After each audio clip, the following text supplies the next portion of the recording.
Hello, dupes. I'm kidding. Hey, Killer. Welcome on in. As per usual, we'll start off our wonderful Tuesday doing a shout out for our friend Killer Jam over here. Killer has come in every day, except for like 2 days that he was sick for the last almost year. Wonderful human being, good streamer, freaking fantastic heart. Thank you for being here all the time, Killer. I'm sure Laz is probably lurking out there too. So hi, Laz. Barb will be back in a little bit. Man, I freaking love I love streaming. Thank you guys so much. I forgot to reset the sub goal. I don't even know what happened yesterday, but you guys just absolutely smashed the hell out of it. So like, thank you so much. Every little bit helps. Monetary support's never required, but always appreciated here. This is what I do. There's a few other things on the side I do to make ends meet and stuff like that, of course. But we're going places. So cheers, everybody. Let's check in with our team. We have 5 dupes. I could have sworn we had 4 dupes, but looks like we got about 10 cycles worth of food. Was looking at the heat overlay. We were doing some refinement. We got Atmos suits and barbecue. Copper's on the list. Do we have more copper queued up? No, we went through the copper we were going to go through. We've got the Atmos suits.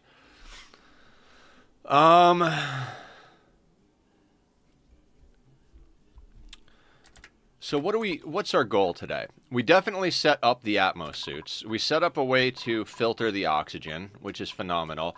We've got coal generators, powering our refinement and dumping stuff down to...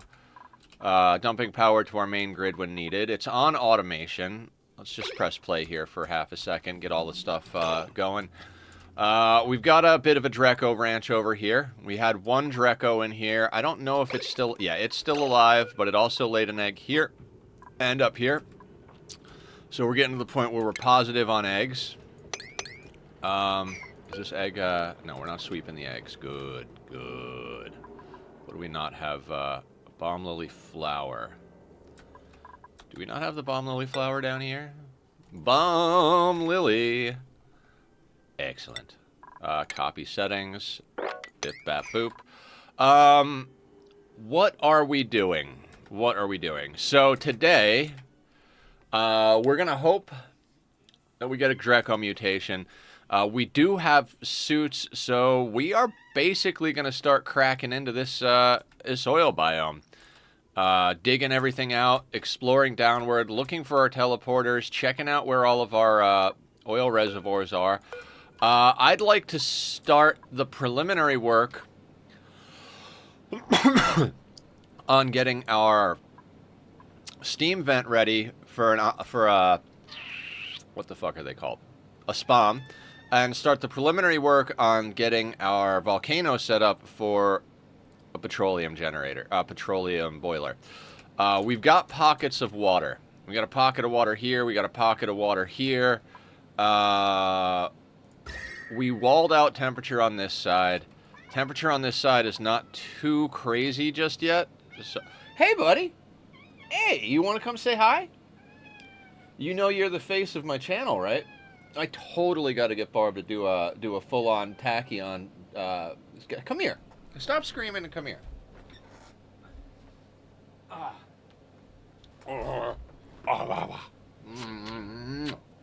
tell you, Cat's got it figured out, guys. Just wake up and start screaming till you get what you want. Right? Just scream till you get what you want. Do you want scratches? Let's see. You got wet food. You've got plenty of water and dry food. You got treats. You got pets and cuddles. We did a little bit of playtime in bed. I know, playtime was just a little bit short for your liking. The problem with playtime with this boy... Go play, buddy. The problem with playtime is that the more playtime you give him, the more playtime he wants. If I go play fetch with him for half an hour one day, then half an hour the next day is not enough fetch. He needs an hour the next day. Okay, so let's hook this guy up. Do I have this set to oxygen? I do. Past Nether knew that I would need him to sort that because it was unlikely I would remember. There's no oxygen in there.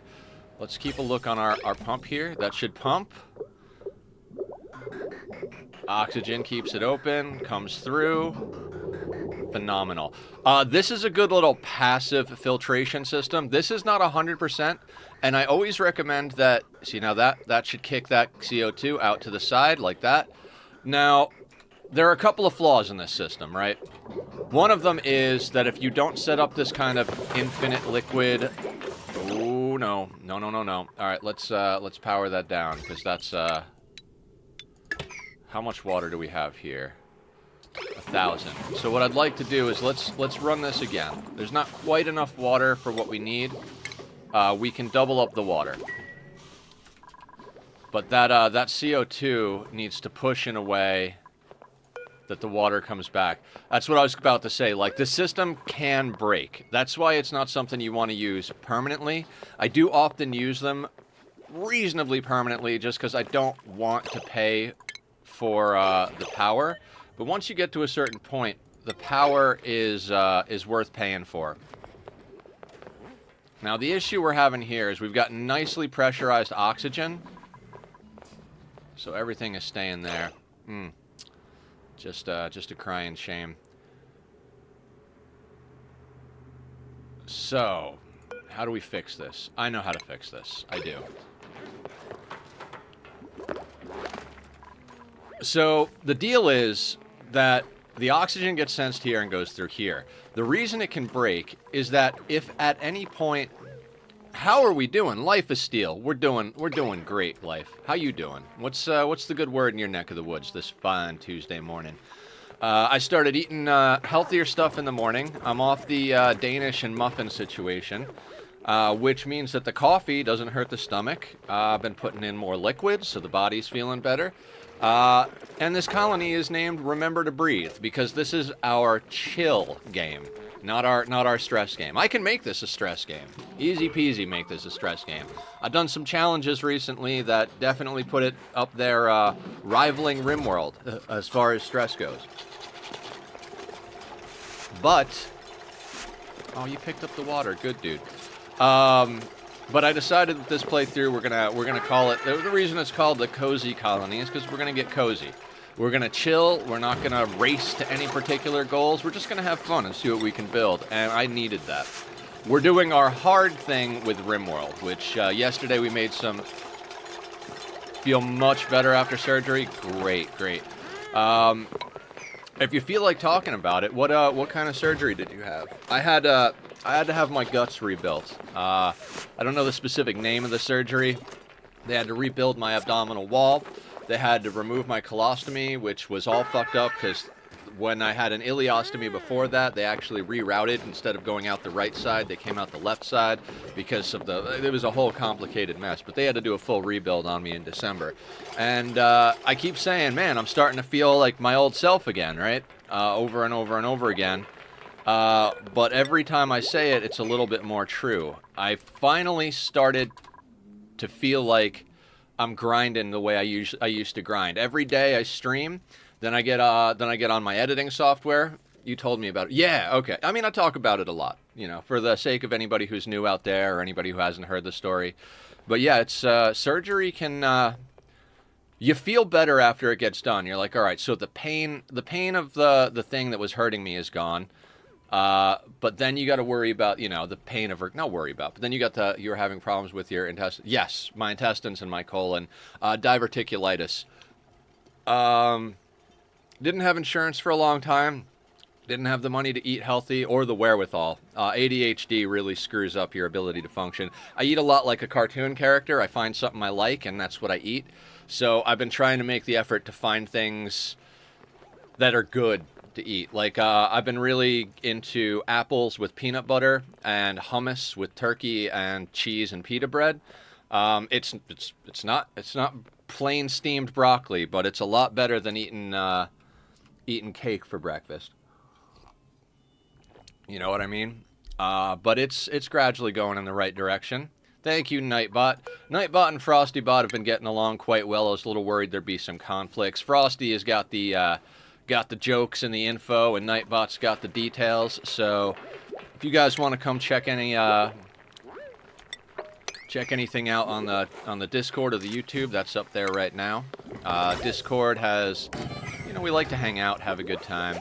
And we've got a community SMP from Minecraft. We've got, we got a little of everything going on. The standard issue stuff and a few unique, flavorful things. That can't go just yet. No, why did we disconnect that? I did not mean to disconnect that. No. By the way, title of the stream still says, does it really? Forgot to hit the done button. Thank you for telling me that, Steel. I appreciate it. That's this, like, second or third time I've done that. Let's put this on a 9. I accidentally deleted that copper wire. Appreciate it. What have you been up to lately? What, other than surgery, you playing anything? Or you just full-on horizontal taking it easy after the surgery? Because, I've definitely been in that situation as well.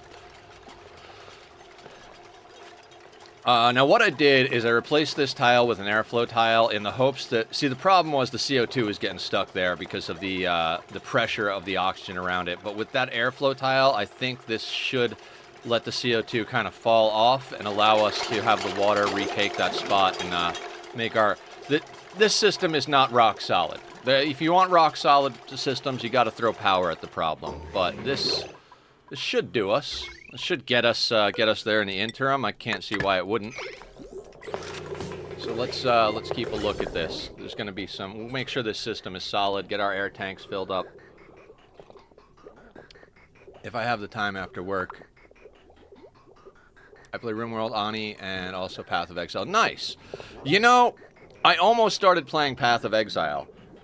Like, a few friends were like, have you played Path of Exile? I was like, not yet. Maybe I should. And they were like, don't do it. If you haven't started yet, don't do it. It's just, it's way too deep. You're gonna, almost like, oh no, if you haven't started doing heroin yet, don't start doing heroin. If you are doing heroin, let's talk about doing heroin. For the sake of Twitch out there, I'm making a comparison to game addictions. 1600, that's what I've got in RimWorld. And I got about 14 or 15 in this game, 7,000 in Ark, a few other things. Are we short on power? Is that what's going on? Not sure what's going on here. Why are we kicking off every once in a while? We might be hitting like a momentary vacuum or something at a certain point. I do kind of want to see what it's like when a gas other than oxygen gets in there. We're gonna flip that on. 1K RimWorld Factorio Ani. Nice. Yeah, I'm approaching. I think I might have 1K in Satisfactory as well. I think the last time I checked, I was like 700-800, something like that. So I put time into games.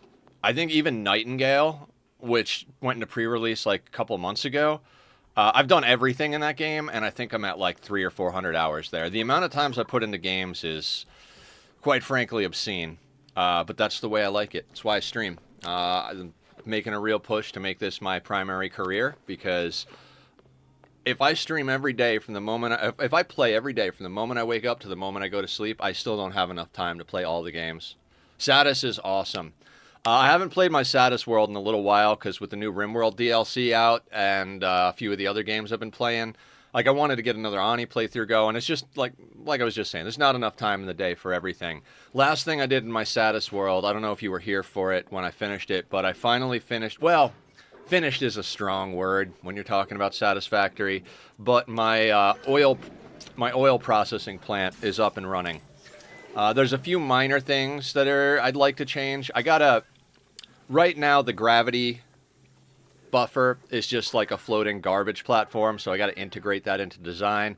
I got kind of like distracted and started working on the aesthetics of the future train factory. Went a little overboard just encasing the whole thing in glass, so I got to delete a bunch of that. But I want to get back into it. It's just, again, when do we get back into it? We've been grinding through the Myst series on Saturdays, which has been wonderful. We've met a lot of new people playing Myst. The community for Myst is a lot bigger than you would expect. If you don't know what Myst is, it's a puzzle game series from the 90s. Wonderful games. 3 was like absolutely perfect difficulty. The second one, Riven, was a little bit on the difficult side for me. And I think part of it was I was still going through my recovery, and when I started playing Riven, how do I explain? I was in the process of coming down with horrible hospitalizing pneumonia. You know, side effect of having a compromised immune system after surgery. So, ooh, printables off the bat. Now, before I click on this, we got to reacquaint ourselves, but I'll finish my story right quick. Basically, the first day I played Riven, I got really sick towards the end of stream. I think I cut stream like an hour early. Second day I played Riven, got really sick. Or maybe the first day we didn't get sick, but there were 2 days playing it where I got like deathly ill and like wound up spending like a week or two not even streaming, and then I went to the hospital. Just never got better, went to the hospital. So it was like huge setback on my healing. Okay, so our researcher is sorted. Gosman is just badass across the board. Ari is our dedicated operator. Green Thumbs is our farmer, rancher, and is doing a side in cooking because they don't have enough farming and ranching to keep them fully busy. I would consider taking on a fully dedicated cook, but we're never going to get to the size. Like, when you have 50, 60 colonists, you need like 2 people cooking full time. We're not going to... The upper cap I want to put on this planet is 16, and only 16 because I want 8 to 10 that are like the core group on the planet, and then the others are going to be in training to go and colonize other planets, so they'll continue to rotate as they come in. Ren is our digger builder. We had to put them into digging first. They will eventually become a god tier mechatronics engineer with tinkering. I mean, it would have been cool if we had carrying, but they have a side in medicine compounding. So we've got our side in doctoring sorted. What do we got over here? And we've got our side in art. So we don't need to worry about art or doctor. We are looking for dupes that... We're looking for good colonists for other planets eventually. We're also looking for people who can build and haul and supply and stuff, generally speaking. At the end of the day, building and operating never go out of style. If we get someone who's got a passion for cooking and has a few asides that we can use in other things, I'd consider taking them. Also, if we get someone who's like, you know, improved carry, tinkering, improved strength, like, basically we're looking for good dupes, not an expert. Yeah, you know, I'm not even an expert remotely. Like, I'm ahead of hours in some people, and they're way better at the game. See, playing the game for a long time doesn't mean you know everything about the game. It just means you're playing the game for a long time. I like to keep up on things and learn things, but like, if you sit down and like research and study the game, there's a lot more to know than I know. Okay, slow learner is a hard no. Loud sleeper is a hard no. Unconstructive is a hard no. I'm not even going to look at the other bits. Pom-pom knit suit. We need a small but dedicated team of hardworking dupes. So who's going to get the knit sweater, or knit whatever the hell it is, knit suit? So, what I'm thinking, Ren has kind of earned it, I think. Wait, no, Ren's our operator. No, Ari has earned it. Ari is our digger builder, right? No, wait. I'm out of my freaking mind. Did we already rename our digger? Who's our digger builder? Our digger builder is Ren. Yeah, Ren has... That's what I was trying to say. Ren has earned it, and they're always out in the world doing stuff, so they could use the decor bonus from being sexy themselves. We're gradually sweeping up the map. Are these on a priority 4 or 5? They're 4. So let's get you on a normal priority. Same thing with everything over here except the eggs. I don't want the eggs swept at the moment.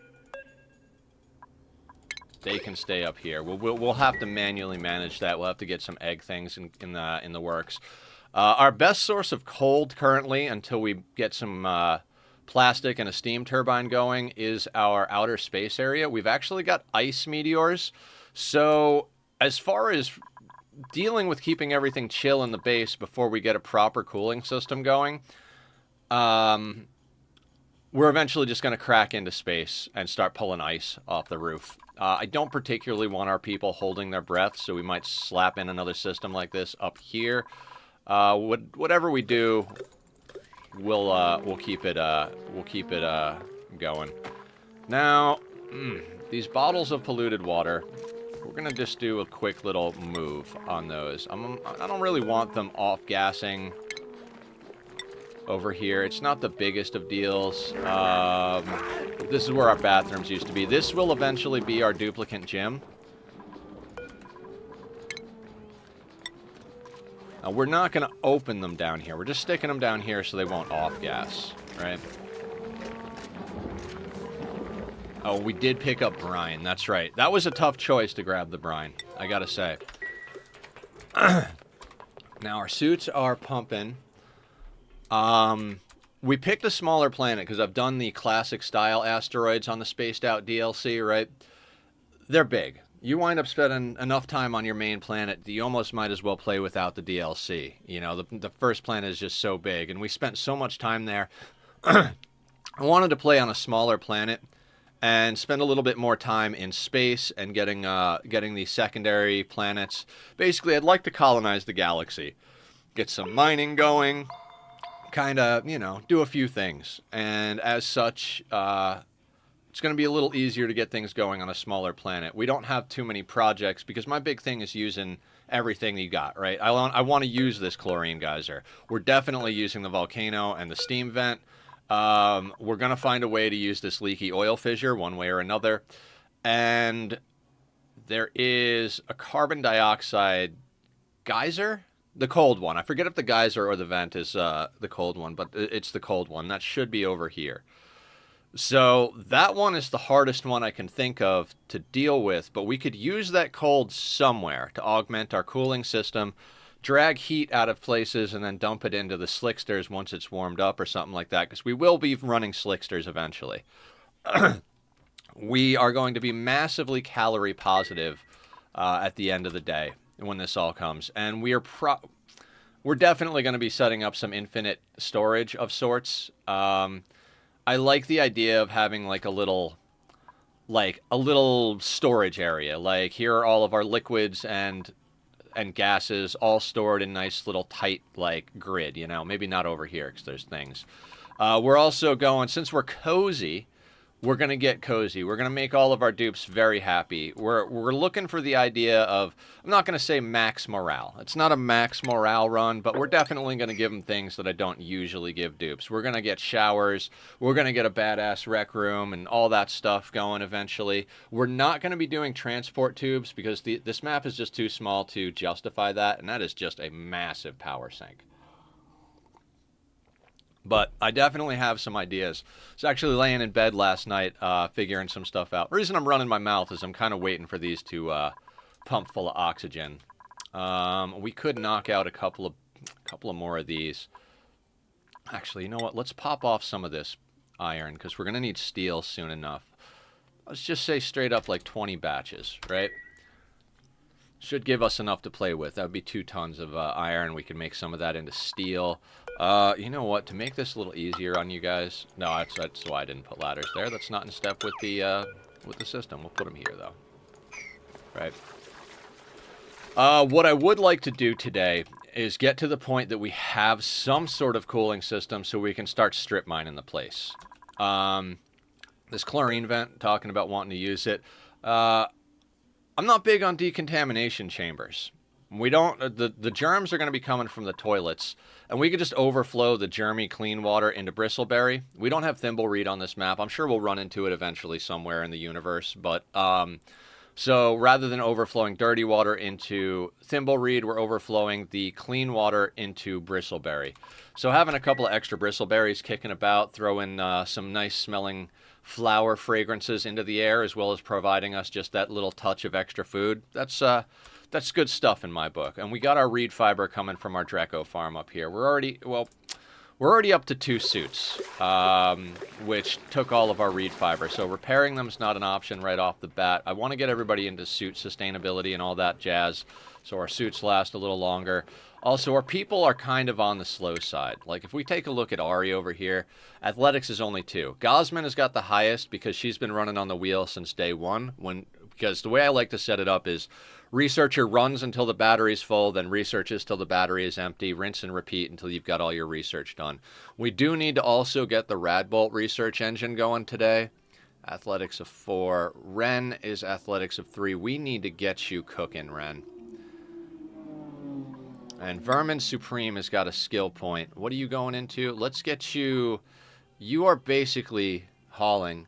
Sweetney, lurk, letting you know that I'm here, not able to contribute to the discussion right now because I'm out. Sweetney again, thanks for lurking and letting us know you're here in spirit. Enjoy being out and about. All right, good to see you, Sweetney. Good hang last night, my dude. Or was it last night? Night before? Whenever the hell it was, whenever my time-dilated brain can get its head out of its own ass, it was a really good time. Glad you're back. Glad you're feeling better. Let us know if there's anything we can do if you start slipping down that brain being mean to you slope again. We got you covered, my dude. Glad you're here. What do we want to put Vermin... And everybody, if you want to name dupes, there's a point redemption for naming colonists down in the Nether coin thing. Green Thumbs the Second and Vermin Supreme have been named, but Ari and Ren and Gosman have not. Ari is our mechatronics engineer, Ren is our digger builder, and Gosman's our researcher. What do we want to give our dude ski here? Now this is mainly, you know what? I'm gonna give him plumbing. Plumbing comes in handy, and they got a passion in it. So let's get that going. We got a pretty solid team of 5 dupes right here. So I'm guessing this stress is from the ones that went over here breathing this polluted O2. Speaking of which, we could stand to get a little bit of ceramic going, right? So what I think I'm gonna do here, right quick. Let's say like, cause we got a little bit of a from the bottles off gassing. Now, we're not gonna spam these everywhere, but I think I'd like to just get a couple of them going over here. Give a little project for our builder while we're figuring things out. If we come through here, that's gonna be awkward.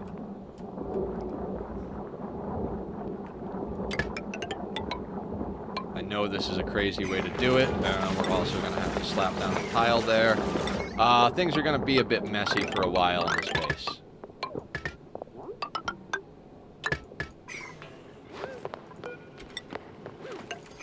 Just a little quick aside, because I'm not even worried about the polluted oxygen in and of itself. I would like to snag just a little bit of clay.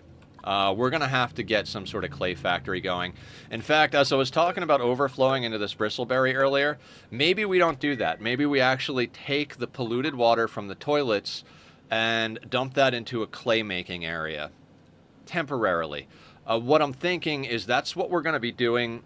So a lot of times I put my...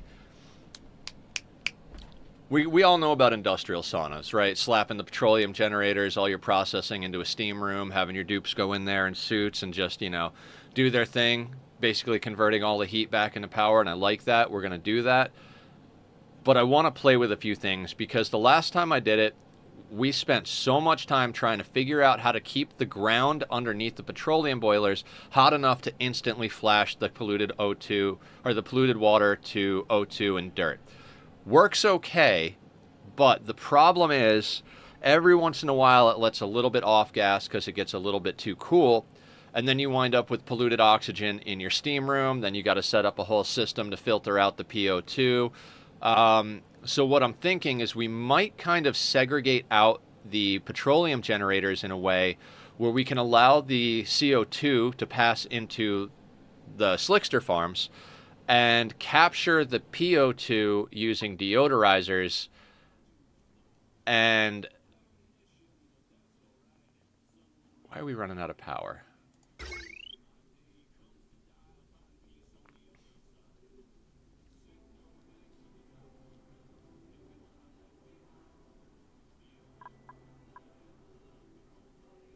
Sorry, I keep seeing this thing drop in power. And I'm like, why aren't you getting power? We have power.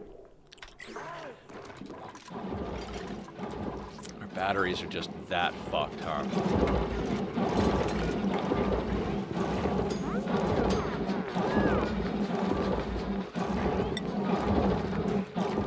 Yeah, we need to get our dude into mechatronics engineering, so this doesn't require... What are you guys set on? You're set on a 7. That battery drains right quick with all the stuff we're doing. Might be time to hook ourselves up another battery.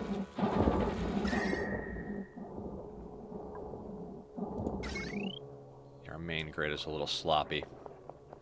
Sloppy grid. Okay. Okay, got an idea. Is it a good idea? Probably not. So.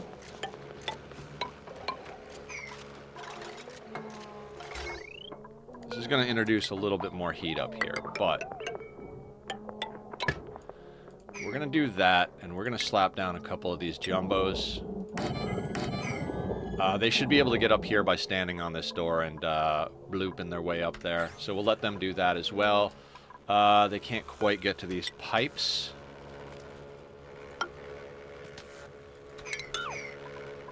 Wait, what's the deal here? What's the deal? Oh, right. We're fixing our system, so that should get them where they need to be. We'll do a little sweepy sweep over here. Our sweeper's got a lot of work to do. Got a lot of work to do, but that's okay. Oh, polluted O2. Move you guys down there. Our first dock is filled, but let's get all the rest of them filled. Get ourselves reacquainted. Boop, boop, boop, boop, boop, boop, boop, boop, boop, boop, boop. All right, you can go all the different ways there. The batteries should make everything happy. That's disabled, but could be put on if we need to.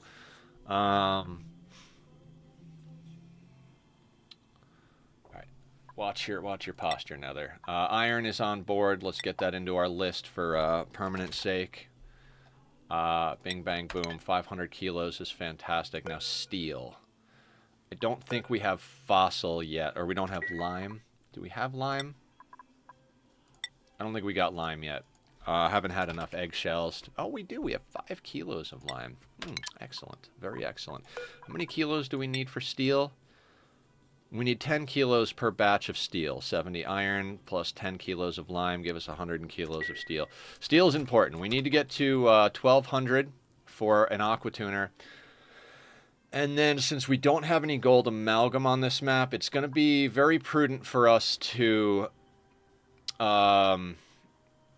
get steel going ASAP. Right? We need that in our lives. Now, this thing over here. How is our breathability? That's not the breathability button. It's a little short down there. Yeah. So we're gonna have to hook this guy back up just because this thing is basically sucking all of our oxygen in it here. It'll regulate itself, I suppose. Way to automate this SOB. Oh, yodeling going on. Good job, bud. These are inputs, not outputs, right? Yeah, so I would like to automate this so that this thing shuts off when these suit docks are full. But I don't know how to do that at the moment, so we might just manually noodle with it, right? We could probably start sending people out. The question then becomes, how quick can we move? So we need to crack into this oil biome pretty solid, because we're going to need the lime to crush up to make steel. I learned a lot on my 100 cycle sustainability challenge, the Nether Zed, as Zed calls it. Zed came up with this great idea. Could you make a colony sustainable in 100 cycles or less? And then we tweaked with the idea a little bit until we were like, what if, yeah, but you got to do it with the minimum number of dupes, because sustainability for 3 dupes is a lot different than sustainability for 8 dupes or so, right? So we talked about it, and we landed on 8 dupes by cycle 100, and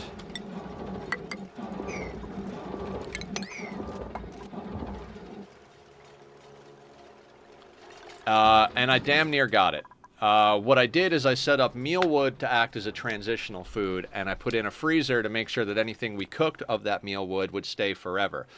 Pickled meal lasts a long time, lice loaf not so much, but if you have a deep freeze, everything lasts a long time. So we got a deep freeze, a cooling loop, an interim food source, and we had ranches going for long-term food. The problem was I didn't have enough ranches. We needed to have like, I would say 4 minimum based on Flowers math, but probably 5 just as an overflow to have been feeding everybody on barbecue. So colony lasted till cycle 497.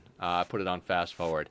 We will be revisiting that challenge, but probably in between RimWorld challenges. Our current challenge on RimWorld is 500% no traps, no kill boxes with the Anomaly DLC that came out. It's been going well. Yesterday, I kind of had a moment where I was like, ah, motherfucker. Because apparently I was playing against Cassandra and not Randy for the whole attempt. And that upset me because I thought I was playing against Randy. I thought it was really weird the way... Randy is weird, but it was weird that it wasn't weird. And then when we were noodling into... I wanted to show everybody the settings for Anomaly, and I go into the menu, and it's like, oh, we're set on Cass. And then I look at the timeline, and I'm like, of course we're playing Cass. Look at the pattern. That's Cass's pattern right there. And we switch it over to Randy, and we immediately started getting more interesting gameplay. It's not always the case. Randy can be boring sometimes, hence the nature of randomness. But I feel a little bit like the run is a little tainted.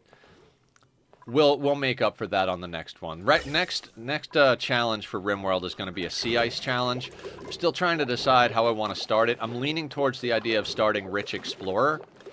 But Sweetney and Barb want me to start with the Anomaly.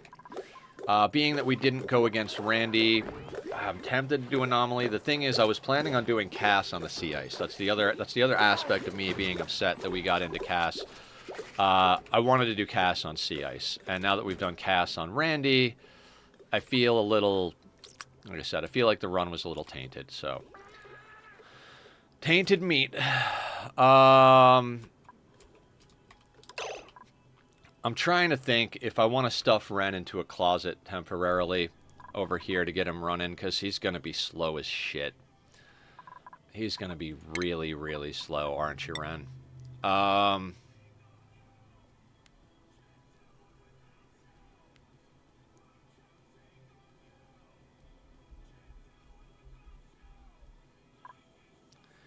3 in athletics. How much does the Atmos suit knock it down? Will it tell us up here? No.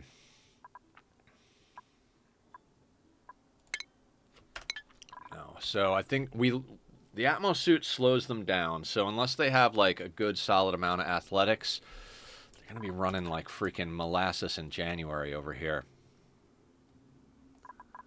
I mean, we might have to just put up with it. How's our schedule going? We've got him on 3 recreation. I also kind of want to stagger these schedules a little more, guys. I want to stagger these more.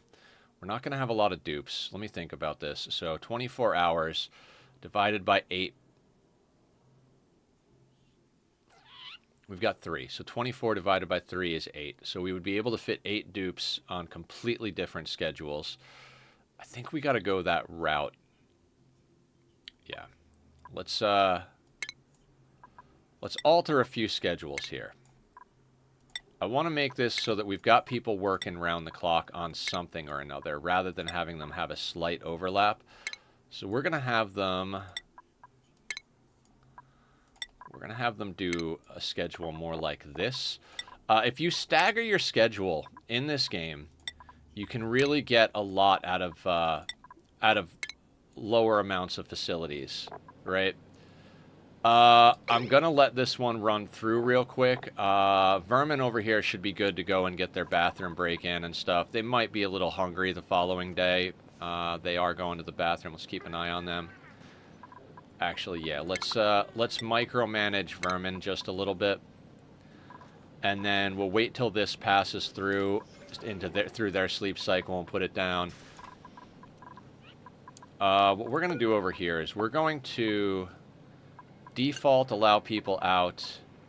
No, we got to let people get through to do those wires over there. No, you can go long way, short way, doesn't really matter.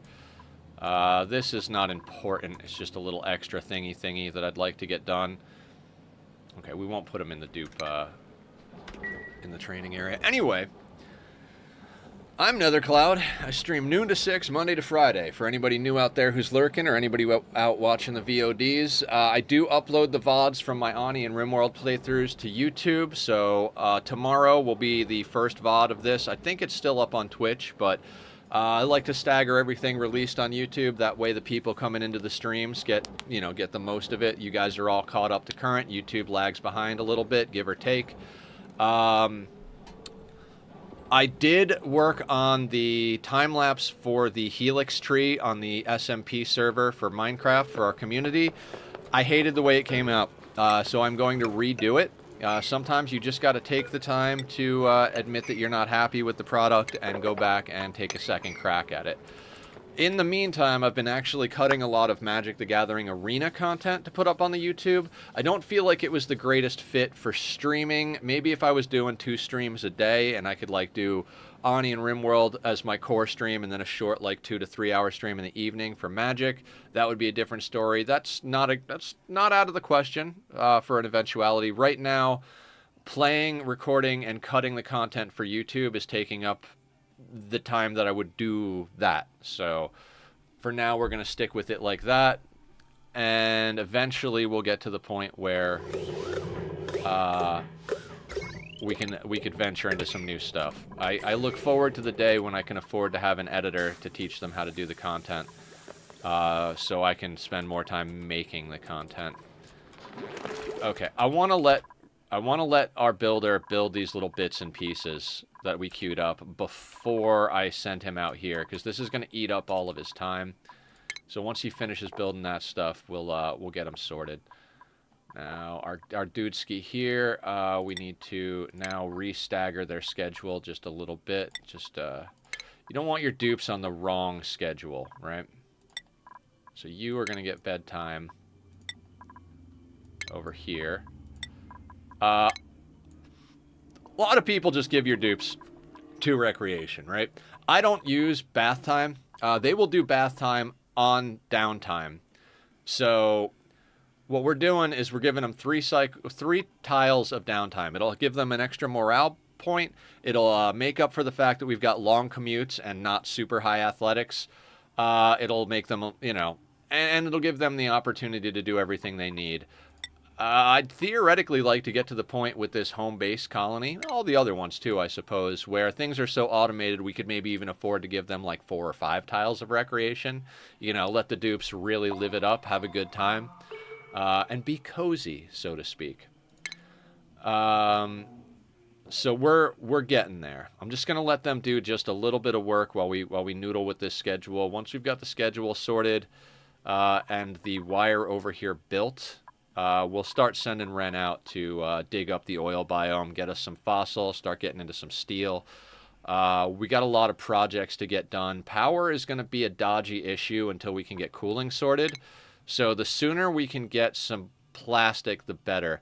If we got to rip this whole place apart, and if in the time that we're doing that we get some mutated Drekos and get glossy Drekos going, I might crack in over here and create a second Dreko ranch and kind of put the glossies over here or something like that, depending on how we do this. Right now we're living off of naturally blooming bomb lily because we've only got 1 Dreko in there. We're going to have to make adjustments to that, but we're trying to lean on the natural nature of things here.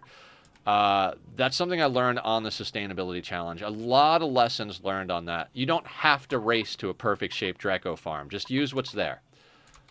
Pretty much across the board, if you can use what's there on your playthroughs, you're going to be able to progress a lot faster. That doesn't necessarily mean a lot better, but you know what? I'm going to do priority 6 on the building over here. I want that done more than I want the other things done. Also, before I forget to switch this over to building, that's one mod I'd kind of like to install if it exists. I'd like the deconstruct when you're not on an overlay to default to buildings from the beginning of the game, because if you have it on all and you go to delete like this tile here, it's going to delete the tile and any pipes and wires in the background there. We still have the nature reserve bonus going.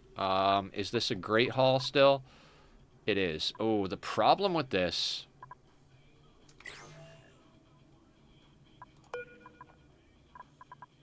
This was a bad idea. This was a bad idea. I will explain why in just a half a second here. Let's just...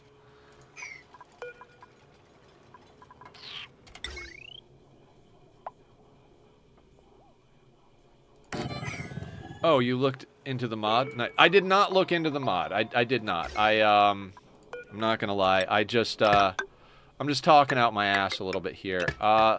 This was an absolutely awful idea because it's too close to the,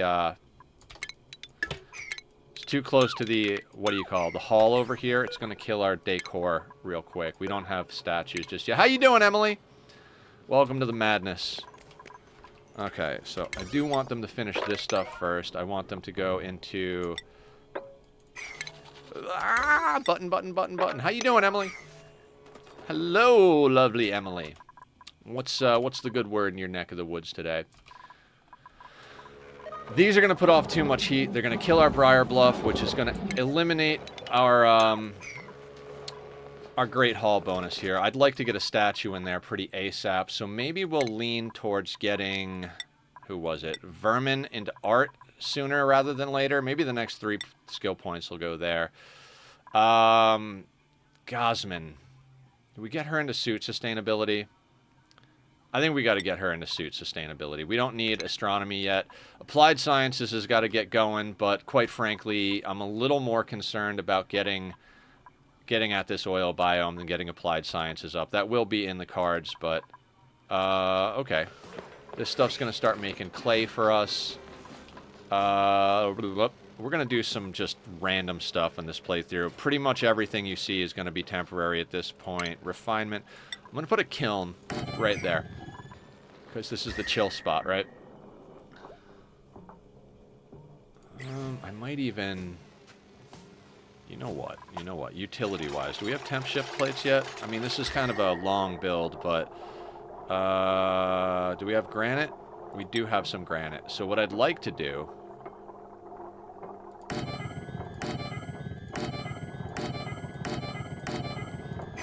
It's a lot of work for a dupe, because those temp shift plates themselves are a lot of work. The madness, it's all relative. Yeah. Yeah, my relatives are mad, too. That's why I don't talk to them. Just kidding. Just being cheeky.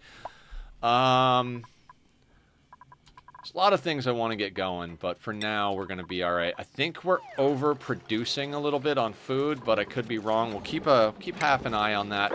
I don't like to waste resources, but we are at 103 tons of dirt. We've got enough dirt to live on mealwood forever, so we can afford to let a little rot happen without having to race to what we need to do. Race to a deep freeze. Those were the words I was trying to use. The iron over here is going to be pretty toasty. 39C is not bad. We'll still leave it there for now. Keep the heat above this area. I wanted to move this battery because having them this close... Already this is too much that close, but let's not add insult to injury to our little flower pot friend over there. I think... Okay, so they got the battery up and running. They're doing that. We'll have them build that, and we'll start queuing up our dig stuff over here. This is not going to prevent heat from getting in, but it will prevent all the random gases that we're going to crack into. Like, we got 10 kilos of natural gas per tile down here. We're gonna have to create some interesting closed-loop systems here. That is the game, right? Closing the loops. I think first and foremost, we really just got to kind of do like an exploratory dig out here. Let's see if we can't get to the edge of the map here. Let's go over to about Bia. We still haven't found our teleporters for our dupes or the other side of our material transport teleporters. So we're still in a situation where we don't even have everything found that we need to find. We may need to slap in some suits going off to this side. We probably need to slap in a suit dock just to go up here and snag some uranium and ice.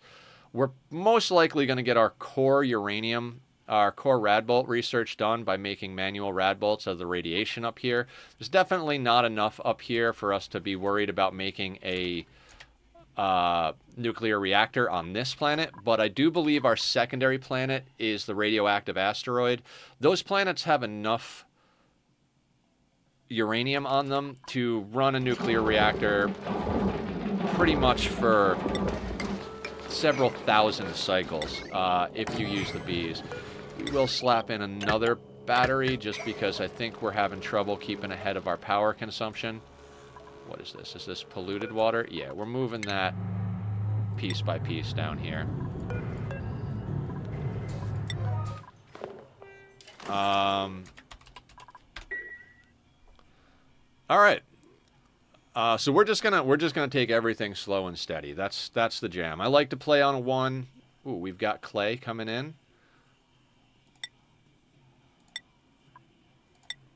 You know what's funny, guys? I got music going in the background. Speaking of which, let me noodle with my playlist. I'm just gonna restart the album I was listening to. I've been really into El Creepo. I know it's a weird name, but it's the side project for one of the guys, or a couple of the guys from Dog Fashion Disco, which is hands down one of my favorite bands of all time. But it's mostly acoustic style stuff, very like mellow. But since it is a side project to Dog Fashion Disco, who also does a couple of the people in that band do a group called Polka Dot Cadaver. That's a little on the it's aggressive weird. It's not like aggressive like Slayer aggressive, but it's definitely got like heavy hits going, distortion and stuff like that. Also has some funky ass parts too. But that being said, I'm listening to some like chill acoustic style stuff, and then all of a sudden I got metal going in the background. I'm not opposed to that, but I'm kind of we're in a cozy mood. Cozy coffee and lemonade. Speaking of which, let's keep this varied up on the liquids.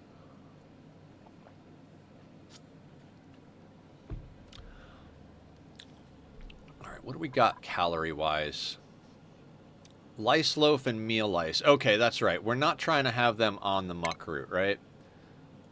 Yeah. If we can get away with not having muck root, we're also not going to eat raw meat. We're not going to eat bristleberry. We're not going to eat meal lice. We've got someone cooking, so we want lice loaf, bristleberry, barbecue. All that is good, but we don't want people eating raw food if we can avoid it. I think our boy can keep it going here with what they got going on. So, lice loaf forever. We learned how to make berry sludge and tofu. Nosh beans and water. Do we have nosh beans? Did we run into nosh beans already? No. Huh. Curious. Very curious. This guy over here is now overpressured, which is fine. We don't need a massive tank of water. We've got water here, water here, water here. We're pumping some water up here to use as coolant. We're going to start recycling this water for coolant once we crack into the biome up here. In fact, I might start noodling with that just a bit. No. Focus, Nether. Focus. That is not nearly as important as getting into the biome on the bottom left over here. What do we got? 14 unpracticed arc, no narcoleptics. Small bladder is not the worst thing, but this has not got what we want. Oxalite, if it were like a ton of it, I'd take it, but I think we just take the sandstone. It's not like we need the materials, but yeah, I don't like those dupes. Not what we need.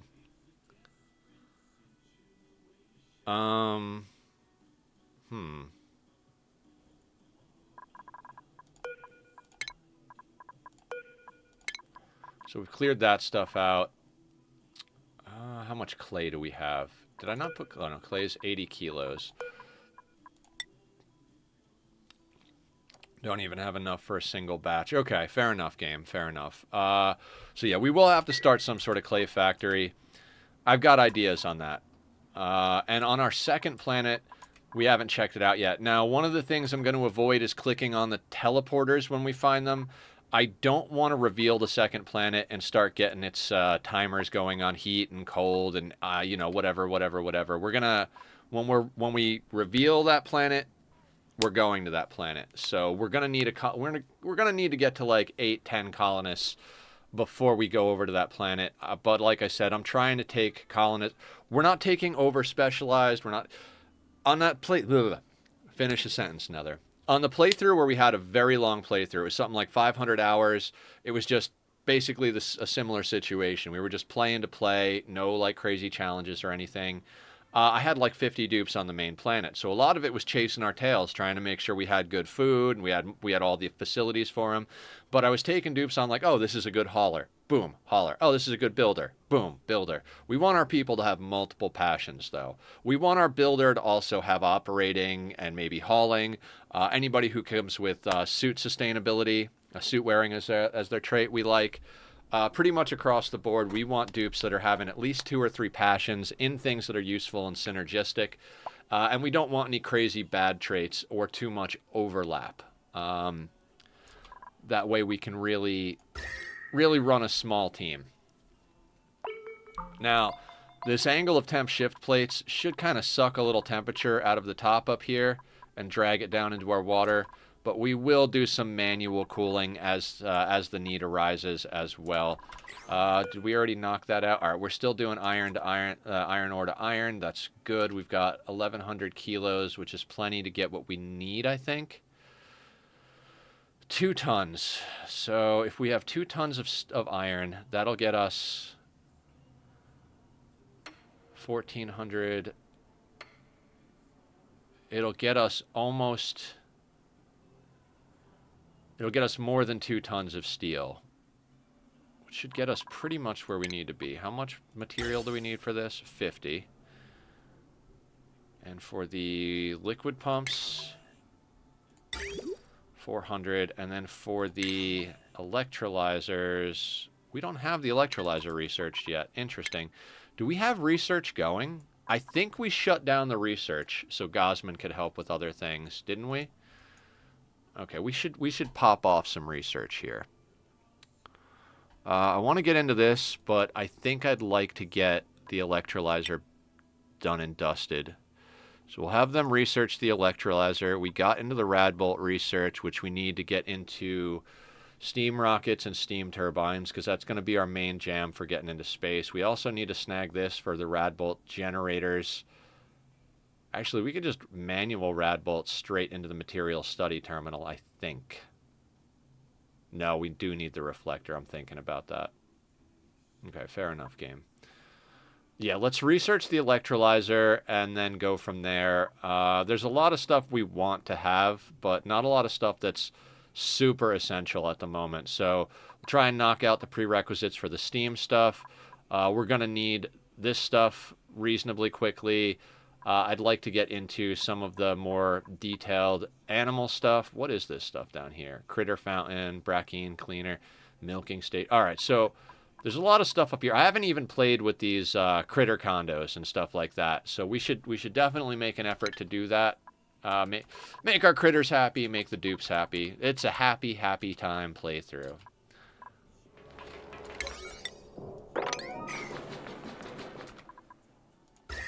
Anyway. And that's me giving the rundown of everything so far. Our temperature is going to be good over here for a while. We're keeping our solid tiles so heat doesn't bleed in. Tempted to kind of wall out some of this heat, but it's not really essential. I think we'll be fine. In addition to cracking into the oil biome over here, we'd also like to start grabbing just a little bit more iron ore. Yeah, we're down to 0 kilos of iron ore, so we'll probably come over here. Start digging out down here, and we'll start coming up to here to get at that pocket of iron. Is there any more easy, accessible iron anywhere? There's plenty of iron everywhere, but we'll worry about that as it comes. Are we out of algae? Hang on a second, guys. Hang on. That says 0 kilos on algae. Okay, first crisis of the day. That's not good. That is not good. I've been sitting here comfy, and that is not good. Okay. Emergency. Well, not emergency, but high-level dig commands. We're going level 9. We need to dig out all the algae we can now. Fuck, man. I didn't even realize that was happening. I got so into doing other projects. So we'll, if we have to, we'll hit an open air electrolyzer setup. But for the moment, let's just let's get every little piece of algae we can at a high level dig. In fact, over here, we're gonna want to even get in there. We can put in one of those for when we need it. Jesus. Nether has fucking screwed the pooch across the board here. Stop running your mouth for 5 goddamn minutes and make sure your dupes stay alive, Nether. Let's crack into there and get that stuff.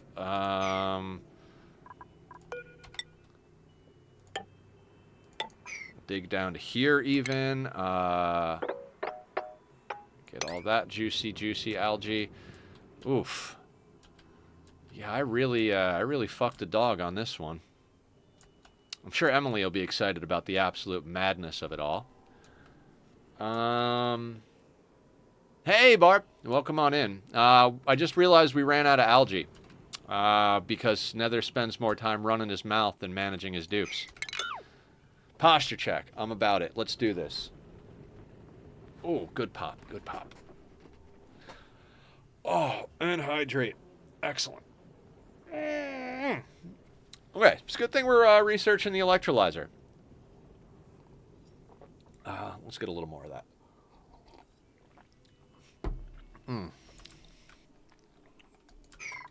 Okay, so let's pivot a little bit here, because I really screwed up. I really screwed up.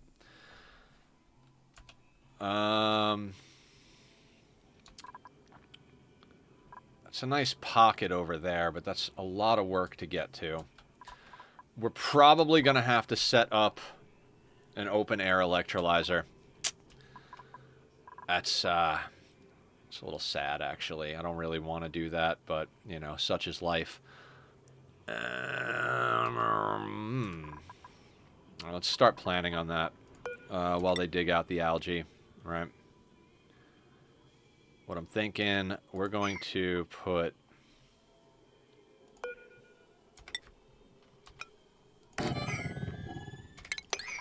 One, two, three, four. So, you know what I said about not having a stressful playthrough? Let's interject just a touch of stress here. Why don't we? That will go there.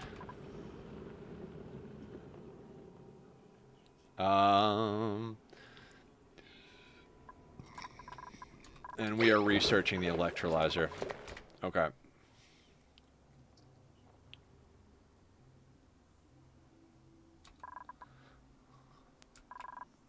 I'm just looking around. All right, let me focus down for just a hot second, guys.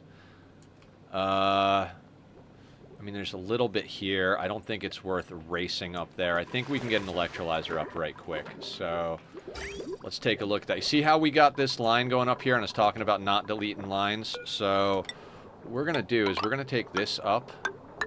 I forget what side the input's on, so we're just going to go over to there.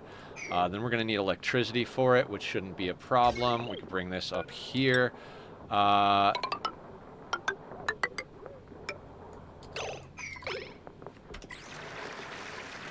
right, we'll get this sorted. There's enough algae that we left untouched that we're snagging right now. That'll push us through. The Gosman's gonna knock this research. It's almost done already, and everything is pretty much in place. Just build these little bits and pieces here, and bing bang boom, we're sorted.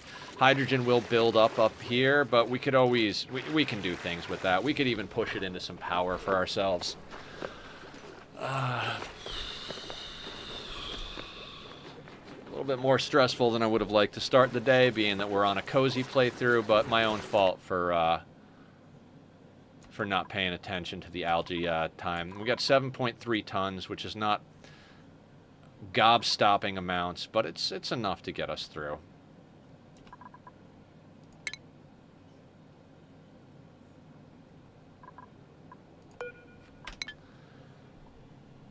Alright, Gosman's almost done with the research. That thing's overpressured. We've got our wild animals over here. It's the first time I actually remember to do this. I wasn't quite as efficient with it as I would have liked to be. Any wild animals we come across, we're only going to... We started this ranch with 5 hatches. My goal going forward with these games, because I always forget to do this, is that when I start a ranch, unless I absolutely need it to spin up super quick, like if we were to do something like Carnivore, the achievement, we're going to try and start ranches like we did up here with a single critter, and then put all of the wild ones over here as like a wild meat farm. That should put us in a lot more barbecue, just because they'll replace themselves, as long as we don't let them get cramped. Oxygen is up. Oh, gotta actually click the button now there. Click the button. I thought you said this was a low stress playthrough. Yeah, apparently my brain can't do low stress. It'll just fucking do all the things. Alright, so we got all that stuff sorted. Let's priority 6 that stuff to get that going. 9.4 tons of algae. That'll get us through till that's up and running. Ooh, there's a nice pocket of algae over here I might crack into as well. Good temp? Good temp. Okay. So one of the reasons I don't, like, push to get every drop of algae, like, straight up day 1 on this is,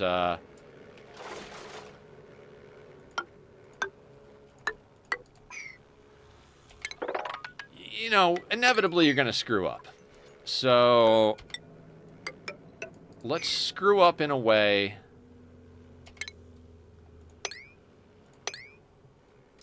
Actually, we'll let them do that. Let's screw up in a way that's predictable, right? Let's leave some of the algae. Yeah, I made that a higher priority. Fair enough. You're absolutely right. I have that on the 6. You finished that. That's fine. That's fine. So... Like, it is definitely a technique where you can just, day 1, spot all your algae and go at it. If that's the case, you definitely want to make sure not to be losing track of what's going on like Nether is over here, right?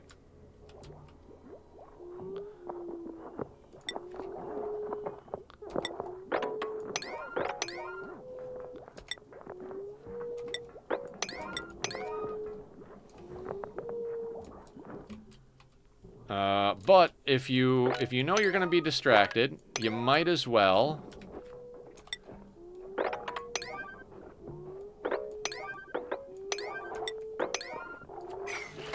You might as well do yourself a favor and leave some for later. You know, like, we have these little pockets of algae around here now, so...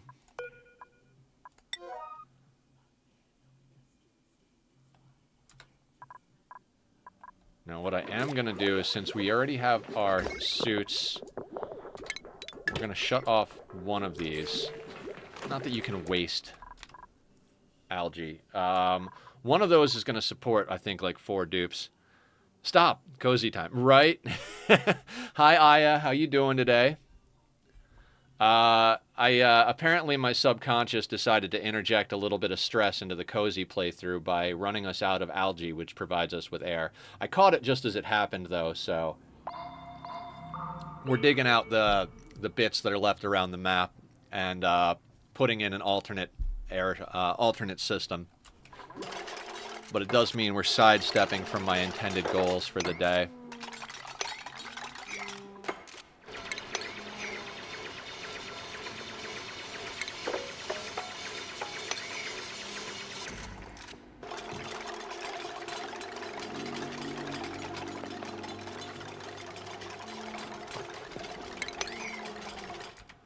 Yeah, gotta include the oxygen.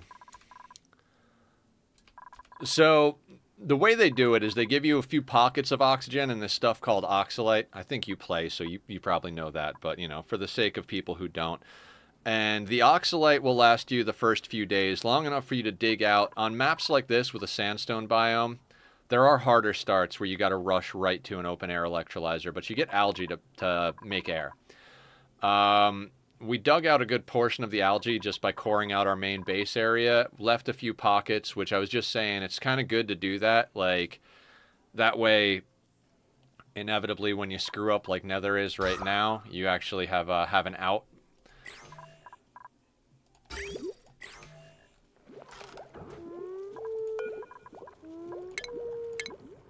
Why are you just standing there? Oh, she was building the wire, but the animation was fucked. Okay.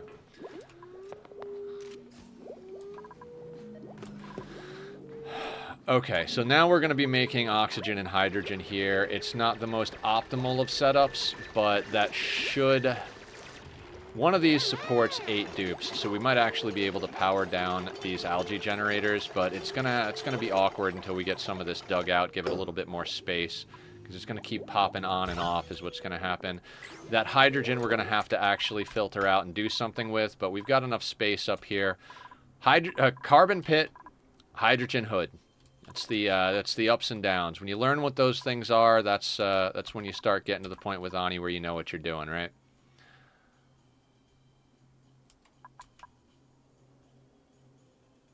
Not played, can't type. I've not played, actually. I appreciate the info. Oh, okay, okay.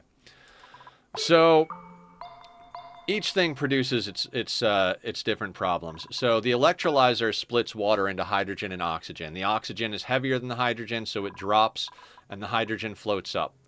So, hydrogen will start to build up at the top of the base. Carbon dioxide is heavier than oxygen, so that'll start dropping down to the bottom. We have a carbon skimmer here to deal with skimming out the carbon. It takes clean water, mixes it with the carbon dioxide that it pulls out of the air, makes polluted water. We filter the polluted water, which turns it into dirt and clean water. Then we filter the clean water back into the filtering system and the toilets. Toilets are a water positive process, so you get more polluted water out of the toilets than you put into it, which is why we have an overflow. Once we filter the water and get the polluted dirt out, which we can then make into regular dirt eventually, but at the moment we're just storing it because we have plenty of regular dirt. We overflow the extra water into bristle blossoms or thimbleweed if you have thimbleweed. It depends on whether you want to overflow clean or dirty water. We're overflowing clean into bristle blossoms. Now this thing is cooking right along.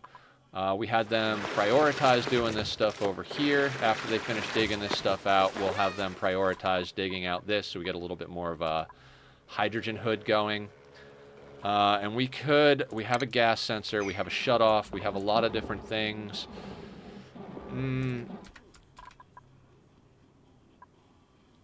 Actually, I kind of need you guys to do this stuff first. I need the hydrogen to have a little bit more space to get out of there. This does put us on a timer, so to speak. Like, as this runs out of water, we need to get more water, which is what this thing's for. So, it's all interdependent, right? Like, we don't have gold amalgam, so making a self-powered oxygen machine means we actually need steel. To make steel, we need iron ore. Boop. That's what it looks like this. We've collected a little bit, so we need to grab more of that because we've processed all of our iron ore into iron already, and we only have 1,100 kilos. And you need to mix that with lime, which you get from crushing fossil and eggshells. We don't have enough ranching going on that the eggshells are going to provide us a substantial amount of lime. So that's why we're building this suit dock, to get out here, to get at some fossil, to make lime, to make steel, so we can make all of the things for the spawn we need to be made out of steel. Because the self-powered oxygen machine, we're going to be pumping about 95-degree water into it, and even if we were pumping colder water into it, it creates heat around 75 degrees. So if you put 95-degree water into it, you're actually deleting 20 C of temperature. But if you put colder water in it, you're generating more heat. You're wasting your chill at that point. A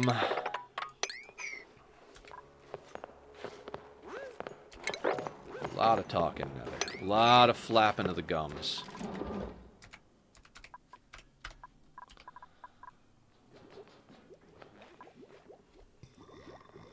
Pardon me.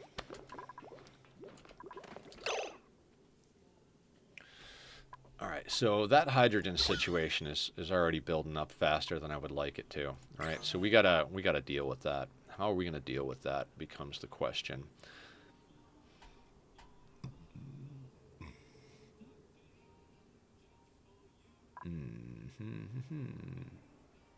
Do we have hydrogen generators yet? We do. We do have hydrogen generators. So,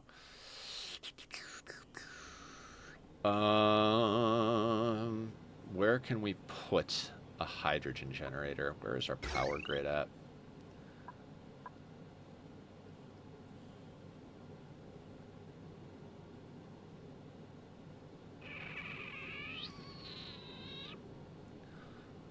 Sorry, my brain is braining, guys. My brain is braining.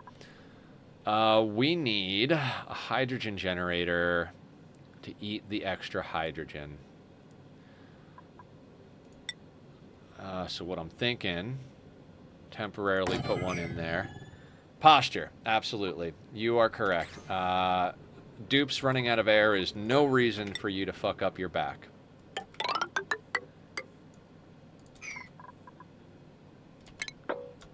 Or me to fuck up my back, as it were. The colloquial you. We are sidestepping into doing this because it is a very essential thing. Hydrogen gen? Yes, yes we do. Rust deoxidizer, no. Ventilation. Do we have gas reservoirs? We do. Now, the gas reservoirs got an upgrade, I think, to 1 ton.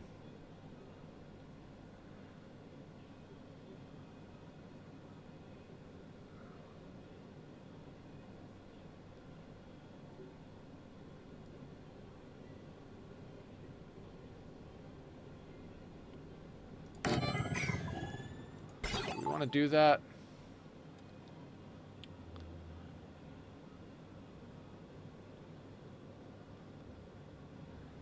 And do we have NOT gates yet? We do not have NOT gates. Let me research NOT gates as the next thing. I love my automation. NOT gates are here. Excellent. Let's get that going. We'll put a little gas pump situation. Let's say...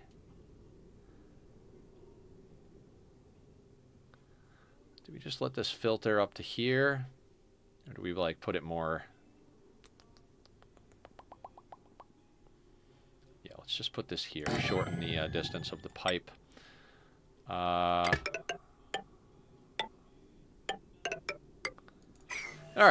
This is where we'd have to do just that little bit more planning, right? So let's get some stuff built here. We need a similar system as we have down there. Actually, do we want to...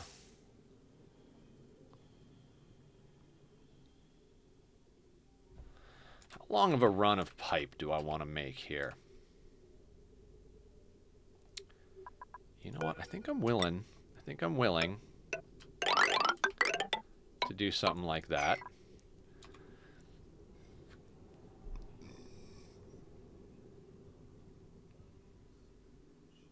Okay. And then what we need is another one of those filtration systems, right? So we're going to slap that bad boy in there. Let's flip that. I want to flip that just a little bit. Just a little bit of noodly caboodly. Okay, we're going to flip that over there. We're going to grab a gas pipe. We're going to bring this down into here. Nope. Skipping steps. We do need that, but we need to drop that down so we have enough room for our sensor.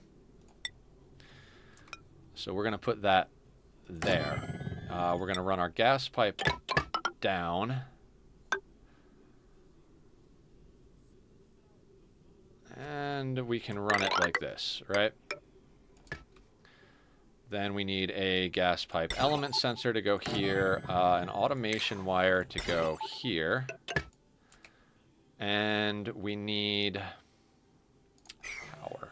If you want to go over water, McFly, you need power.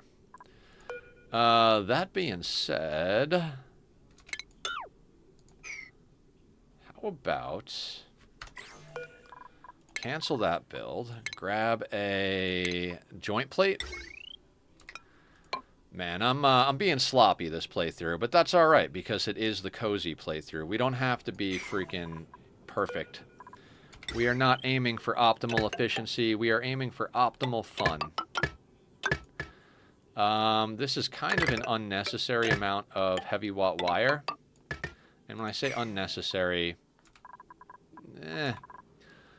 that links this all into our main grid, all right? And we're going to set up some automation so this thing is burning off the hydrogen, which will take some of the stress off of our coal, which is going to be cool. Our dupes are going to be stupid, right? They're always stupid. So we need, actually, move that over just a touch. We're going to put a ladder system, a quick little ladder up, like right, so they can do what they need to do. And all of that is just as essential as any of it, so good job. And so any gases that are not hydrogen will go down and get pushed into this, which is good because it's going to be oxygen and polluted oxygen for the most part. So that actually help oxygenate this area down here. Okay, let's press play. Just press play, Nether. We kind of need this to get into shape reasonably quickly because we're already pumping out a decent amount of hydrogen, and if this thing gets overpressured, it's not going to put out oxygen.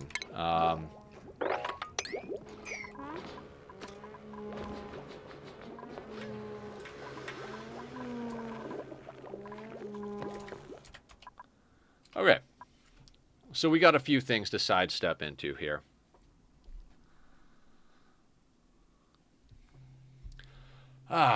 Feels good to be on the planetoids, hanging out with the dupes.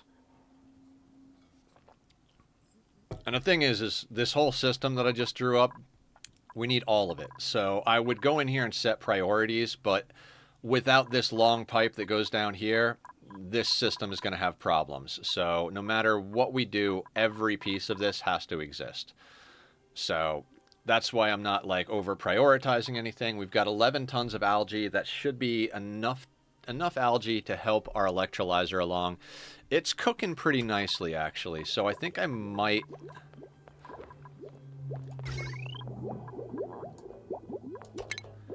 We're going to disconnect this whole system over here until we're ready to use it. And we're going to let this thing kind of take over. One of the issues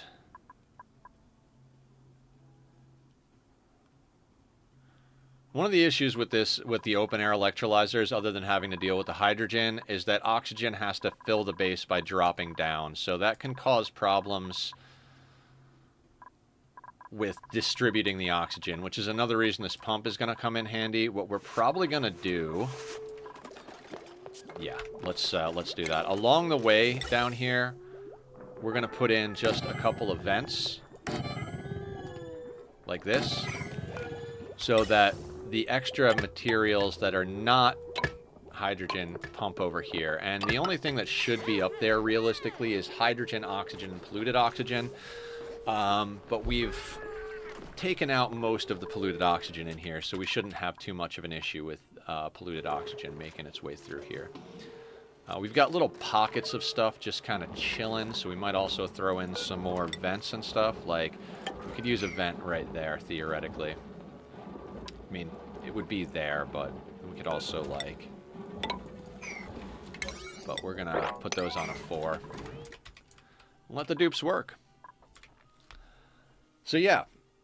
We're going to be doing RimWorld and Ani during the week for the foreseeable future. I don't know how long it's going to take for the current RimWorld playthrough to complete, but we are approaching that stage where we're prepping for Endgame. We've got 25 colonists. We might take on a few more if we get some really good ones. We probably will take on a few more colonists in RimWorld. What we're mainly looking for right now is shooting specialists. We've got 2 shooting specialists, which is really not enough for endgame content. Now, I've never done the anomaly endgame, so Not sure exactly what to expect. We'll probably over-prepare.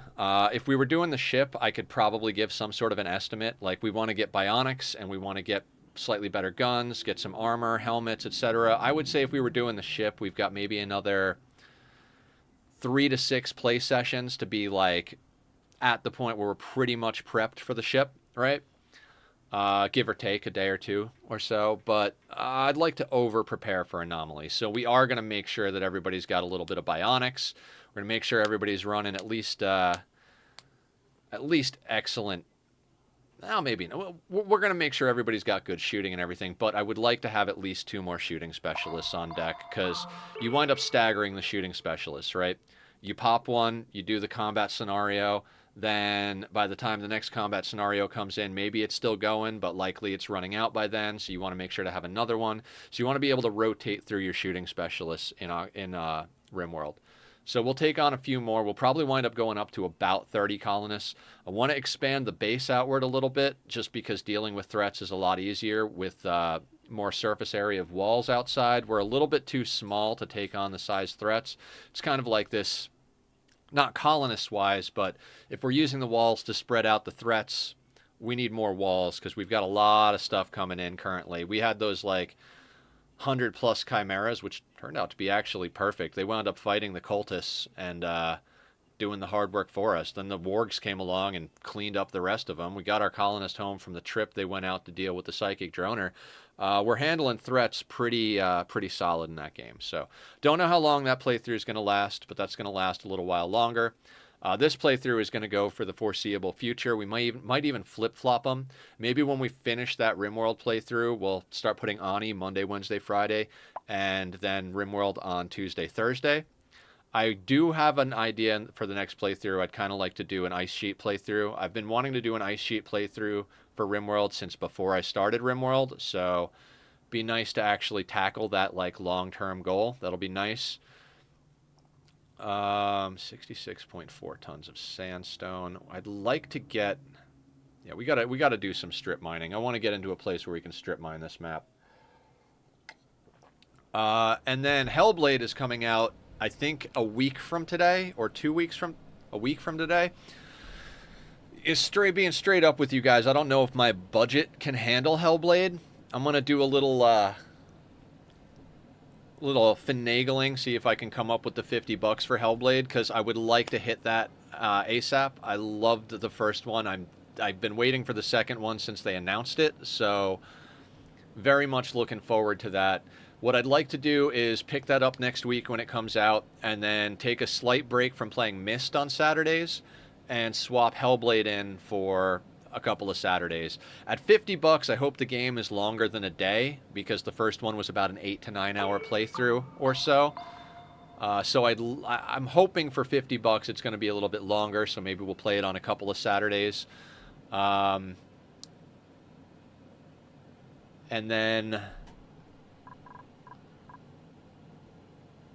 God, I'm trying to think all the stuff we want to do. There's a lot of stuff. There's a lot of games I want to play. Nauseum told me about a couple of puzzle games last night, one of which Barb played through, and I was watching and helping. I got to be the viewer, going, "Can you try this? Can you try this?" Payback. And she didn't even bonk me with a spoon once. It was pretty awesome. You know what, though? Before... Let's make sure the power's not hooked up to that thing.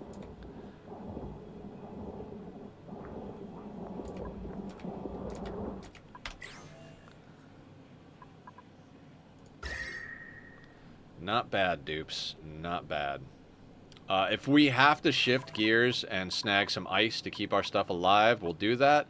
But I've been pretty good about maintaining temperature down here. Again, I learned a lot doing the 100 cycle sustainability challenge. It's when you're trying to be super efficient with time and make sure that you've got everything stable, you start to learn a few tricks here and there. 26C. This thing is going to be... This is the plant that's going to have the most trouble staying alive, so We're going to have to get some other decor going. I think our artist is... I think after we get this, we're actually going to grab statues, and we'll put the next 3 levels of vermin into art. What is vermin doing, actually? We might scrub them and put them into art, and then have them build a statue and then scrub them again. In fact, I think I might do that. Where is that? Stations, right? Skill scrubber, yeah. Not as important to get up just this second, so we'll slap that down on a 4. Same thing with these wires.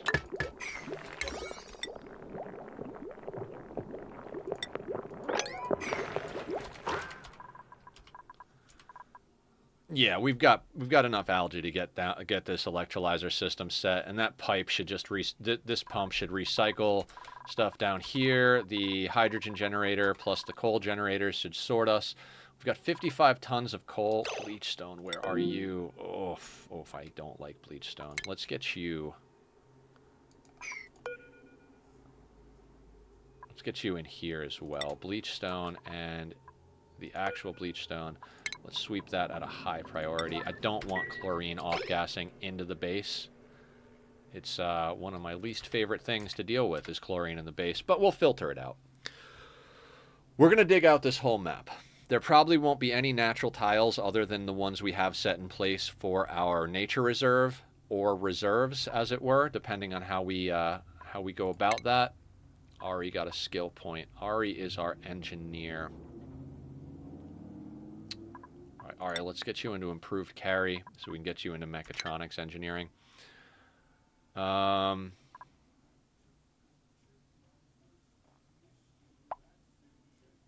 earned a skill point. We're freaking cooking right along here.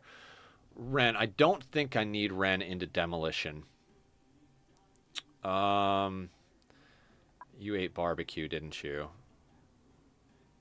No, you didn't. Okay. Fantastic. So, we've got a reasonably steady 20 plus morale. What do we put Ren into? Like, I'd love to put them into... Okay, we're going to give them improved... Everybody can benefit from improved carry, so now when he's carrying stuff to the work site, he'll...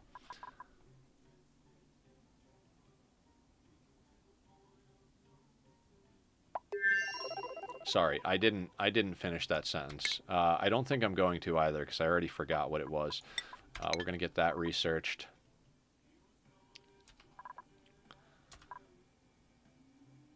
I'm just kind of looking like this becomes a timer. We're looking at 10.4 ton timer. Breathability is all right, though. And that timer is on this contraption setup over here. The other thing about all of this is that this son of a bitch puts off heat. So that's gonna be a bit of an issue. Heat coming. This Great Hall is not an amazing spot, to be honest with you. We might kick that to somewhere else. At the moment, I'm gonna let it be. I think we've got enough time on our... So this guy, Bluffbriars, they're good up to 30C. But I think Joya's down here. They're good to 100C. So we're gonna crack into that Joya seed probably sooner rather than later. What we're gonna do first is we're gonna do that. We're gonna turn that off so that we can actually door up our situation here so we can deal with priorities. Actually, we will... Yeah, they can get through that way. Again, we'll queue that as 4.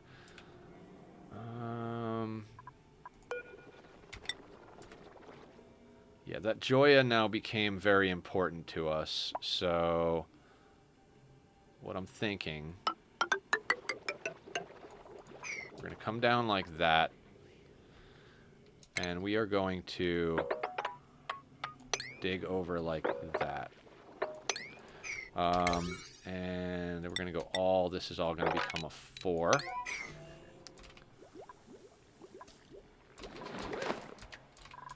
Okay. Systems are getting put into place.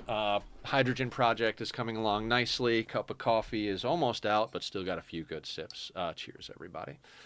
If I eat the right food, coffee actually works pretty good. If I eat the wrong food, however, coffee kicks my ass.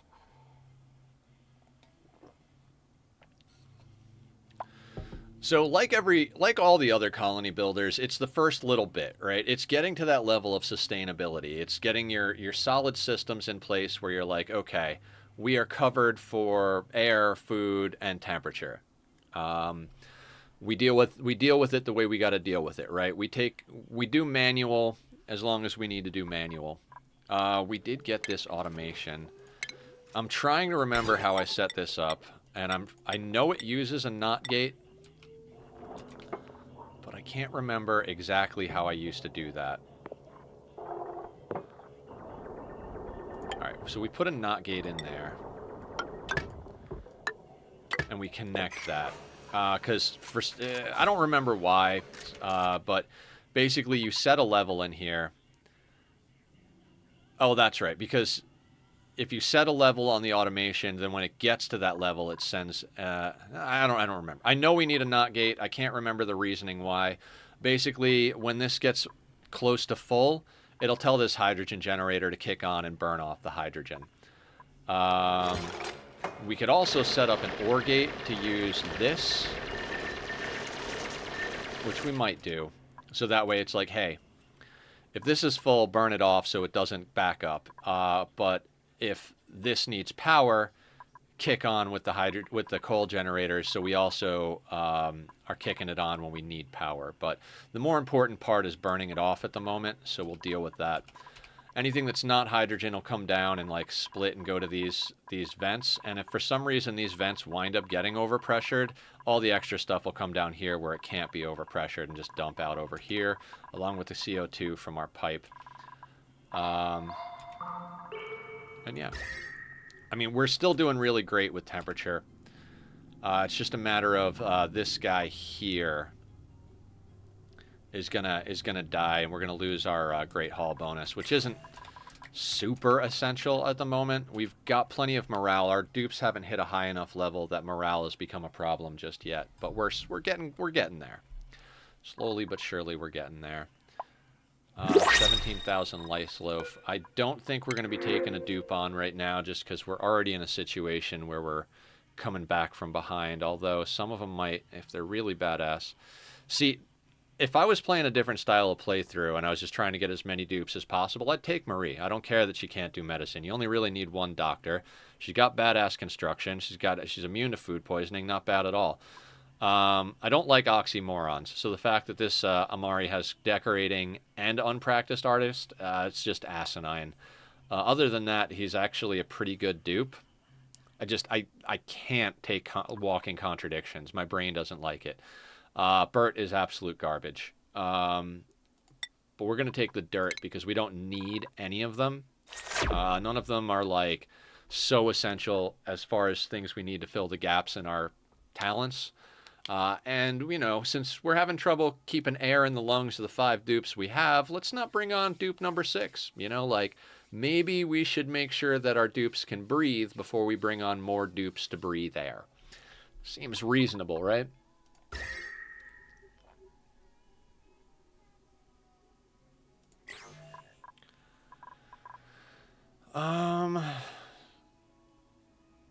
Yeah.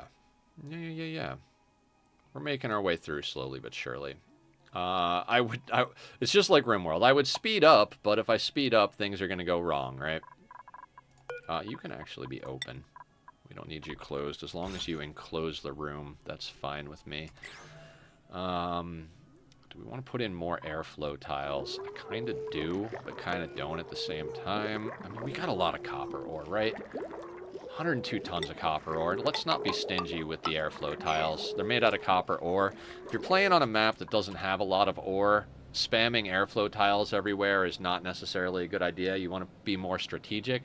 We've got 102 tons of copper ore, and when you deconstruct stuff, you get back the full resources anyway. So might as well. The reason I'm going ham on airflow tiles over here is I want the oxygen to be able to drop down as easily as possible without resistance.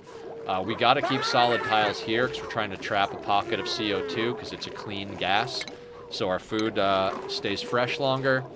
But you'll notice we have airflow tiles down here. We've got a couple of strategic ones in each of these areas. I'm thinking...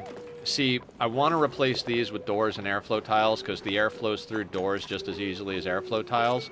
Issue is these solid tiles are kind of still insulating our temperature a bit, so we're probably going to leave these. It's a little sloppy looking, but, you know, we're not at the point where we're going to make the base look amazing. We're on function. We'll be on form later.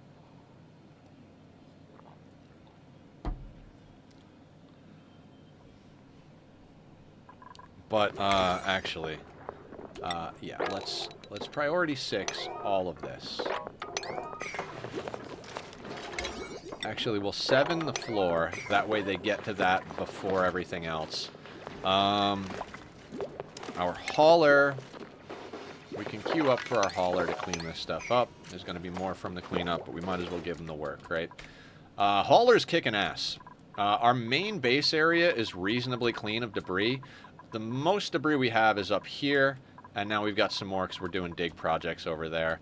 I'll get a little bit over here, but, you know, again, not the most insane thing in the world. Plus, I don't think we've actually finished... No, we haven't finished digging out the algae over here, so...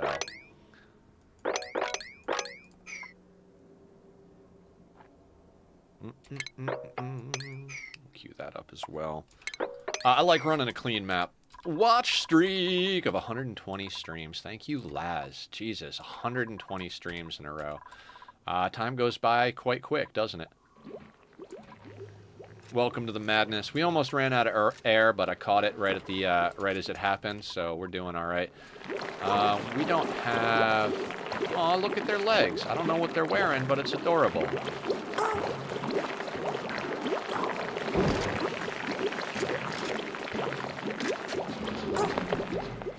Time flies when you're having fun. Okay. We just gotta let them work. I'd speed it up, but I'm already causing enough problems going at normal speed, so.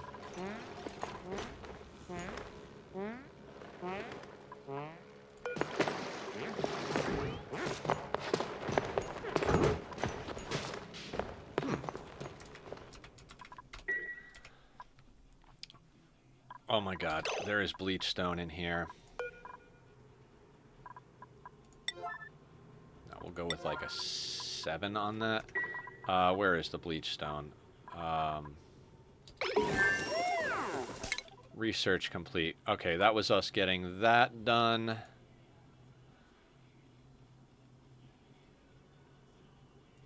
God, there are so many things. Let's get the rad bolt stuff going. We're gonna have to go into a few other things. That bleach stone. That freaking bleach stone. Alright. It is what it is. We'll have to filter out some gases, which is fine. At one point or another, I'm basically going to set up a massive gas filtration system, and just any rogue gases that are in the core base are just going to get filtered and put into a storage location and repurposed for what they're good at.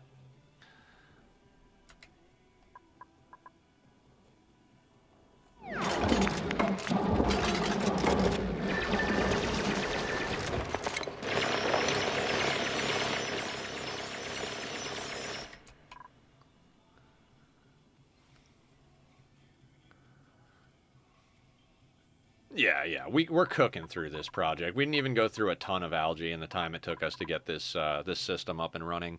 Jesus, we're almost 2 hours into the day. That's freaking crazy. If any day necessitates us going late to finish projects, or if we're just really feeling it, I don't mind going late. Usually I try to call it at time, because as I said, I've been working on a lot of after hours content, recording and editing Magic games and highlights, working on time lapses, all that stuff. So slowly but surely over here, I'm trying to get into a habit of keeping up with stuff. But at the moment, I'm a little behind the 8 ball as far as getting the video content updated and out to YouTube. Like tonight, as soon as I get off of stream, I have to do a thumbnail because I have the first VOD of this playthrough scheduled to go out tomorrow, but, you know, tonight at midnight status. I always release them at midnight because that's the default on YouTube. Maybe I'll change that at one point and, you know, get more specific, but I don't want to go out without a thumbnail and a basic description for the playthrough, so... what we're going to do on this guy, though, unbreathable gas, and we're going to go down to hydrogen. We need the rest of this sorted ASAP. Ren, where are you going? Oh, he's got to get the supplies. Totally understand, Ren. Good job. You're on it. Again, if anybody wants to name a dupe, Point Redemption is there. 3 out of the 5 don't have names. I mean, they have names. They're default names, but... yes, they are available for Point Redemption names currently. Now, power-wise, we're good. Pipe-wise, looks like we're good. Oh, we have to run that.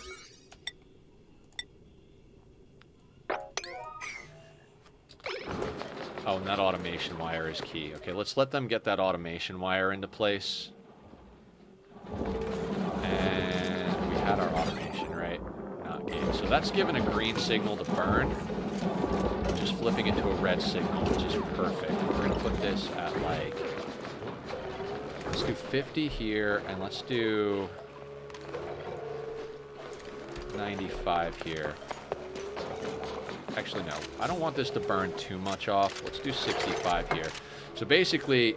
Once this hits 95, it'll kick this hydrogen generator off, and it'll burn down 30, down to 65, and then turn it off. And that will keep us burning the hydrogen. It's dumping it to our main grid, which means that it's going to help keep our batteries full, so the coal generators aren't doing too much. All right. Now, is everything built over here? Power. Gas lines. Automation lines. This guy is set.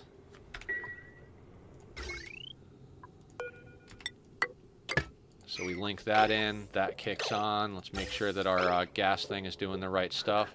Hydrogen comes down. That should turn it on and push it to there.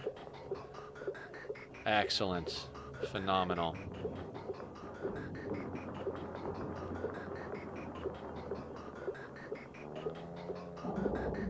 And then polluted oxygen is getting distributed back down. Okay.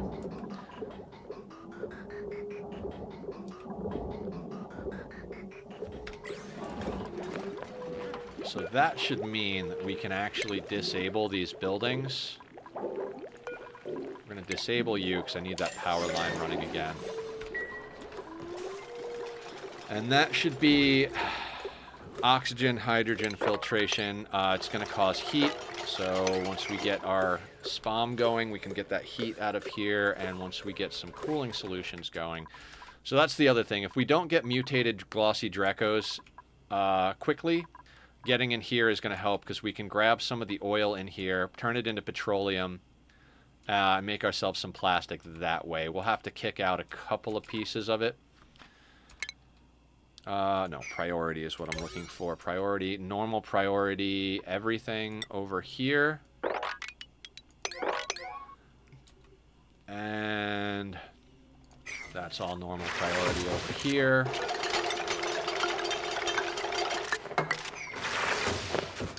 Sweetney! You're officially here. Excellent. Welcome to the official madhouse. We almost choked the dupes of air, Sweetney. You know how it goes.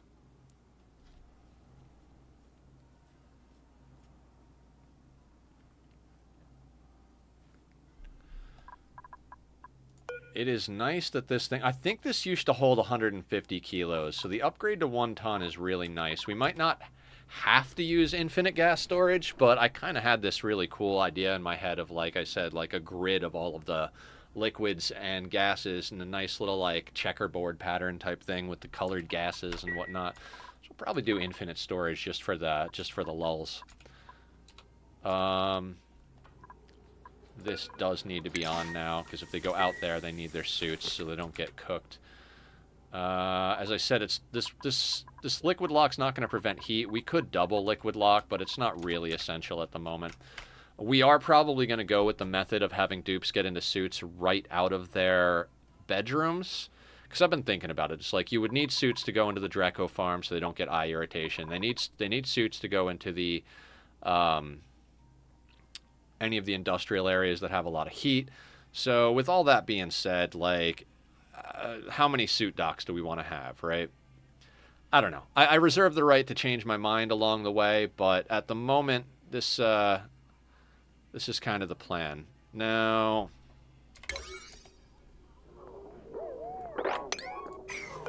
you need to be upwards of a 7 as far as your repair duties are concerned. So the downside of having the dupes get into their suits the moment they come out of their bedrooms is that if you don't have a system sorted out to repair and replace the suits, you can wind up in a situation where all your dupes are trapped in their bedrooms because the suits aren't there. There's a lot of door priority stuff. It's a little bit more intensive as far as, like, how is our air? Our air is fine at the moment. It's a little bit more intensive with the stuff you've gotta do. So, okay. We are getting there. Also, we are at the point talking about bringing on new dupes. Any new dupes that come on are going to have to go into the duplicate gym. It's not an official thing, but it's something that's kind of known in the Ani community. This is a duplicate gym. And the idea is new dupes get operating set to the highest priority. These all get set to a 9 priority. And then you only allow in the new dupes using door privileges. So your new dupe wakes up in the morning, goes to look for operating, looks for the most important operating, which is these wheels, and it's like, oh, hey, I have access, this is what I do, and this is the highest priority thing, and they go and run. Running ups their athletics, so they level up. So basically, we're leveling up our dupes and getting them higher athletics in the duplicate gym. I'd like to put Ren into the duplicate gym before he goes out here and does the suit stuff, because you watch how slow Ren moves in the suit.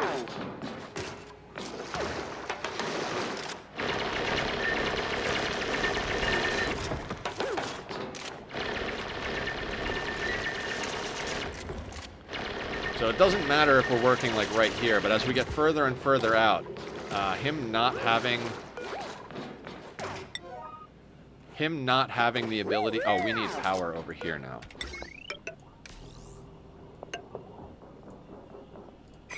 We'll micro this a little bit, because I don't want to have this thing running nonstop.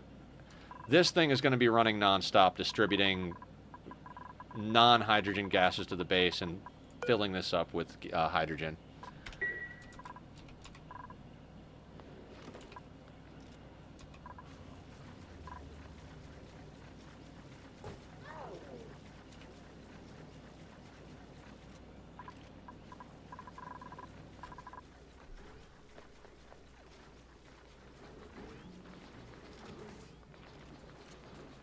Yeah, I would like to get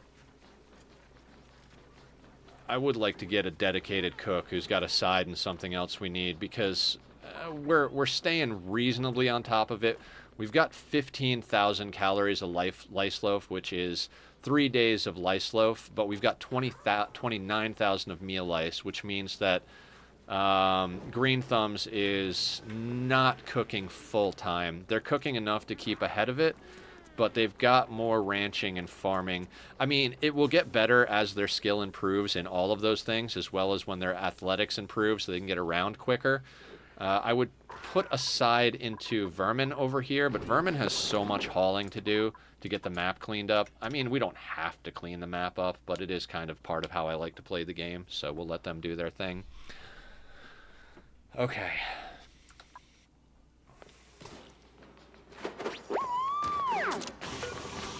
So we're going to set the default to allow people in, and I want Ren to be able to get out, but that's pretty much it. I don't think I want anybody else getting out here. Maybe Vermin, so that they can haul things back in.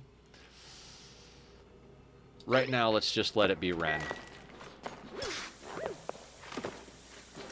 Oh, wait. What do we got over here? Granite? Cancel that. Let's make these out of local materials.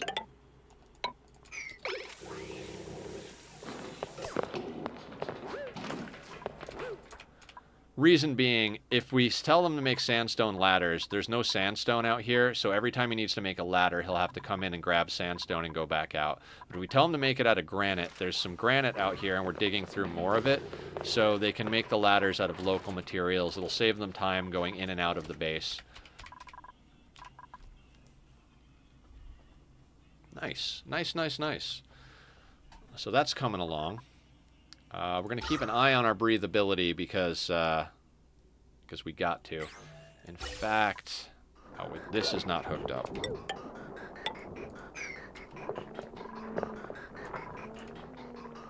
Oh. We need direction on that.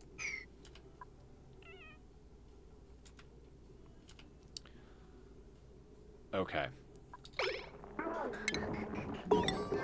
So we're going to use this for direction. Get that built and then hook that in there.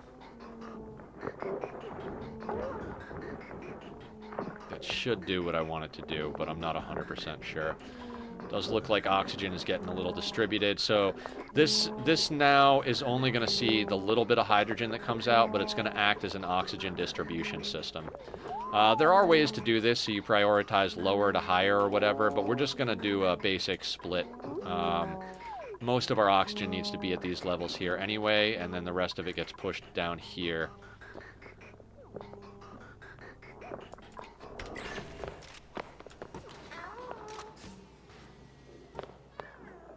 Yeah, Ren is moving slow.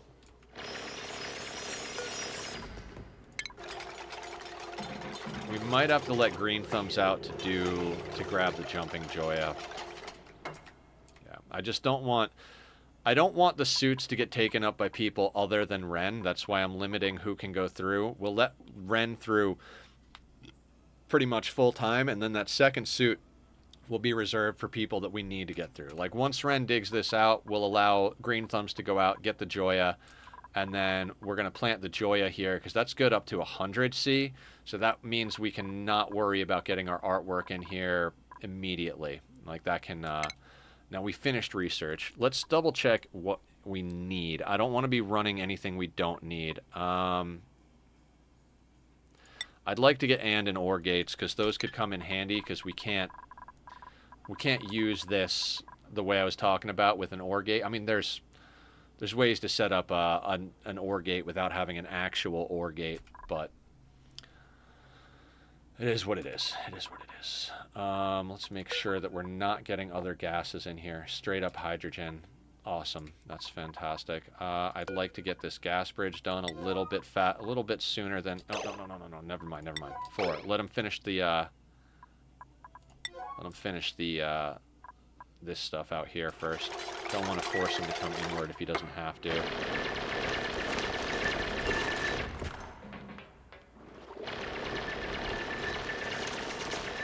And this area we're not going to be sweeping hard because this area is a lot toastier. We're not trying to get 75-degree stuff into our main storage. So this area is going to stay a little dirtier until we can afford to cool stuff off in our main base area. But we are breaking out of our starting biome and getting into an oil biome, so I'm pretty excited about that. I do, like I said, want to do some exploratory digging this way, but rather than going up here like I had originally planned, why don't we just go straight through the oil biome here, because we need this stuff anyway, and I'd like to see the edge of the map on this side. I can't imagine where the rest of our planetary stuff is hiding. If it's all down here in hot biome area... Oh, there's magma there. Do we have another volcano in here? This is usually what a secondary volcano looks like. That's interesting. What achievement did we snag? I mean, I'm sure we got plenty that I haven't looked at. Enter an oil biome is the one we just got.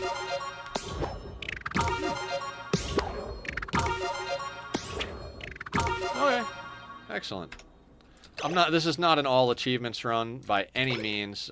We would be behind the 8 ball 100% on that. Okay, so we're going to go over here, and we're going to allow green thumbs access out here. We're going to put this up to a priority 9. So green thumbs comes out and handles that. We're going to let Ren dig out here a little bit. Now, we've got lead out here, which is fantastic, because we can use lead for our wiring. You need refined wire for conductive, or you need refined materials for conductive wire and whatnot, so there is that. Also, we've got some nice pockets of stuff. Okay, so we've got the edge of the map here. I'm still going to let them dig, just because we need to strip this whole biome. There is another reservoir. So we've got 1, 2, 3 reservoirs, which is enough for a full pipe of crude oil, which will get us our petroleum boiler setup going with this guy.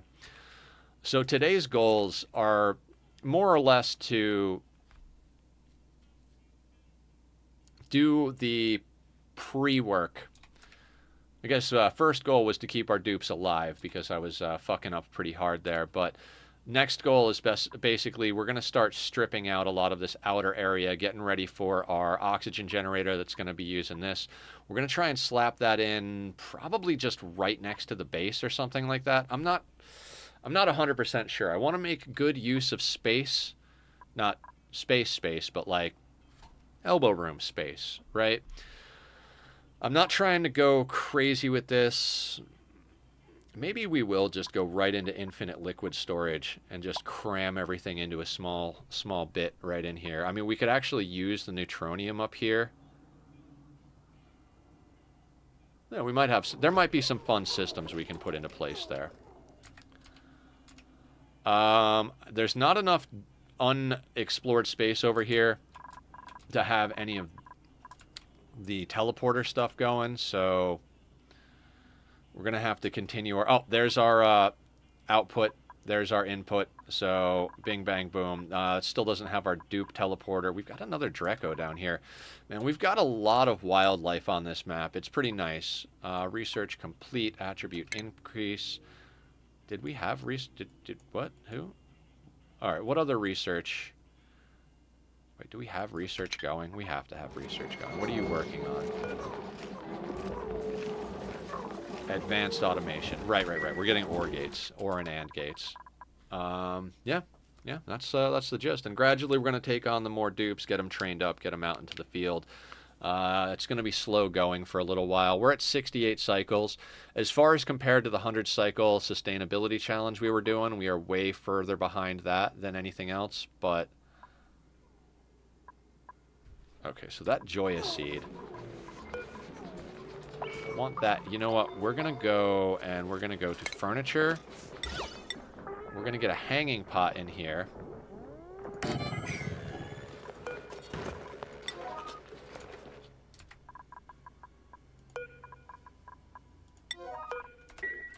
Gas bridge is done. That's perfect.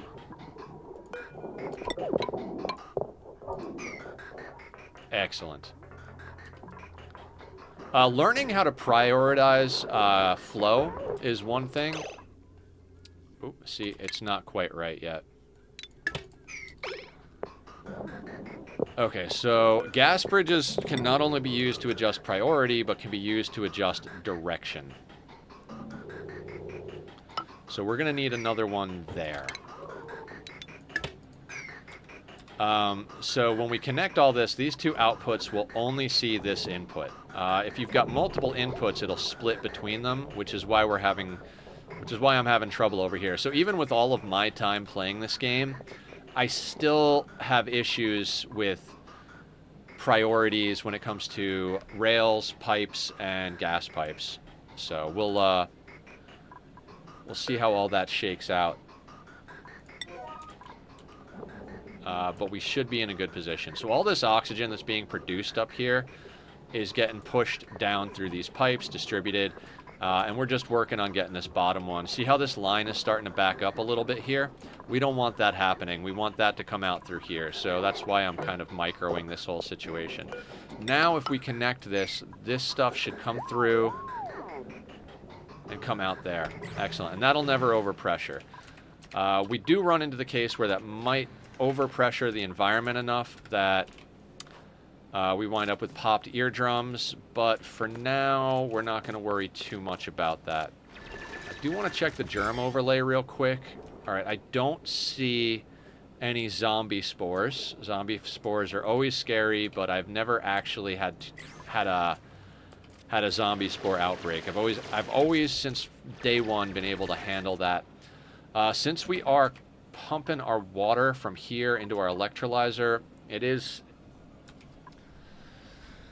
kind of essential we start getting this running. It's a little bit of everything, right? What we're eventually going to do is let our hauler come out here as well, so that we can get our fossil. Fossil is a necessary thing. I might download... So, since this is a cozy playthrough, I might start experimenting with a few quality of life mods. There are, like, mods for, like, sweep filters. So, rather than sweeping everything, we're just sweeping the things we want to sweep. We need this fossil.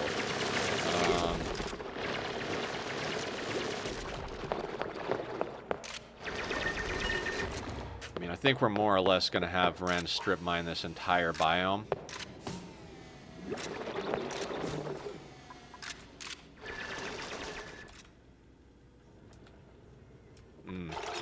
Yeah, I mean, that's where we're at, actually. So let's just get it going.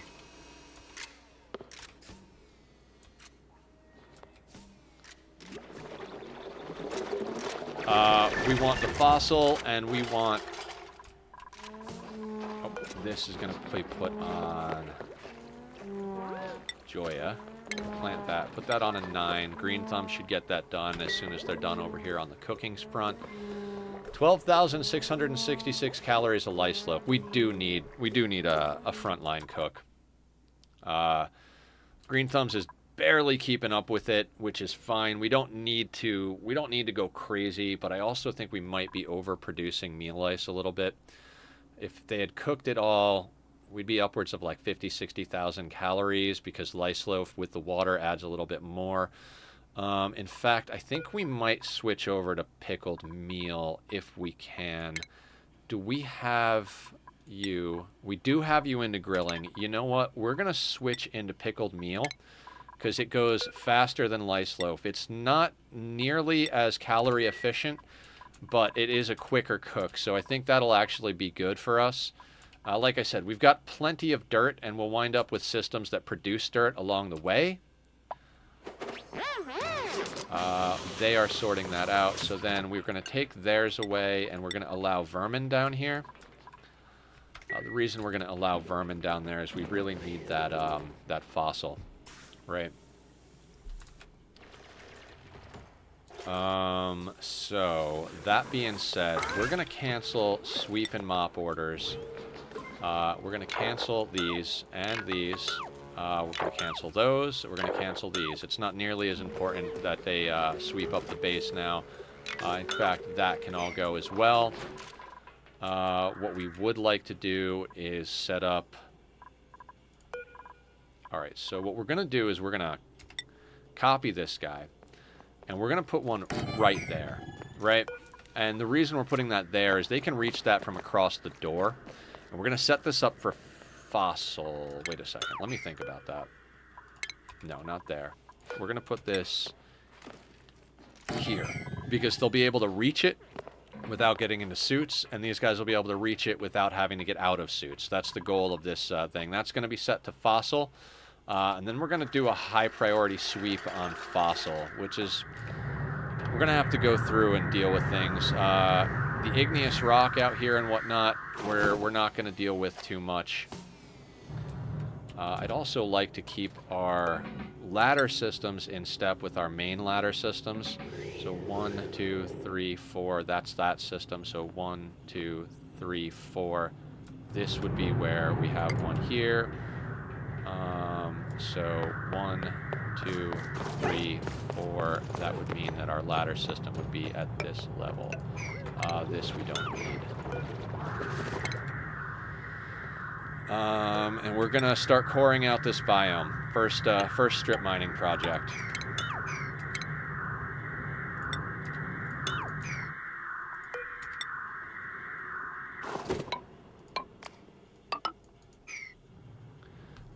Basically, yeah, we need all of this. We'd like to mutate our hatches to get into stone hatches.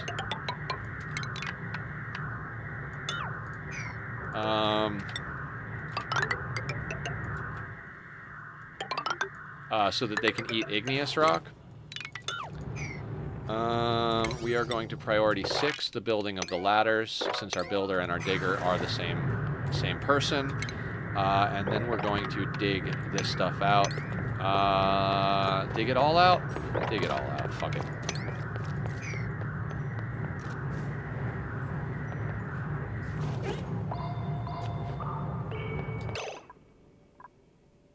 Oh, no, no, no, no. Those aren't supposed to be sandstone. Those are supposed to be granite.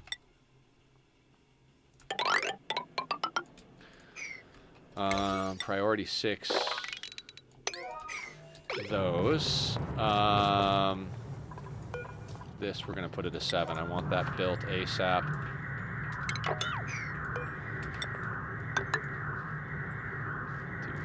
3, 4.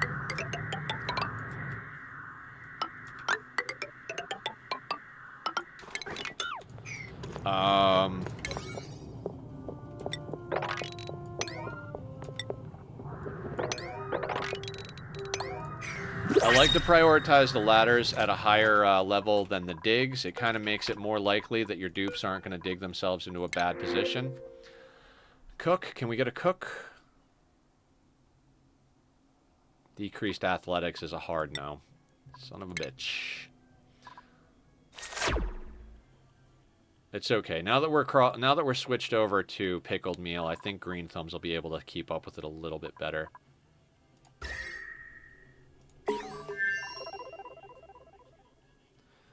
Advanced automation is done. Let's snag the next bit. We're gonna need to get into this stuff for the sake of doing our oil. It's not essential right off the bat. And we do need to get that water going.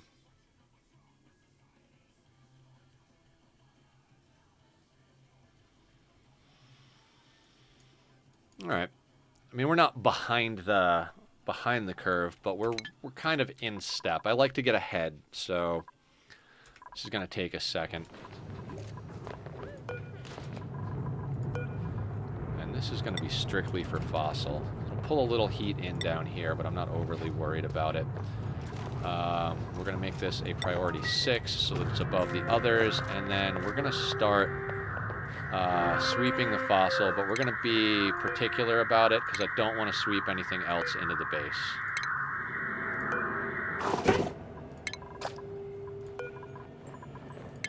A little bit micro-intensive, but absolutely worth it. Yodeling like a fool over here.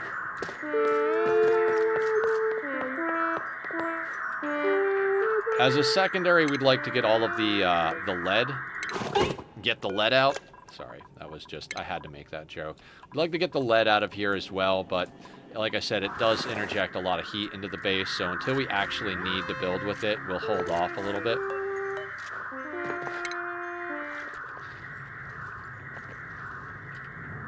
Damn, everybody's pretty happy in this colony. That's badass.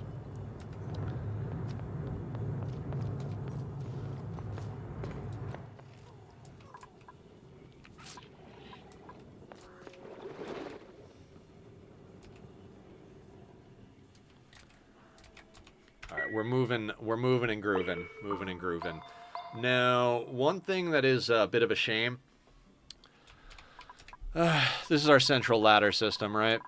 Our central ladder system is going to go straight through this thing. We can't move these, so we might actually have to end up moving our central ladder system. I'm not opposed to the idea, but it is a little like, kicking the nuts as far as what we got to do. This is going to be chewing up water. We need to get off of our reserves and onto... I think I'm going to let them do this work.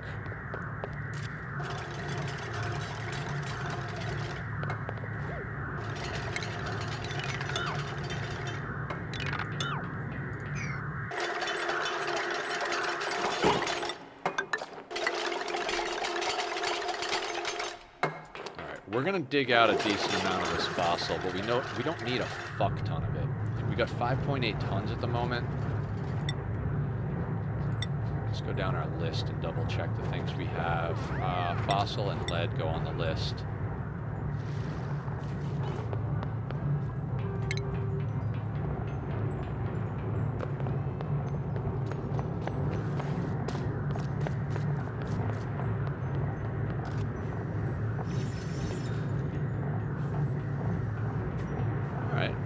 We're doing all right.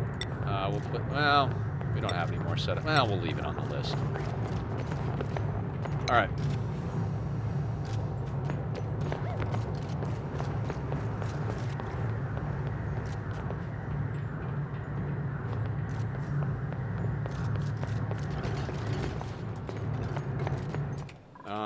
Radiation. So we got our rad bolt generators. I don't want to worry too much about that. I'm worried more about base sustainability. Then we'll get into rad bolt stuff. Just got to get all those exclamation marks out of there before they make my brain go a little crazy. Now we should be able to fossil to lime forever over here. That'll give our operator something to do. Yeah, I'm feeling pretty good about this.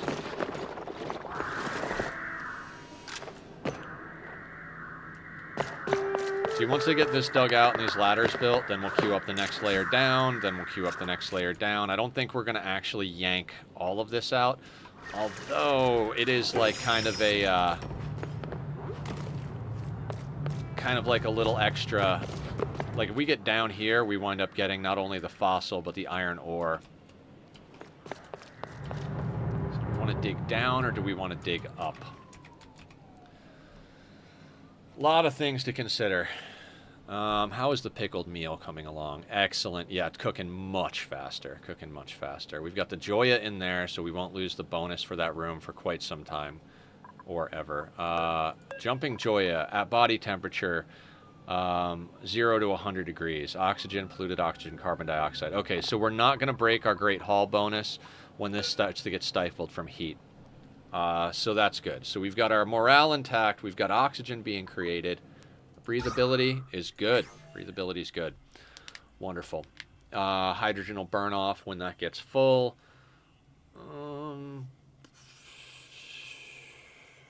I feel like I'm missing something. You guys ever get to that point where you're like, oh, we got everything covered, and you're like, I know I'm missing something. Like, I gotta be. It can't be running this smoothly, right? Dupes always try to find a way to get themselves killed, so. What's going on over here? Okay, so you've got enough fossil. Okay. We can also use these little bits of extra oil down here. We might use those. I'd like to hit like a little bit of a bigger pocket of the stuff. Did I do this stupid? Like, no, we can build a ladder system going straight down here.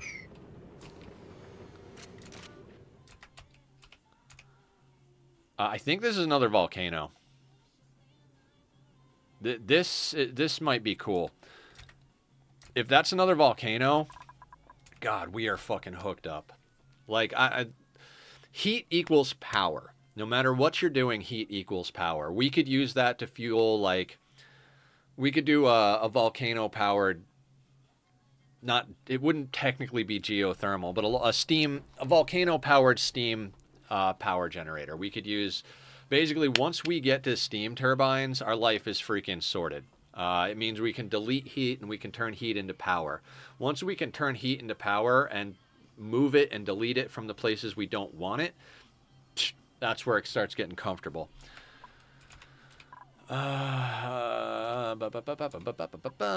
Now, these are starting to run out of O2, so we're going to have to kick this system back on as well. Let's make sure this works with our existing system. That pushes the CO2 that way. It's directional. Wonderful.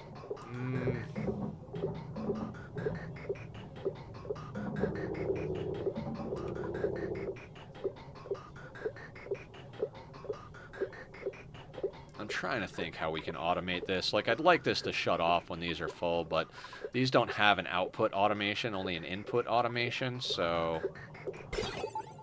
Output is the darker one, input is the lighter one. So, like, you'll see this is an output for the automation wire, that's an input for the automation wire. You have mostly inputs going around here, but, like, on this guy, we've got an output from this tank.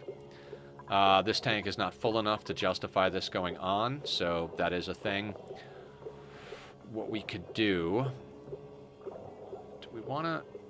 How much coal do we have? We've got 56.5 tons, and we've got hatches eating sandstone and producing coal. I prefer to get off of that line of reasoning, but we've got a bunch of everything. There's igneous, granite, sandstone. Like, once we start being able to just core out stuff, we should be fine. Everything will be fine. Okay, oxygen is distributing.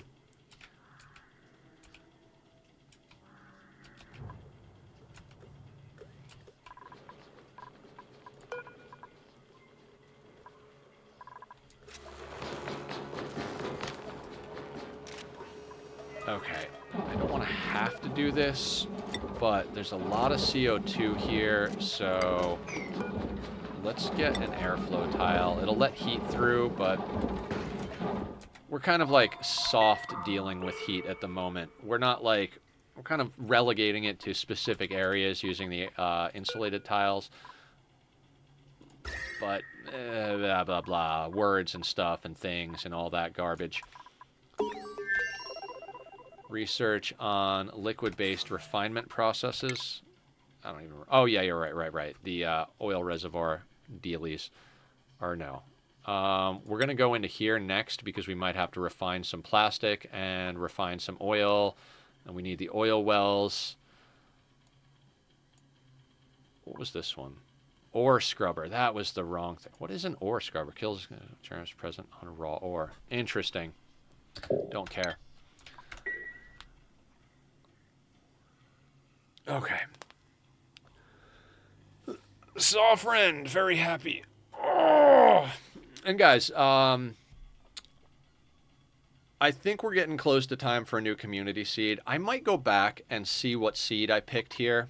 When I do the thumbnail and upload the video from the first VOD or later tonight, I'll take a look and see if I can... I should be able to see the seed as we were starting. I took my time picking a planet, so maybe I'll slap the seed up in the community area in case anybody wants to play along on this seed. I should have done that from the get-go, but like I said, I got a lot going on, so not everything is self-evident right off the bat.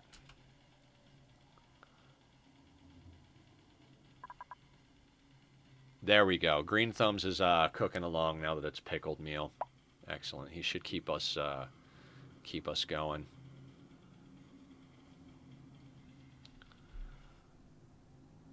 Boop, boop, boop, boop, boop, boop, boop, boop, boop. Okay, so then how much of this do we need to... We've got 4 tons, and I believe this stuff really doesn't convert at a great... Like, we get 5 kilos of lime out of 100 kilos of fossil, but it does also get us sedimentary rock, which we're feeding to our hatches.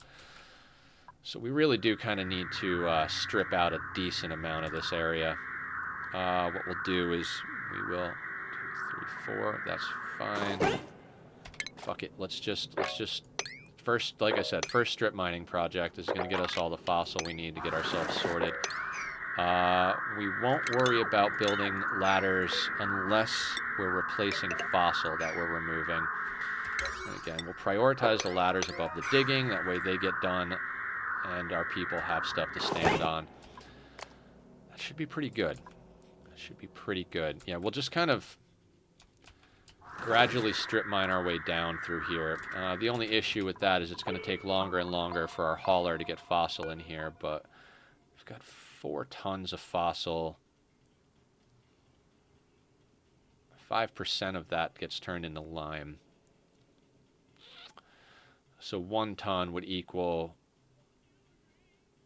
God, I can't do that math right now. We need a lot of fossil. We need steel.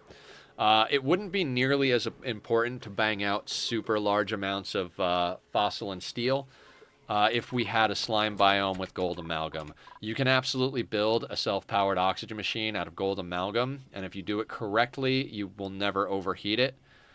Gold amalgam overheats at 125 degrees, whereas ore is going to overheat at 75.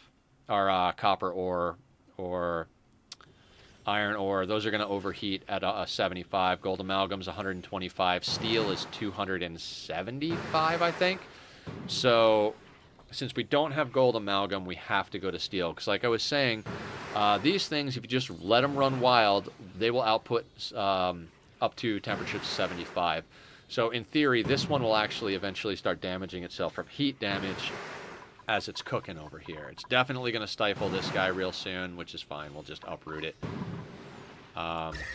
See, we've got a lot of heat getting generated up here between this thing and the cooking and this. We can't really insulate this either because we need these airflow tiles to come down. It doesn't matter if these plants stifle. Our nature reserve will stay a nature reserve even if they're stifled, as long as we don't uproot them. And our main spot that we're concerned with temperature is down here. This can't get above 30 C, otherwise our meal lice winds up.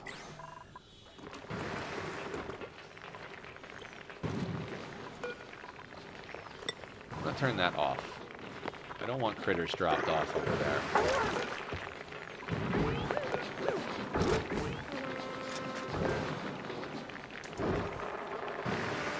Alright, let's move this guy over here. Green Thumbs is definitely carrying the colony as far as food is concerned. They are just doing all of the food tasks. Mother boy, yeah. Yeah, you know how to pick them.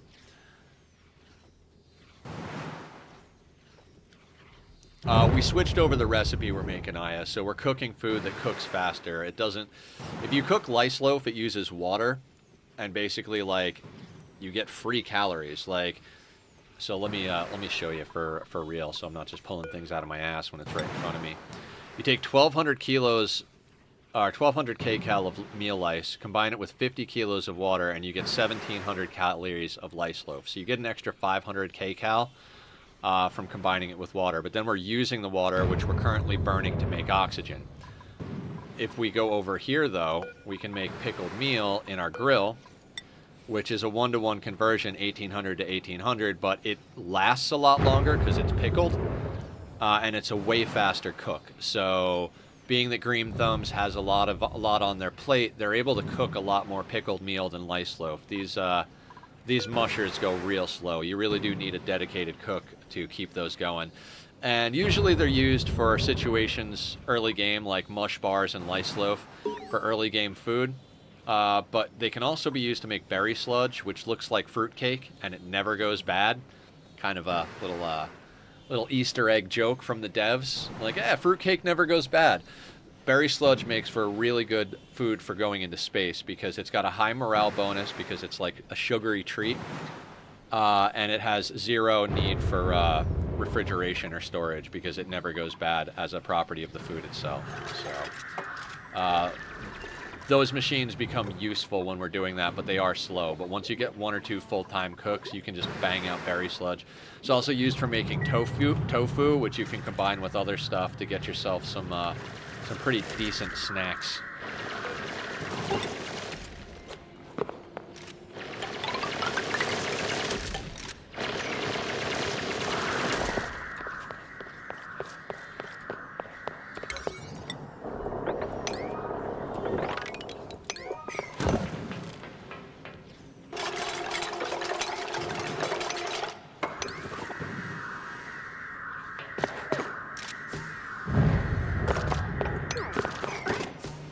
That out.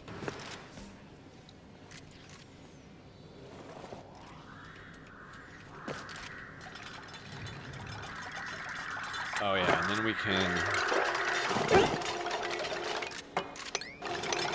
get a little bit of juicy iron ore over here.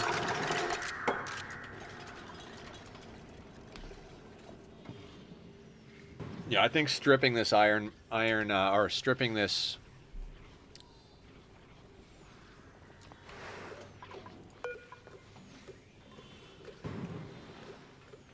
We're going to put this on sweep only. And we're going to put iron ore in here as well. We'll sweep some of the iron ore out of here for processing.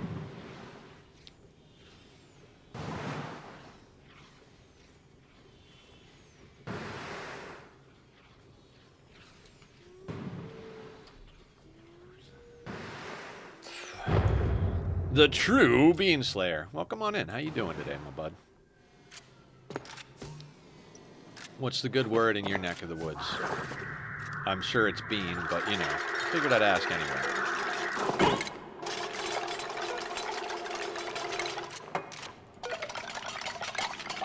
The reason I'm manually sweeping this fossil is, like I said, I don't want to sweep any of this other material in there, because it's too toasty for our main base.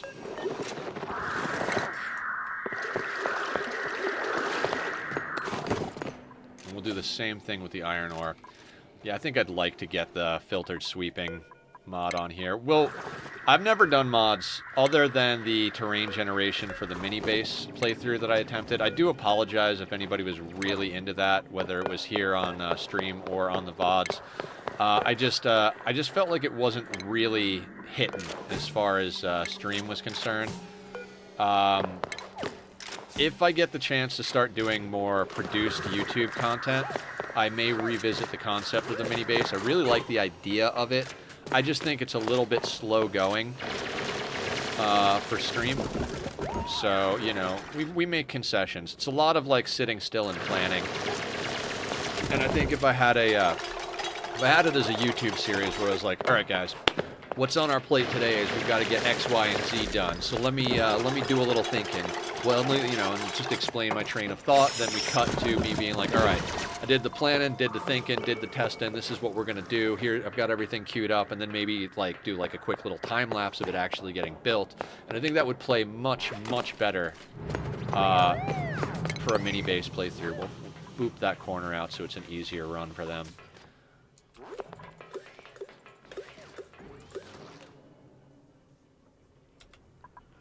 Boop, boop, boop. Is that more fossil? That is more fossil. Let's sweep that up. I see some behind here. Yes, I do. Sweep that up. Yeah, as I said, first strip mining project. We're going to strip out basically this side of the map is the idea. Until we can get to the point where we can make steel.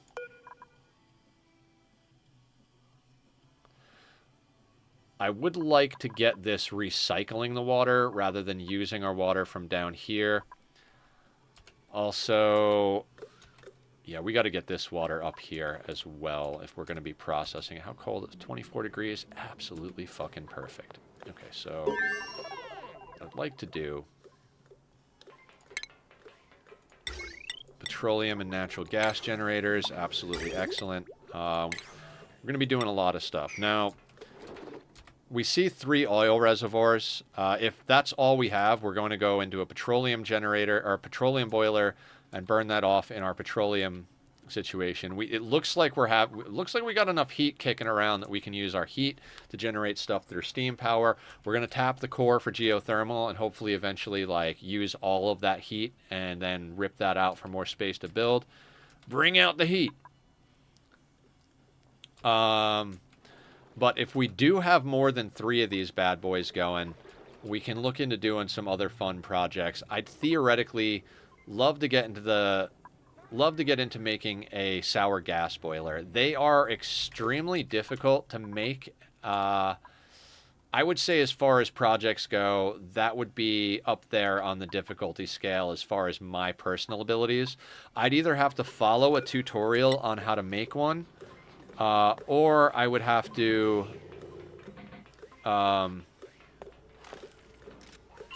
what's the word? Or I'd have to get really into learning how,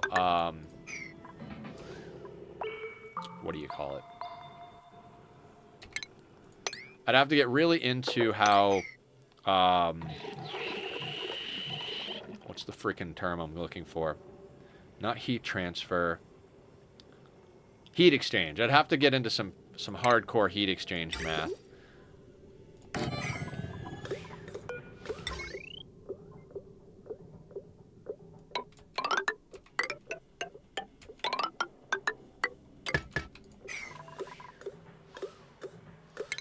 So many projects. Could definitely use a second constructor as well.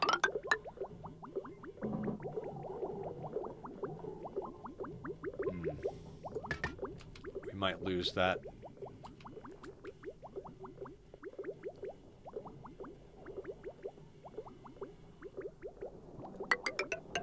Yeah, time to let that be what it is. We're going to run this up here. Might as well do that whole thing. We're going to run that over there, put a liquid vent right there. We're going to need a couple of bridges to make that happen, so boop that there. We'll do a little bit of that action there. That does mean that once they do this, we can straighten our ladder system out a little bit here, which will be nice.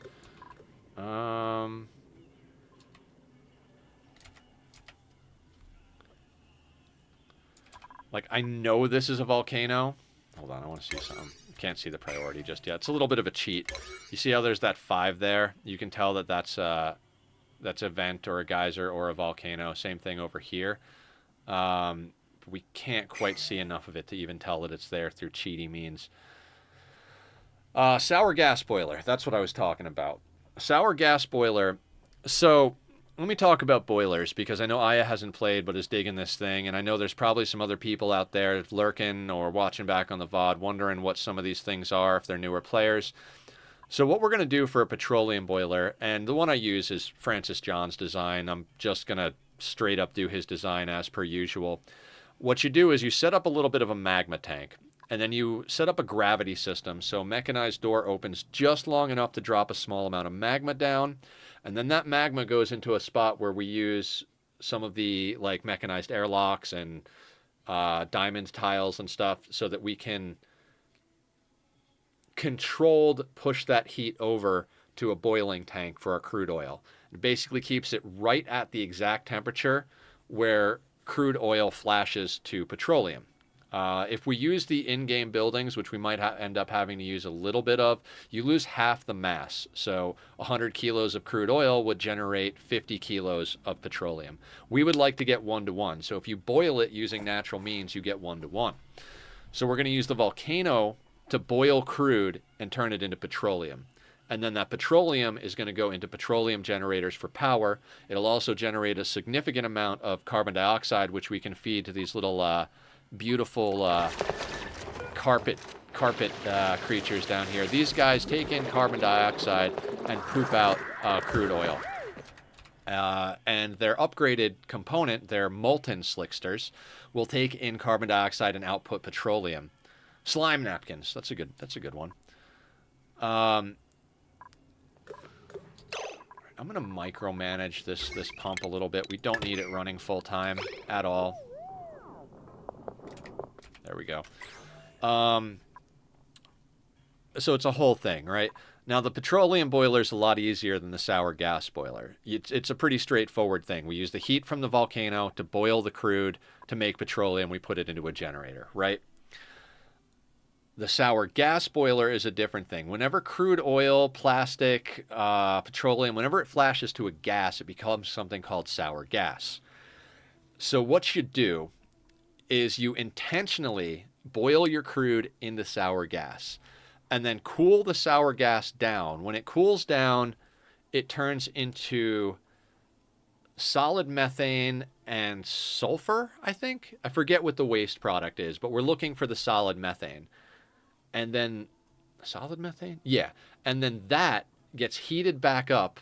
And when it gets heated back up, it turns into natural gas. The natural gas can then be burned off in a natural gas generator for power. That produces carbon dioxide, power, and polluted water. The petroleum generators also produce polluted water. There's a lot of waste products that can then get recycled into closed loop systems and, make use of every part of the animal, so to speak. But the sour gas boilers, you don't want to be throwing power at that because you want to be power positive with the sour gas boiler. So it requires a lot of heat exchange. So whether you're using a volcano, geothermal power, or you get into space and you get yourself some thermium and niobium, you basically have to set up a system where you have a heat and a cool. You need like an ice block and a heat block within the sour gas boiler. And if you do it right, you can basically use an aqua tuner made of thermium or whatever, so that keep you can basically exchange, like, make this place hot and make this place cold. So, and they're basically just a loop, right? And in doing that, if you build it right, you can heat exchange everything so that you can passively heat things up and cool things down. That one little block of hot and cold, that's where you put your power. Lava lamp setup, kind of, yeah. Maybe we'll look on Francis's webpage or YouTube, or go search, and I'll show you guys a sour gas setup. Actually, fuck it. Let's cozy playthrough, right? Let's do a little show and tell on sour gas boilers, so you guys can see how complicated this gets.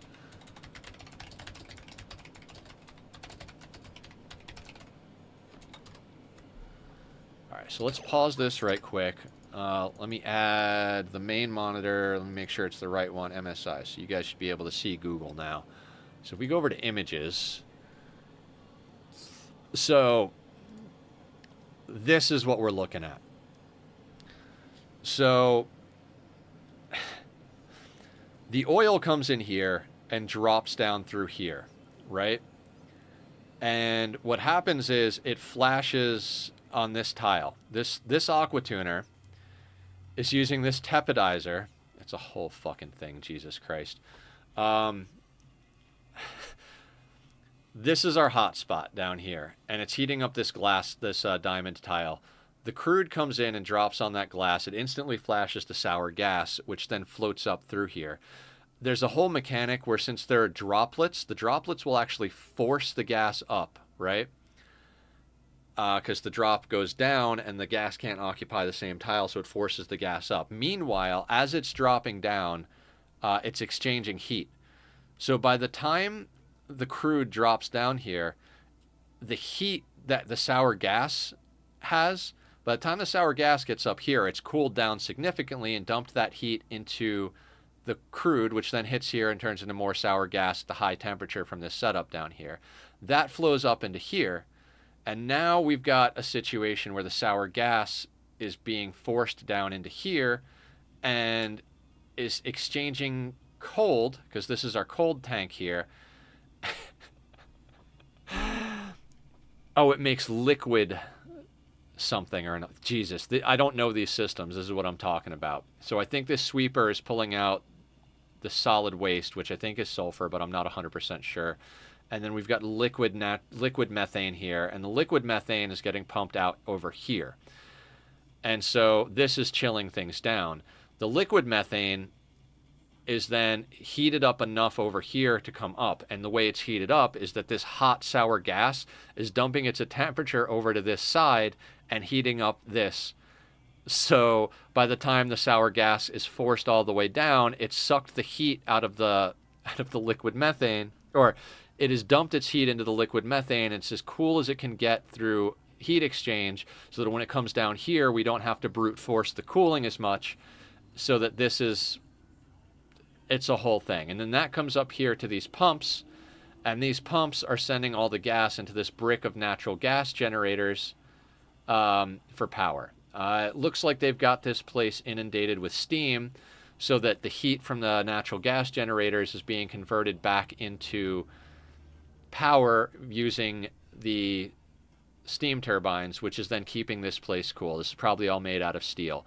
These output polluted water. How are they dealing with the polluted water? Okay, so they're flashing all of the polluted water and then using these sweepers to pull the dirt out of here so they can use dirt. And the polluted water gets turned into steam, which is then cooked to here. And I would imagine some of it is dropped in here, but they probably have a system to pull water out of here so that this doesn't overpressurize. And then the dirt comes out over here. So this whole system, and this thing is exchanging heat, right? So this thing is being used to cool this area and then dumping heat into this area, which is cooking this. And the liquid tepidizer down here is because this is not 100% efficient back and forth. So you need something down here to help balance the system. This takes a little bit of power, so we're dumping a little power into the liquid tepidizer. We're heating up the water so that we can dump more. Again, this is an obscene thing, and there's a lot of different versions. Here's a smaller version, depending on how much crude you're putting in. Here's another version of it. Yet another version. So there's many different ways to do it. It'd be nice to actually create our own way of doing it by learning the heat exchange mechanics, but as I said, that's way above, well, not way above my pay grade. It's a little above my pay grade as far as knowledge. We're smart enough, right? I agree, Sweetney. We can do it. We'll figure it out one way or the other. All right, our pickled meal is going up steady. Hydrogen is getting dumped in there. This was research into fossil fuels. Did we get, okay, so we're still running it. We're pumping the water from down here up into here. I'd like to do the same thing over here. I want to get this all into the tank over here. It's going to require some shenanigans. We're going to have to run some long pipe systems, but let's not waste water. So we're going to have them build this system. We're already yanking all the fossil in, yanking in the ore. We should get some steel. We've got 70 kilos of lime. We've got 2.5 tons of iron ore. Let me think about this. So we need 12 for an aqua tuner, right? Let's not think about an aqua tuner yet. Hang on. Let's just do a little bit of math. We're going to need 2 of these bad boys at 200. So that's 400 steel. We're going to need at least 3 of these pumps. So that's another 150. So it's 550.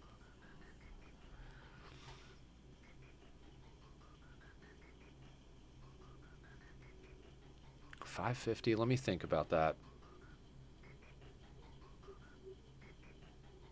And then we're going to need some for the hydrogen generator. We're going to jam in there. Yeah.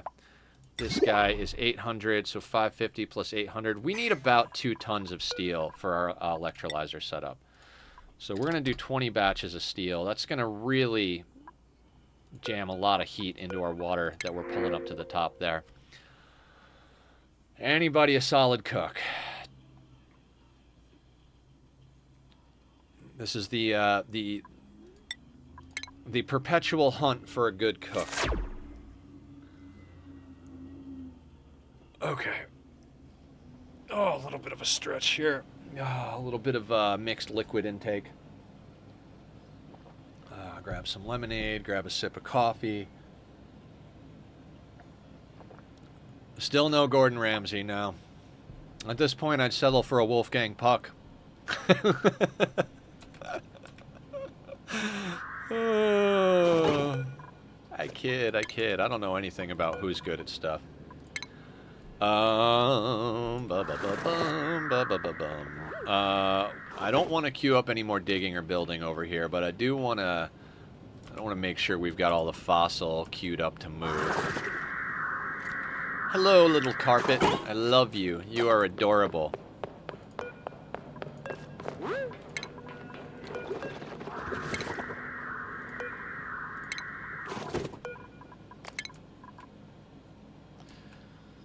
I wouldn't be surprised if they eventually add filtered sweeping into the core game. It's just such a, you just set sweep fossil and then whoop, rather than having to go in and click on the individual fossils. Because if we sweep everything here, most of the time you're going to want to sweep everything, but we don't want heat into our base yet. A lot of times when it comes to hot materials, what I'll do is set up a chill box, right? Anything above 130, 135 goes into a steam chamber until it's down to 135. Steam chambers start kicking on at 125. So you don't want to stay right on that razor's edge because then you wind up with stuff that just keeps cycling. So I'll usually cycle stuff out of the steam chamber at about 135 to 140. Usually 140, I think, is what I do. It's been a little while. And then when it's at 140, it then goes into a box of liquid. Polluted water is most commonly what I use, but you can use whatever else. And the aqua tuner in the steam chamber is cooling that liquid. And so the liquid is cooled down to like 30 degrees or something like that. And so the solids that are now at 140 go into the liquid tank. They rotate around the liquid tank, dumping their heat into the liquid, which is then cooled by the aqua tuner, which dumps the heat back into the steam chamber. So we're recycling every piece of heat. And then once those solids that are in the chill tank are down to, let's say, 35 degrees, 40 degrees, whatever it is, if the better your base cooling is, the less you have to worry about it. A lot of people just take 130 degree stuff and dump it into their main storage because there's usually enough mass in your main storage that it's not going to overtake the temperature. But I like to be a little bit more ridiculous and recycle that heat back in. And so once it's below that temperature, then it comes out of the chill tank and goes to central storage for use. So a lot of times when I'm digging through all of these areas, I will set up, once we get a cooling system going, we'll also attach a chill tank to it, and then anything that's above like a decent temperature for the base, we'll put on a conveyor. If it's above a certain temperature, it'll go into the steam tank. If it's below, it'll go directly into the chill tank, etc., etc., etc. Priorities and automation and all that good jazz.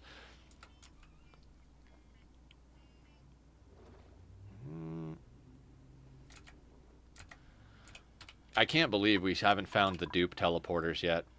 It's nice that we have the material teleporters, but where the fuck are the dupe teleporters? I might kick this up a notch as far as speed is concerned, but I am still concerned about air in general.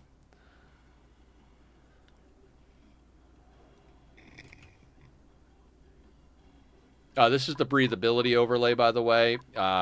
This light green is good, blue is not so good, and red is no air. We don't need air over here because we're in suits that have air in their system. Excuse me. All right, we've got almost 2 tons of fossil, and yeah, we've got almost 2 tons of fossil in here. Well, 12.6 tons. That's right, it's 20 tons. Ugh. So we've got 12 tons of fossil in here, which is not bad at all. That's going to continually get crushed down. Again, that is interjecting heat up here, but these insulated tiles are making sure heat's not bleeding down too far. Dupes start to get pissy when it gets hot, but it won't kill. They won't start taking damage from heat until about 70°C. Sounds like the process I used to do at public pools. I'd sit in the hot tub section until I started to get too warm. Hindsight, I was overheating. Then immediately go jump in the cool pool to freeze myself. Yeah. Temperature regulation. A lot of people refer to the process of keeping the base at temperature as having a cooling loop, but it's not. You're not always cooling. Sometimes you want to warm spots up. So I'd say the proper way to think about it is temperature regulation as opposed to cooling loop.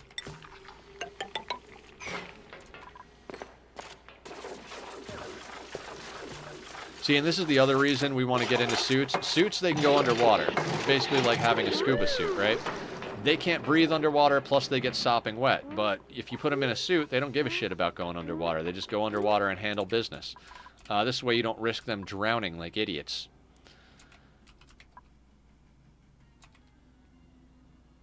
So that looks... All right, so this is pumping water. The idea is that we're going to pump this water up to our main tank here. We're going to be drying this whole thing out down here, just making use of all the water. The water here is 23 to 25, same thing down here. Should be reasonably similar over here. So we're going to consolidate water into here and continue to use this to feed our oxygen generator and our refinement process. I would eventually like to actually start recycling this, but I almost feel at this point, by the time we start getting to where we can do that, we're going to be moving our industrial area. I love playing video games while watching other people play video games. Same. Very much same.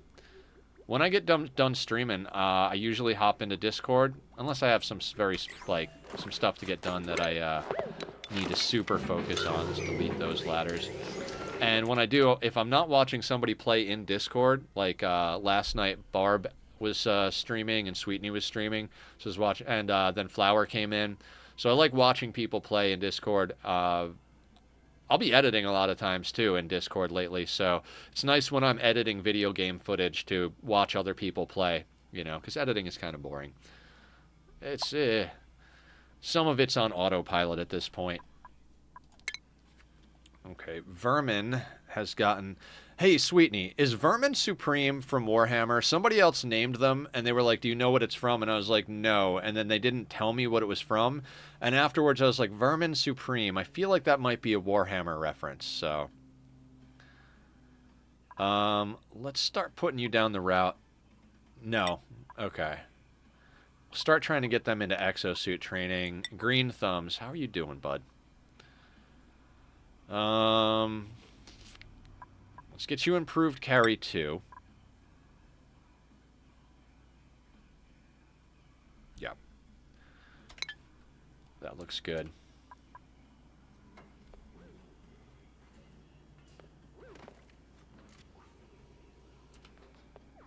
And there is Nightbot reminding me that I'm actually streaming and not just playing video games. If you guys want to come join us on Discord, speaking of Discord, Nightbot was kind enough to post a link there. And it also posts a link to my YouTube channel. I know I repeat myself a lot, but that's what Nightbot's there to do, to remind me that I'm a streamer, not just a gamer. So if you guys want to check out all of the VODs from the Ani and RimWorld playthroughs, as well as some cool clips, funny stuff, interesting happenstances, magic games, etc., is the wizard dude that trolled some political affiliated people by promising everyone before the election that he'll give free unicorns.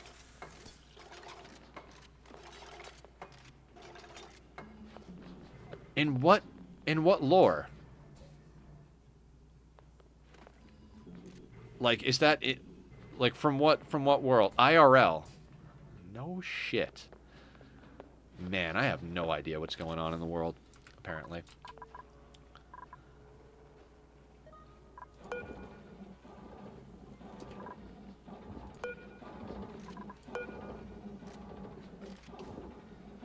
We don't have refined carbon. That's why we can't make steel. Okay, how much refined carbon do we need for steel?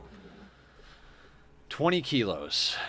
So 200 would be 10 batches. 400 kilos would be what we need to get 20 batches done. So what do we get out of this?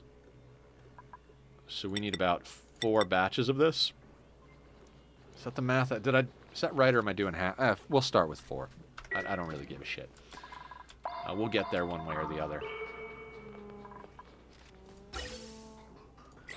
Keep an eye on our coal. 55.2 tons. We're kind of on the edge with coal. We're not positive, but we're not. We're like right there. He also won the election, by the way. Truth is stranger than fiction, isn't it?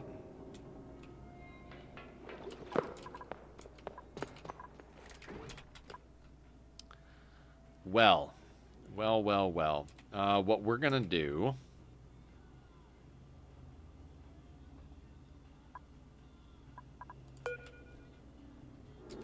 I'm gonna work this backwards. We want to get down to here.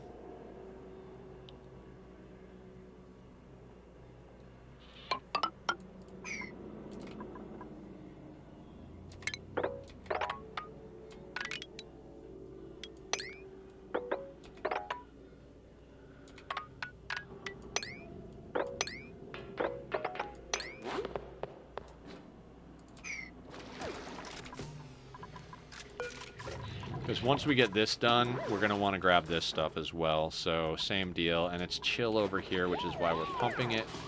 So, if we bring this guy, let's say we put them there.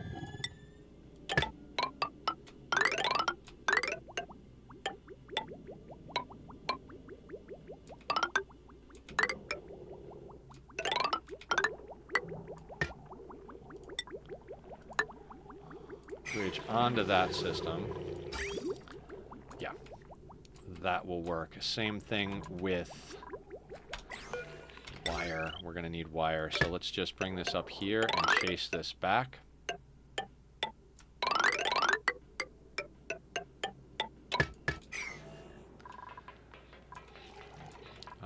But at the same time, we don't need this on yet, because we don't need to get that going until this is done. Squiddy WTF coming in with the raid. How the heck are you going? How you doing, dude? We're gonna... Well, actually, the bot should automatically do a shout out. Looks like it did. Dive into the icy cool world of Squiddy WTF. They're all about that chill gaming vibe and AMAs while tackling Roblox with a side of ADHD flair. From grinding guns to screaming updates, they've got you covered. Join in for some Phantom Forces action or zombie slaying on Nightmare Mode. Viewers are welcome to join the completion meta fun. Ready for Squid Sanity. Awesome. I love that bot. Chill gaming vibe. Yes, you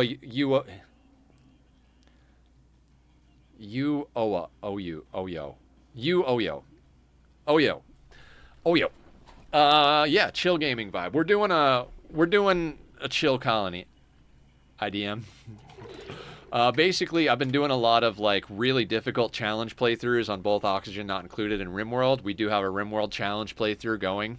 We do that Monday, Wednesday, Friday. We're doing Ani Tuesday, Thursday. And I decided it was time to get back to some chillness. This game can be really chill or really stressful depending on how you want to play it. And I needed a little bit of something that wasn't stress. I was doing full stress mode nonstop. So yeah. He's good. He's good about being a chill streamer. Not true. I mean, you do some challenging shit for sure, but I think you're better at keeping the chill vibe. When I'm doing stressful stuff, I let it get to me sometimes. So it interferes with the normal flow of things.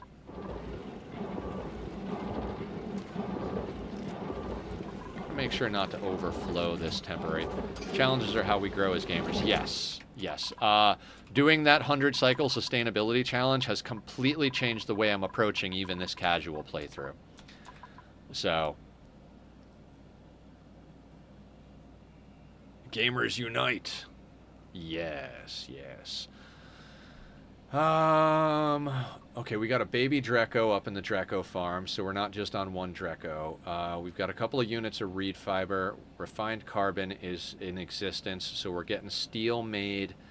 So we're on the grind. We're on the lookout for a full-time cook. Then we can skill scrub Green Thumb so they don't have to cook anymore. We are digging over to the water and installing things at the water.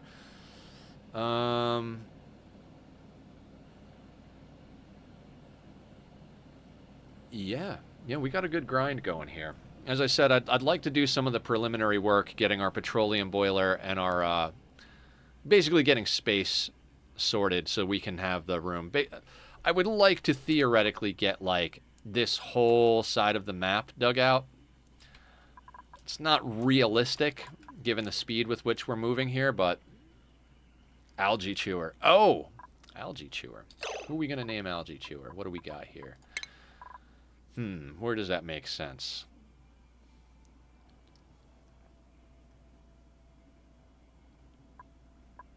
I think Gosman. Gosman will make a good Algae Chewer. She just, she hangs out in baits and acts smart, right?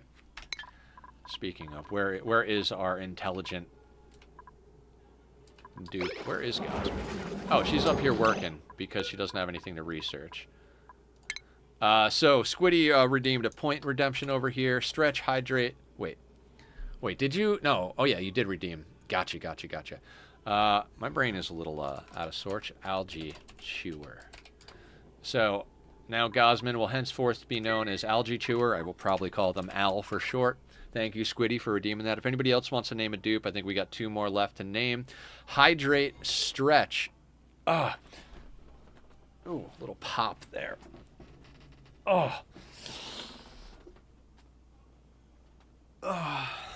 Big Al. So let's take the last swig of our coffee here. And then wash it down with some hydrating zero sugar lemonade. Okay. Al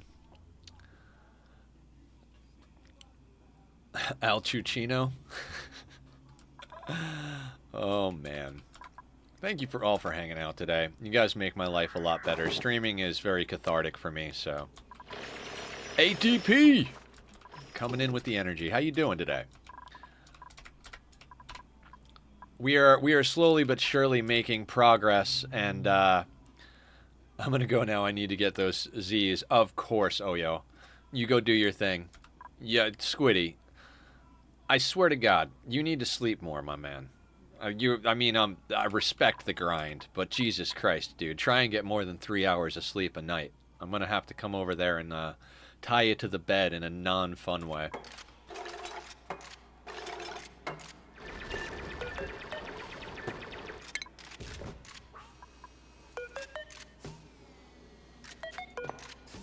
We have refined iron over here? How do we have refined iron? Really?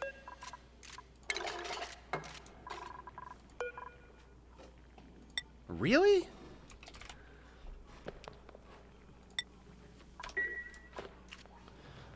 Will Denosine triphosphate fit for a name? Sure, why not? I mean, I'll probably just call them Denny or Deno or Trip or something like that because I'm ridiculous. But yeah, feel free. Happy to get on it.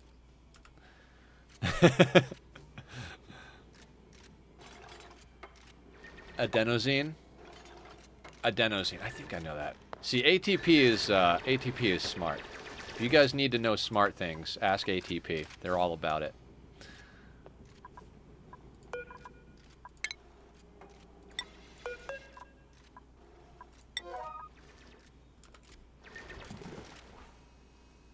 ATP is energy. Aiden for short.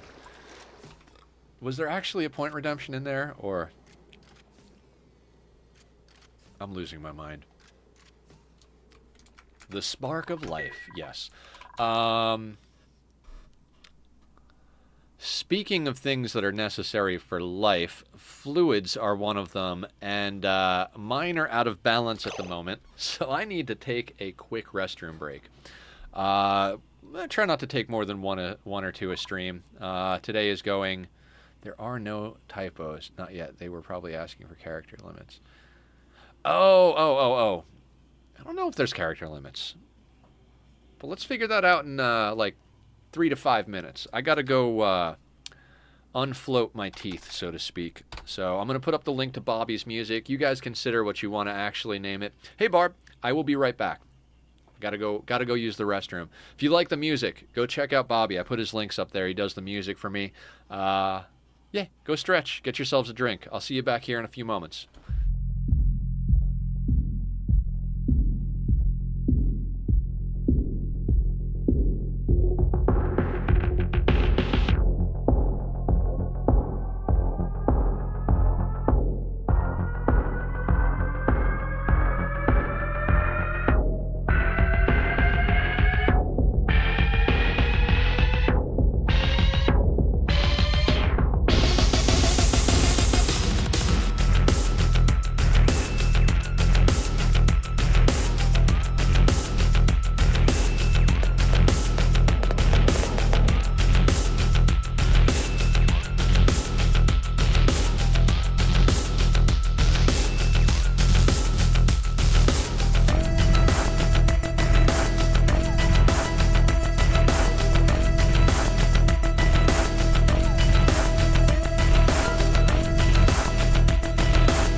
All right, I'm back.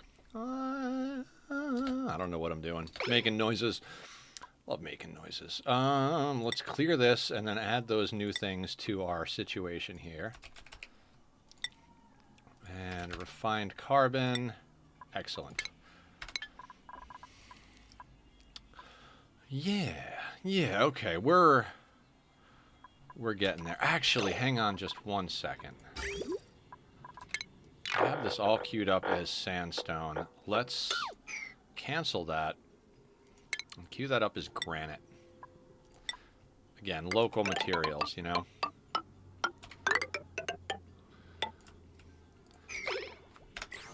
Same thing over here, though, right? Actually, they're cracking into some sandstone over here. We'll leave that be. Oh, we got some coal. Yeah, okay. We got a lot of good stuff going on over here. I was worried a little bit about the coal, and I was like, wait a second, I don't have to worry about coal. There's plenty of coal pockets all over this goddamn map. We'll just dig some more out if need be. This tank is going to get a little bit on the full side, I feel like. Man, we've got muckroot over here coming in as well, which is good because it's good. Nether, check your DMs when you can. Okay.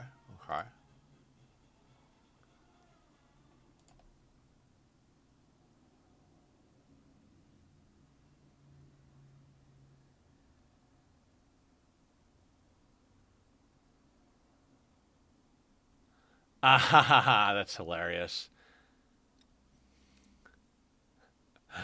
That's fantastic. Inside joke stuff, guys. We'll get that was fun. Good stuff, Barb. But let's try our best to keep stream about stream stuff. You and I can josh around and stuff after stream or before stream. So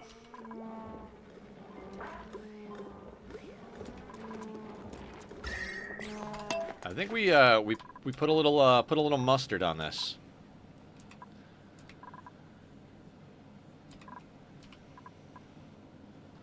Actually, no. What are our plans on this stuff? I said I wanted to get everything going for our necessary systems, right?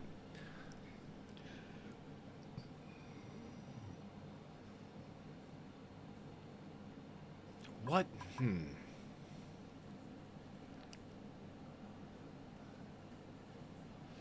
Now, the thing is, I want to make sure that we make good use of our space here, right?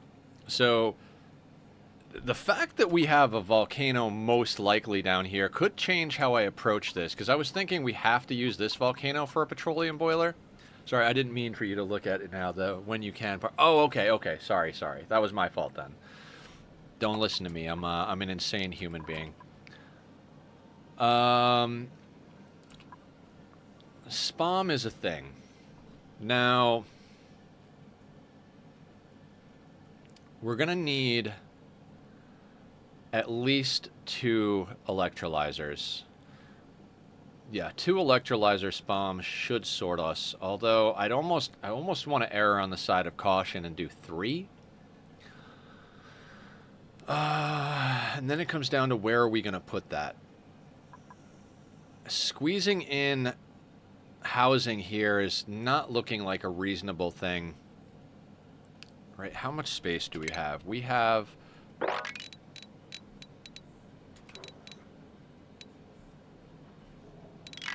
So we need 4 tall floor. 4 tall floor. 4 floor.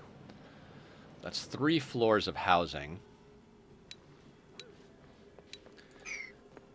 So we could theoretically fit maybe... Did I say 4? Jesus, I'm out of my mind.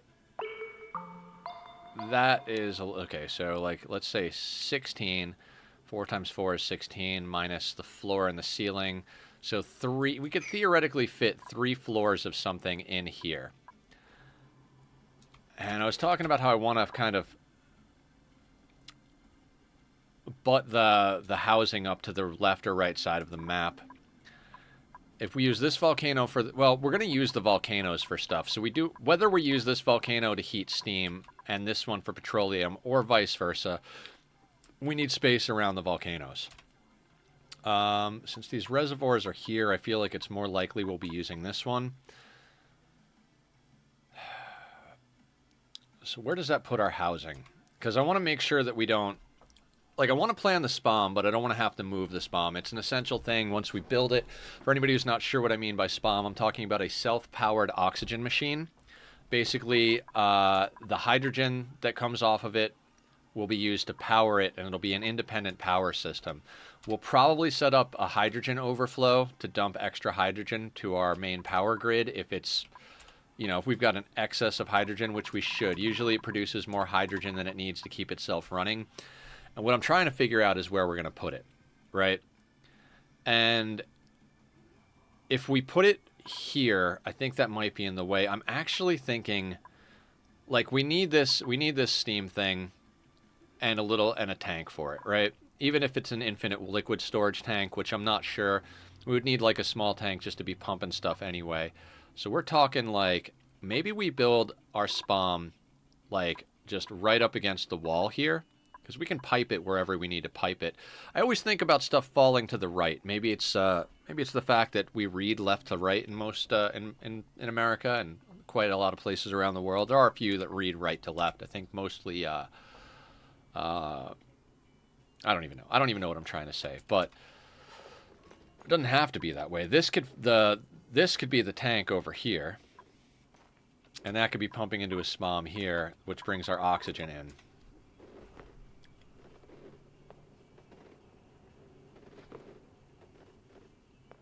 So that would kind of put a roof on this whole system, like we could legit, I mean, if we wanted to give it a little bit of breathing room, which we don't really have to, we could put like a roof over here, basically, right? And that gives us space on this side. It does mean we got to core all this out. And then a few tiles below that. So then like this space, because, okay, so here's what I'm thinking about. We need a rocket program, which means we need space. And since we haven't, space, the biome, and space, the, you know, space. So we need at least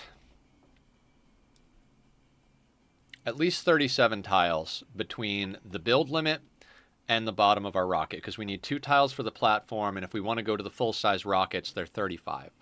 Rarely go to the full 35 because that's a hydrogen rocket, but that might be something. Too many words in English that mean like 5 different things. Exactly, Aya. So if we cap this off here, I think we might have enough space here for a nice little space program. And if we put one of our industrial areas here, this could also be where we put our liquid oxygen setup for oxidizers for the ships, right? So if we put the SPOM here, and the other thing is, like, I'm not sure how far over, like, our core base is nonsense at the moment. Like I said, we're probably going to have to move our main ladder system, which will mean it's probably going to shift over either this, it's going to shift one way or the other, most likely to the left because the printing pod is here, but we could always shift it to the right and bring it down through here, but then this is in the way. So this is most likely going to shift to the left. I think it makes more sense to kind of make this area kind of industrial. We could even build this kind of into a whole... we could put the volcano in the steam room.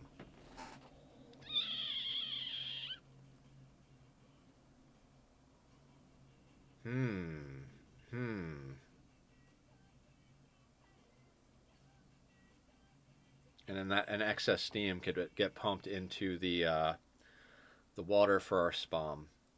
See, I'm trying to think, like, do we want to put the SPOM on this side? And it's like, well, why on this side? Because this could be part of our central base, right? And I'm trying to think, like, I think we have plenty of space behind here.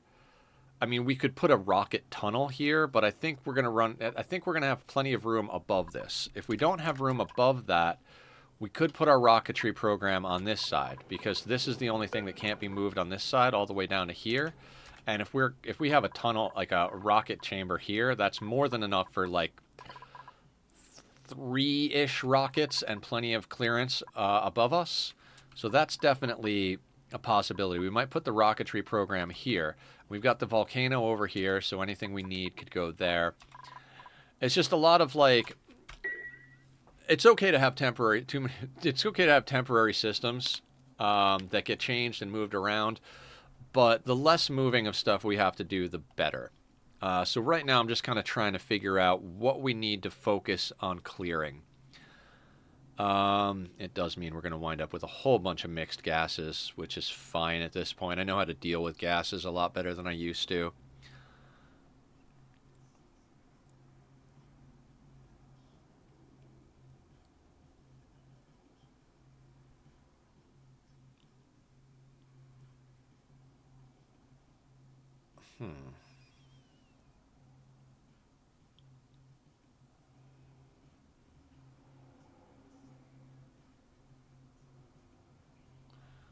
I've got ideas.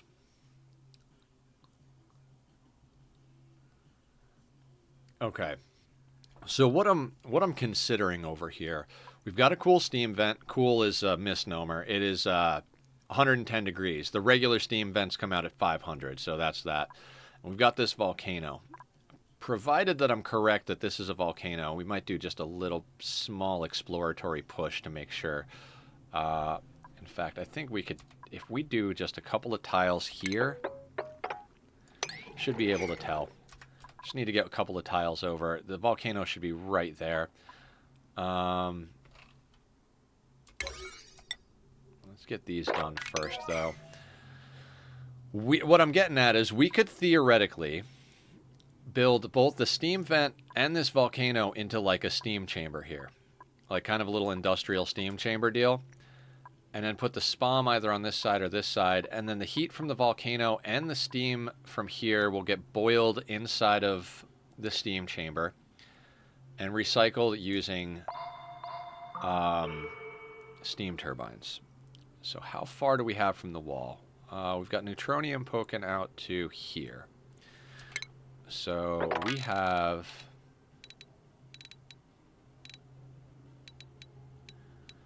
25 tiles would be enough for 5 steam turbines. A tile on the left for the sake of not being right up against the neutronium, so we have some space to put some stuff.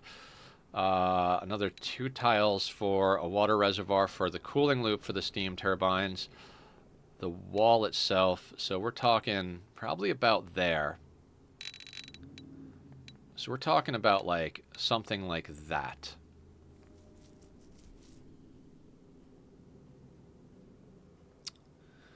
And then where do we put the steam turbines? It would stand to reason that we'd kind of put them up here. So this would become like our entire industrial area, more or less. With the volcano inside, with an auto miner to mine out the stuff. I don't know.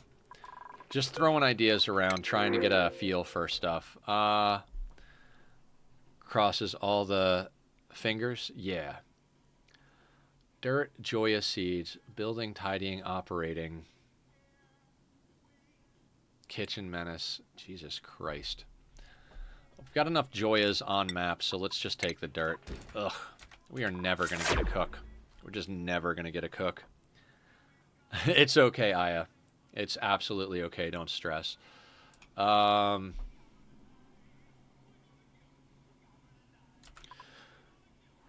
I need to...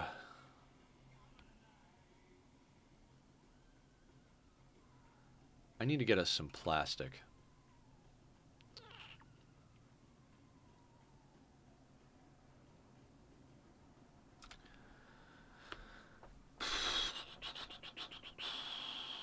So the reason I'm doing all this planning is I want to make sure that when we put down our oxygen system that it's in a solid place and isn't going to go anywhere. That being said, let's talk about how we're going to design that bad boy.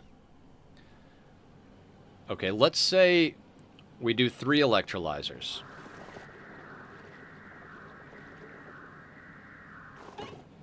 That gives us a lot of leeway, right? Because 2 should be enough for 16 dupes, but if we do 3, that should provide us with a little bit of extra oxygen and hydrogen, which can help power, which can do...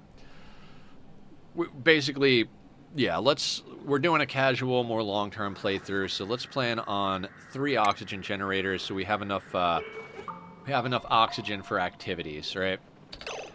So let's talk about that. So, do we want to stack or go horizontal? Let's say we go with a stacking design, right? If we go with a stacking design,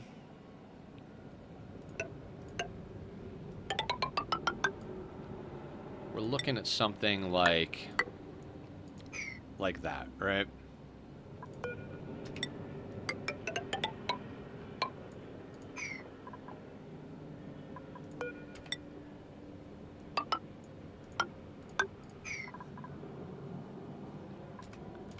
Okay, so if we stack this thing, we're looking at a system like this, which might not be the most opportune way to do it given the space over here. If we do a horizontal system, it'll take up less space that way. These output 888 grams. Let me think about this. Okay, this is where we start talking math halfway through stream. Outputs 888 grams. And I believe gas pipes put 1 kilo packets. Yeah, 1 kilo packets. So if we have 3 of these running,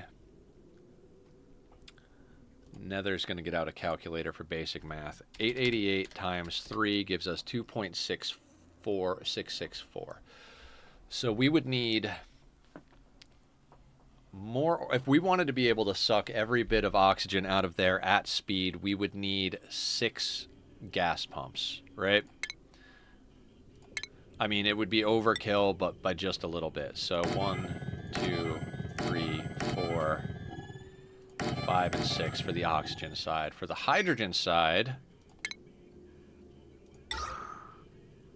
puts out 112 grams, so times 3, we don't even need, we're literally 1 pump worth on the hydrogen side. Not judgment, I'd always need a calculator for anything outside the multiplication tables. Yeah, same. This is a very heavy, math-heavy game.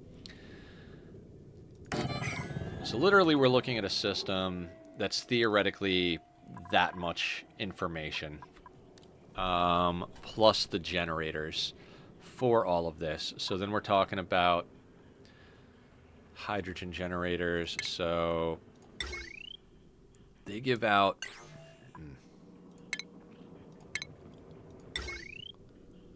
800 kilowatts, right? And gas pumps require 240. Those require 120. 480, about 1,000.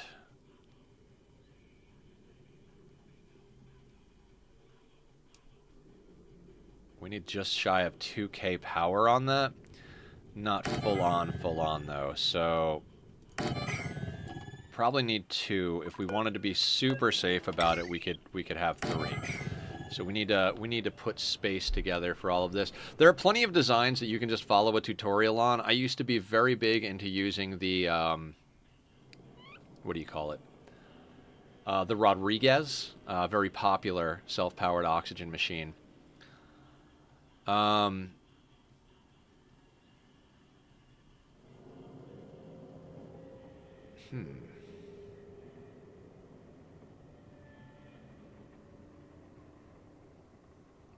mean, we could change this to a more. I think it's easier to manipulate this. So let's say we wanted to consolidate all of our oxygen. We could put those up there, and then down here have one of those overpressured vent systems, right? So then we could put in a vent down here to bring in any extra oxygen. Let's say we're purifying the oxygen from our lolly. Hydras should have 100% uptime. Yeah, generally speaking.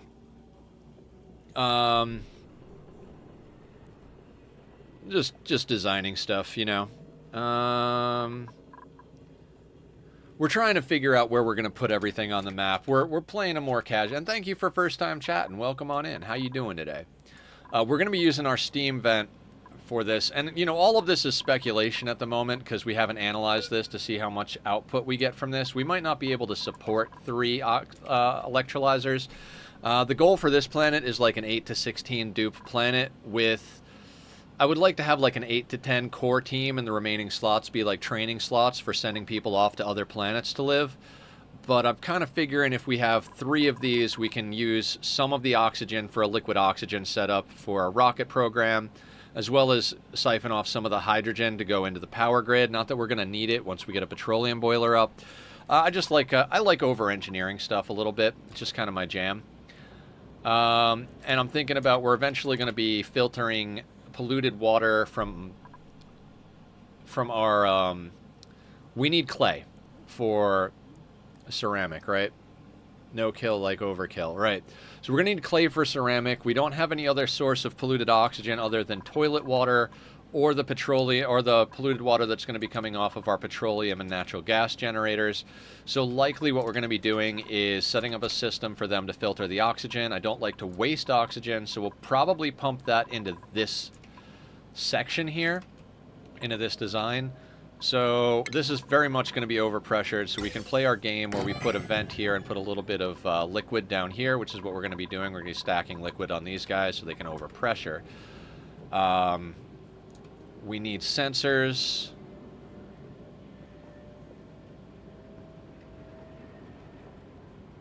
We're going to need Atmos sensors so we don't fully drain that. I mean, it shouldn't have any problems with that, but...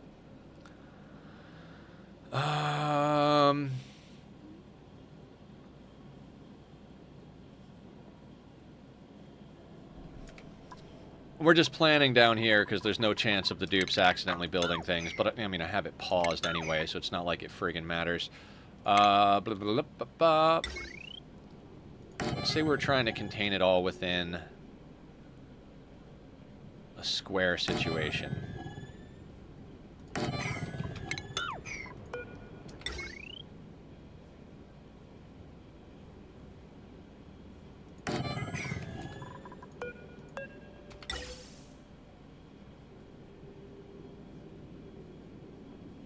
Actually, same thing over here, right? There's the odd chance that we'll have other hydrogen we want to put in here. Is there?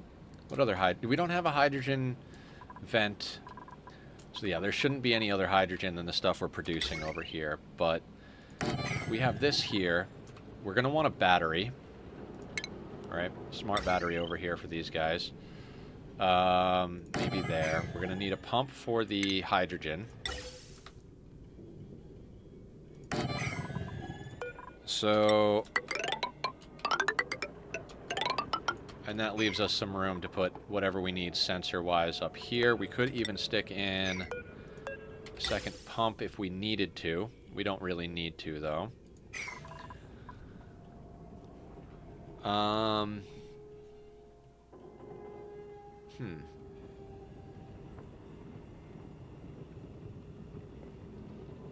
This is a little bulky, but...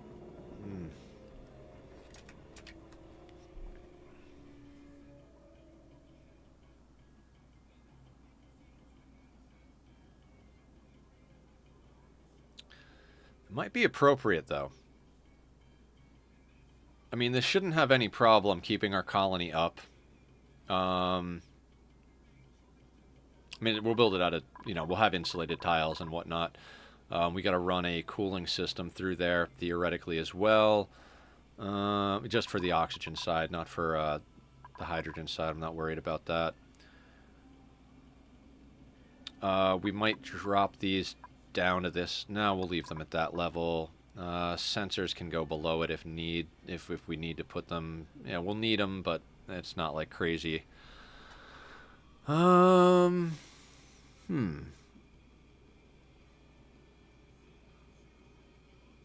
am I missing? Any of the Ani players out there, feel free to tell me what I'm missing.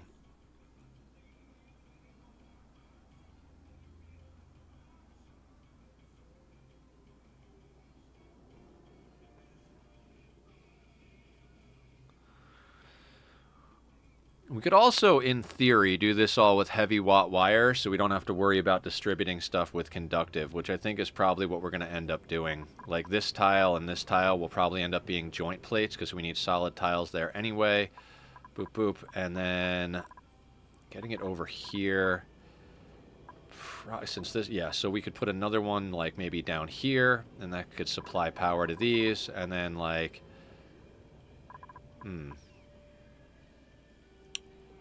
Okay. Yeah, we'll probably run this with heavy watt wire, so we don't have to worry about transformers doing distribution. We got a lot of material on this planet, and we're going to be going to other planets to get more material, so I'm not overly worried about being stingy with wire. Like I said, the issue is that anything in here, all of this has to be made out of steel because we don't have any gold amalgam on our first or second planet, theoretically, because, yeah, radioactive asteroid's not going to have any gold amalgam either. It's not likely we're going to fly to a planet that has gold amalgam before we need to get this set up. And yeah, this does provide us with enough space for a few systems. Hey, Geek, been a while. How you doing? What's the good word? How is life treating you? I'm back on the Ani grind, but we're doing a casual playthrough. We're not doing any crazy challenges at the moment. Tired? Yeah, I'm with you. All right, so we're looking at a... What is that? 18 by 10? So 18 by 10. Let's say we were to do that on this side over here. And let's say this was...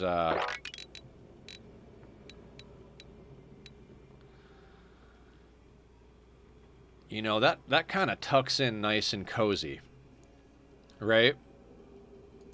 That gives us room to, like, give this a small tank. Like I said, we could even do infinite liquid storage because, again, casual playthrough. We're not going to worry about doing anything crazy. What's your backseating? Oh, when it comes to Ani, feel free to throw suggestions at me. This game is I love this game. I've got almost 1,500 hours into it. But I forget things all the time, and I've learned so much just from chat. This is definitely a game where backseating is not backseating in this game. It's a community build. I don't think the top electrolyzer is going to work. How so?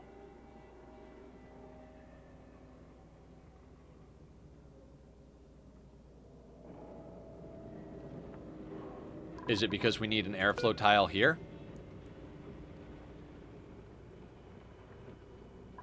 Liquid in the 2x2 box. Yes.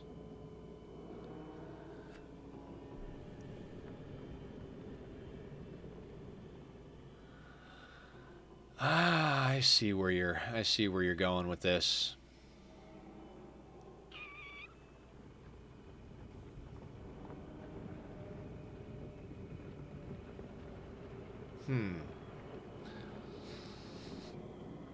Right, because there would be liquid here. Both gases spawn on the top. Yeah, they both spawn right here.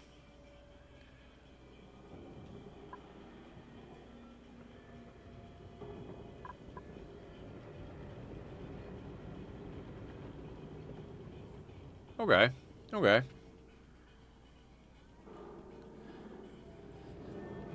I'm inclined to believe this will work, but I'm trying to remember my builds.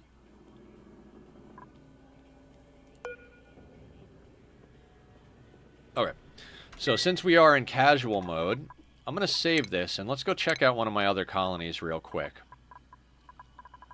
Because I have a couple of these built, and I want to see if we can confirm. So the last one we were doing was... Beautiful Abyss. Do I have the mini base mod disabled? Because I do. Okay, so let's see.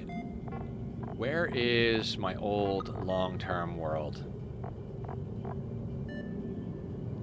Is it the Incredible Dimension? Yeah, it's been a long time. Let's see if this loads. Fingers crossed we don't crash the game, because I have one that we built on the second planet that's stable. And I think it might give us some insight as to... It's going to take a second to load. Thank you, Geek. don't think... Tired. Okay, yeah, I did ask you how you're doing, and you said tired. I got enough caffeine and ADHD meds in me that I'm not falling down tired, but when those chemicals run out, I'm going to pass out pretty hard, I guarantee you. So, talking about the last time we did a kind of casual playthrough, I'm loading the world that has an obscene amount of time and energy. There's like 60 dupes, there's thousands of cycles. I don't even know if this is going to load. We're going to give it a second and see if it does. If it crashes the game, we'll reload the game. If it crashes my computer, I'll be back. I shouldn't crash the computer. The game might crash, though, so let's see what it does. I feel like this dupe's face is staring into my soul. Because we put a Hydra setup on the tree planet. Right? Yes. Okay. Nope. Can't click yet. There we go. Phlegmoni. Right, we did put that there. Okay. This was a cool build. A few minor things not so great about it, but I really enjoyed this build. We'll probably end up doing something similar on our current playthrough, but this is pretty solid. So yeah, we'll all right, let's make some adjustments then. I've dealt with other people's problems and didn't get a chance to shower this morning because I woke up late. Glad I work from home. Yeah, I'm with you there. I think if I had to go out into the world to work right now, I think I might lose my mind. Okay, remember to breathe is the colony we're on, because when I log in, I like to remind myself that we're not here to stress the fuck out. We're here to have a good time, right? I've got a lot of challenges going in other places. So, all that being said, if that needs to be there, let's cancel out these other sides.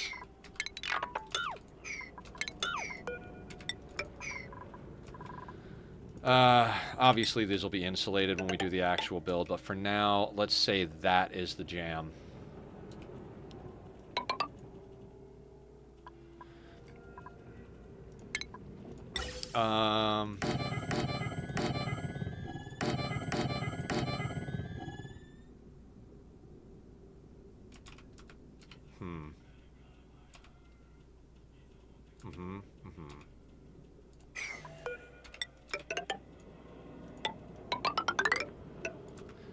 Leaves a lot of extra space in here that I'm not thrilled with. Because we shouldn't... 1, 2, 3. This is... Jesus, I already did this math and I already forgot it. Right, we have basically just over 2.5. We've got... This would almost be enough to pump every bit of oxygen out of there, but this would guarantee we could if we needed to. We're not going to pump every bit out of there. I want to be able to dump stuff into this chamber, but I feel like this chamber is just... I want to get a nice square-ish design going.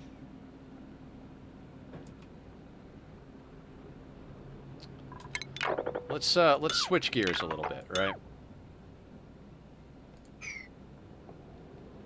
Is there a way to do a horizontal build? Probably. Ugh. The planning. All of the planning.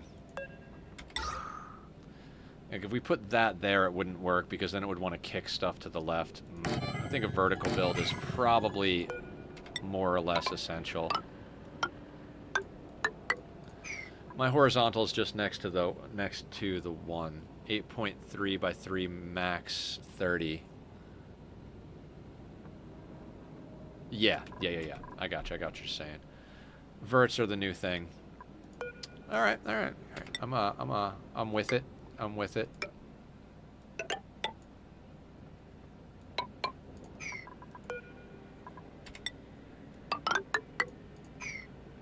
You can totally just next to each other, left to right. Other left, right.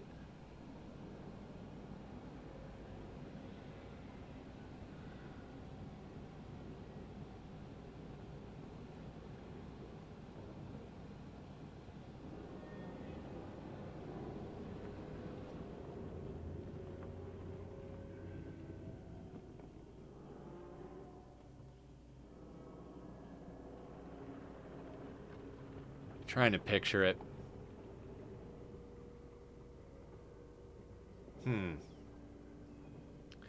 I cannot recall how many the bat guy has. I think it's 6 or 7 in a stack. The bat guy. Who's the bat guy? Okay. I'm just going to start slapping a few things in like we just did.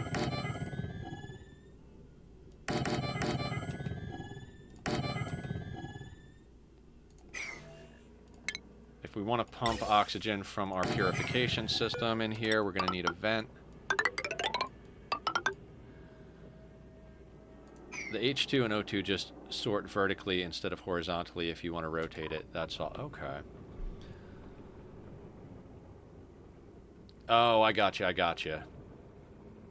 I understand. I think. So you're, what you would be saying is like a solid tile there. So like one pumps up and the other one pumps down type of thing.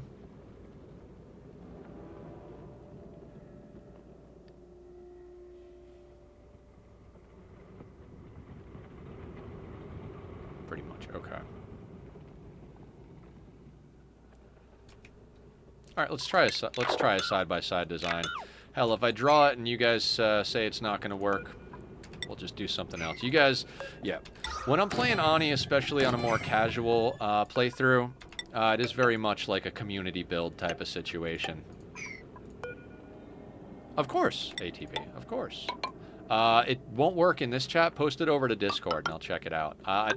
We can't allow everyone to post in Twitch chat because, well, stupid shit winds up happening.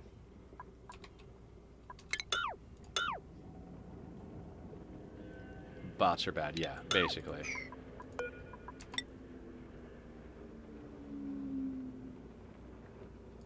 Actually, wait.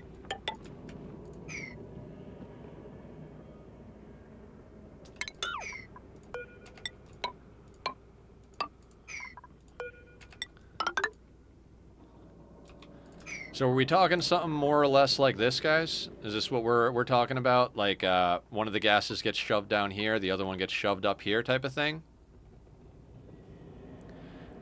Want to cap them in this layout. Just cap the 2 airflow tile and ladder between.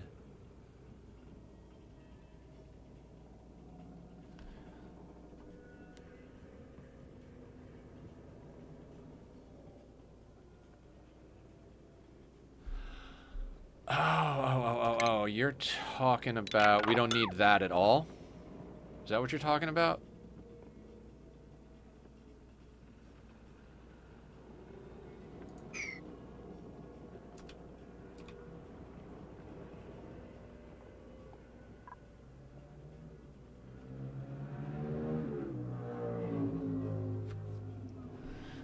But you do want a tile above the airflow column.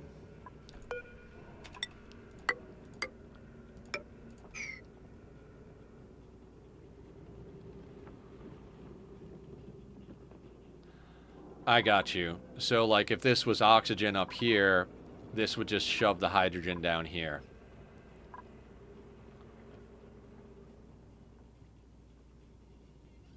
Gotcha.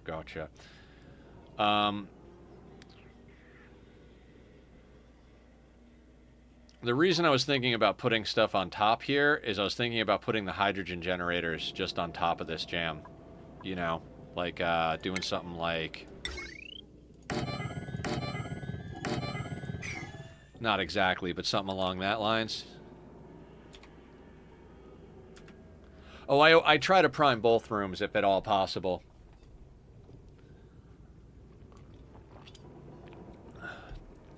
Which should be fine. We've got someone who's got plumbing. I do them below, but yeah, I guess that... Okay, so do them below is your... Okay, so I see what you're getting at. Useful space. So we could do something like...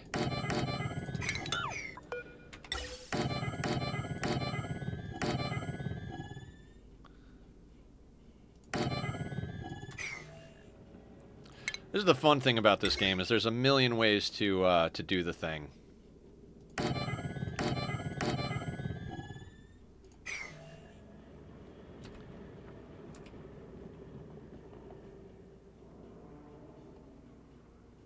then the pieces we need for this, again, are we're going to need a battery and another one of these, in theory.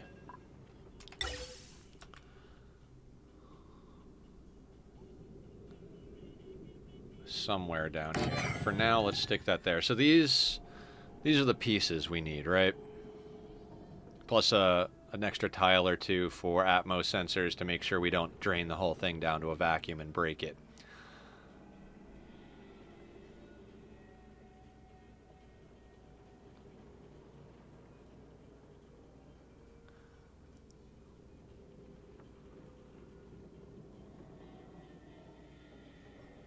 Okay, so let's tighten the game up a little bit then. Let's say the edge of our build is here, right? Then let's put in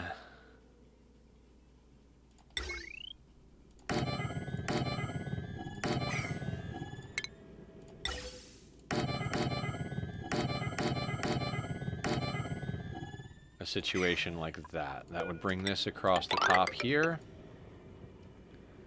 Could we fit the rest of it in there becomes the question, because we'd have to block, you know, separate the chambers.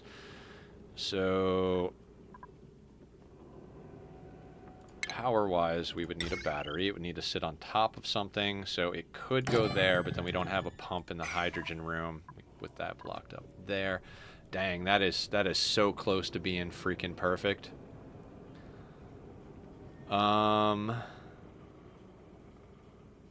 We just need to fit a pump in there. I said toss one more elect in that space. Elect.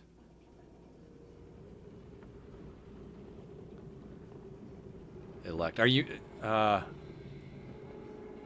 electrolyzer? We could. I mean, fuck it. We're over-engineering, right?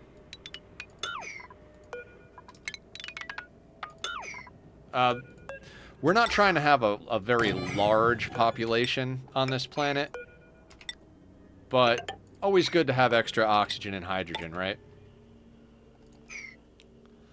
So then how many pumps will we need to output all of it? So 888 times 4 gives us almost 4 full pipes. Or no, it gives us 3.5 pipes of oxygen-ish. So 1, 2, 3. So we would need one more oxygen pump if we wanted to get. I mean, it would still be, there'd still be a little bit of extra, which is fine. 2 top, 6 lower.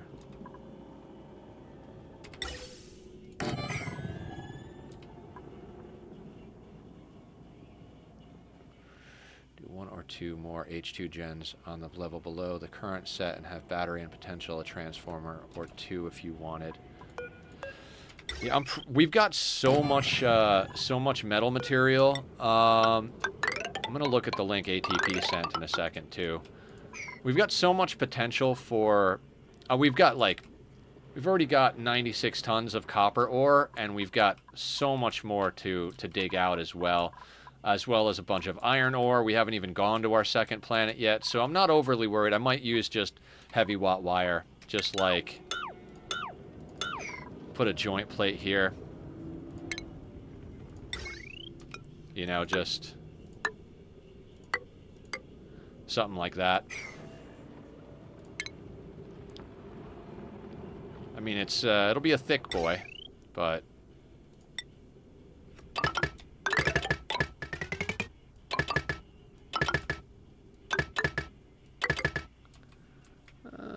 maybe up on that side.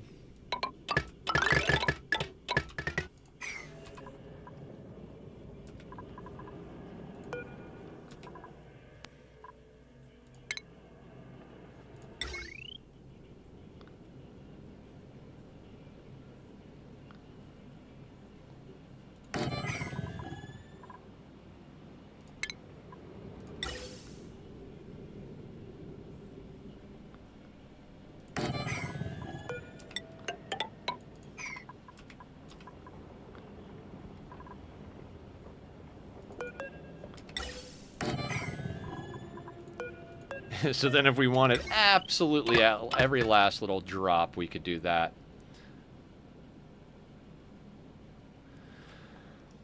You could do the wire down to the electrodes from a gas pumps instead of plating, but I don't know if it would make a difference.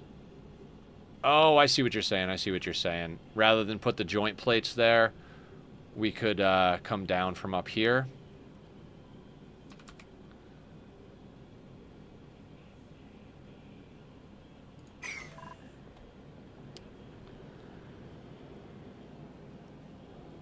Interesting, interesting. What is the plan for the oxyhydro store use? But if it's worth the effort, unknown. Right, right. ATP. We're going to provide air for our dupes, and we want extra oxygen and hydrogen for our rocketry program. I'm hoping to design a system that can handle all of that. I don't know that we have the water, though. So that's the other consideration. We haven't analyzed the steam geyser over here. I don't know how many electrolyzers it can supply. That being said, we are going to have systems that are going to generate water, like our petroleum generators are going to generate probably more polluted water than we're going to be able to process into ceramic. So that'll be a water positive process. We might end up getting some natural gas ones going because, you know, we'll have to deal with the natural gas from the oil reservoirs and stuff like that.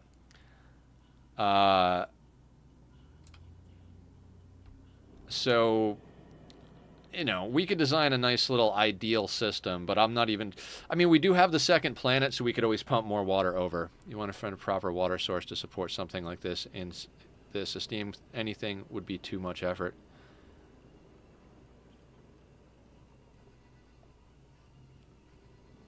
Yeah, we only realistically need 2, because we're not planning on going more than 16 dupes on this planet.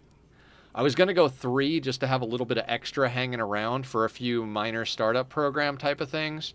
It might actually make more sense to make our second planet our rocketry home, but since we haven't found the teleporters or looked at it yet, I'm not sure what we have there. I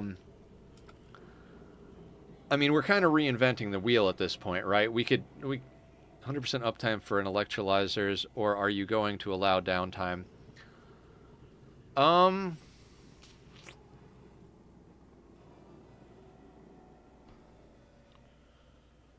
might allow downtime.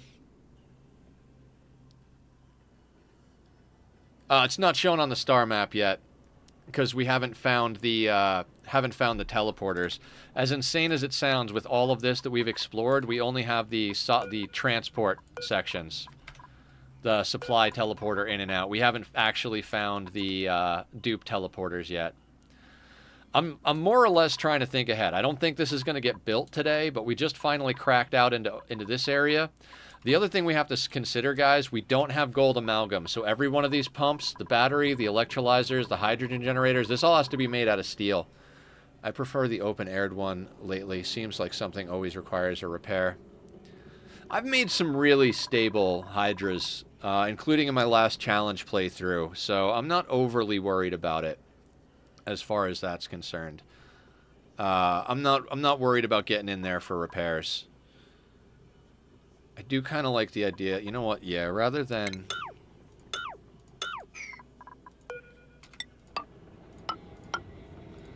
We'll go in one spot.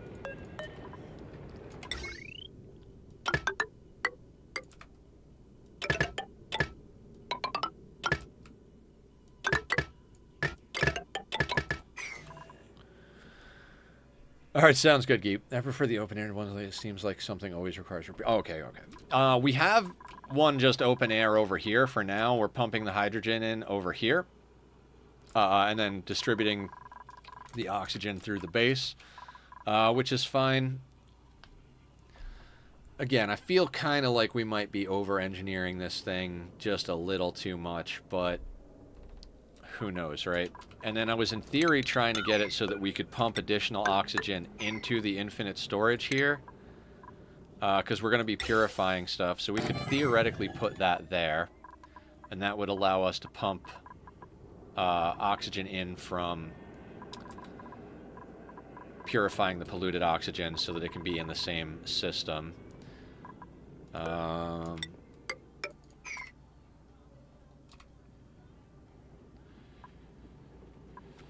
Now,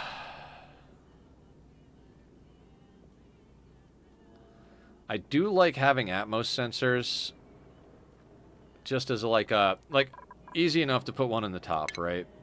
Where are the Atmos sensors? Like, I just want to put one up here and be like, if it goes below 500 grams, to shut these off, just in case we somehow wind up in a situation where we don't want to pump this to a vacuum.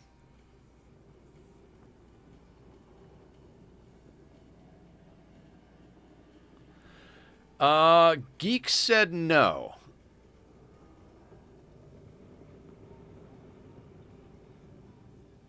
I always thought you had to have a tile there as well, but Geek said that this will work as long as you have these capped off.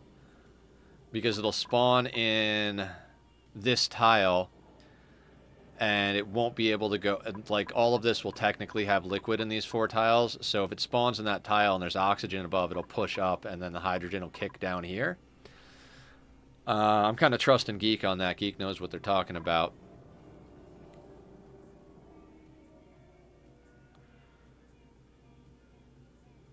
This is probably more than we need to do, but it's not a bad little design though. What are we looking at? 18 by 11? I don't think this is going to be able to support it. I really don't think this is going to be able to support 4. Realistically, I think it's only going to be able to support 2.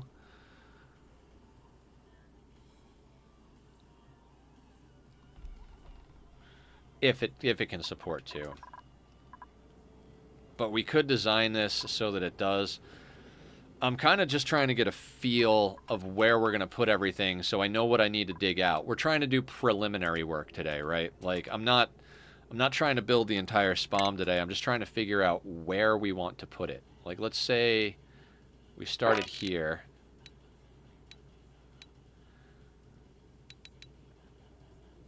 We've got plenty more space than we need, theoretically, so... Like, let's say it was there. That gives us a little space to make a small tank over here for chilling that down and then pumping it in. Not chilling it down, but making sure the steam turns into something. And as I was talking about earlier, we've got a volcano here. And I think we have a volcano here, right?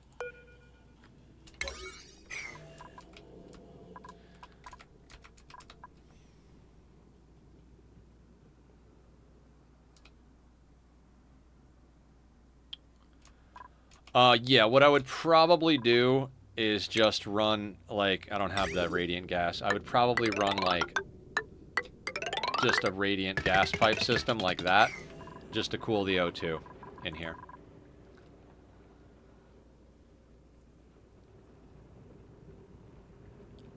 Would be the plan.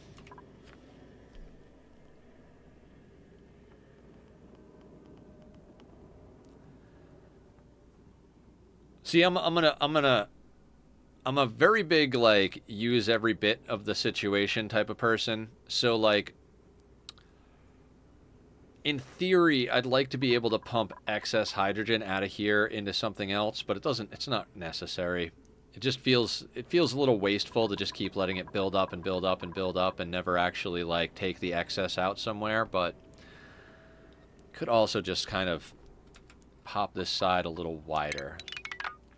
Of course, now we're getting close to this thing, so this is where I might want to install some mods, like the blueprint mod or something.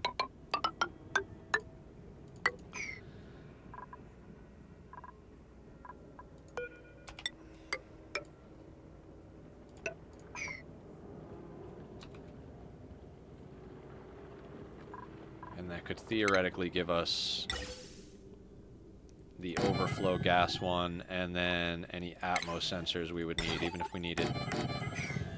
Could do that. I don't think we would be pumping any hydrogen in here.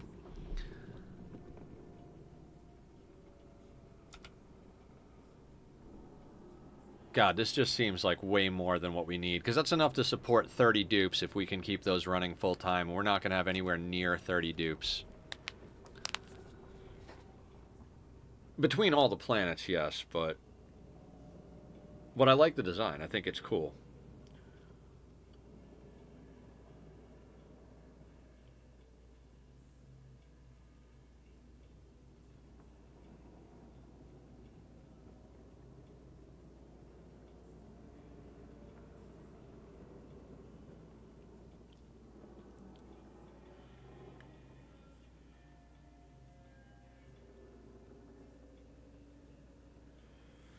The old beard stroke moment. Sorry, I didn't mean to get quiet, guys. That is a goal for flooded electro setup, mass storage of gas. Yeah. But if you're going to store it forever and never use it, you know what I mean?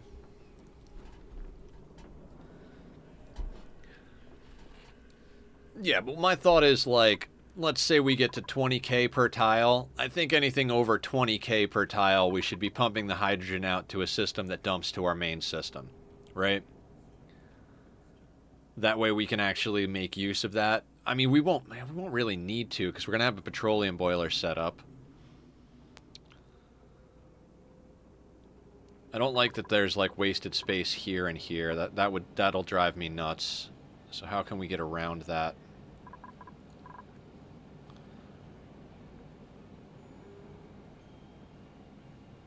Like I said, I don't think we're going to be pumping any hydrogen into this chamber, but we will be pumping some oxygen into this from our purification setup.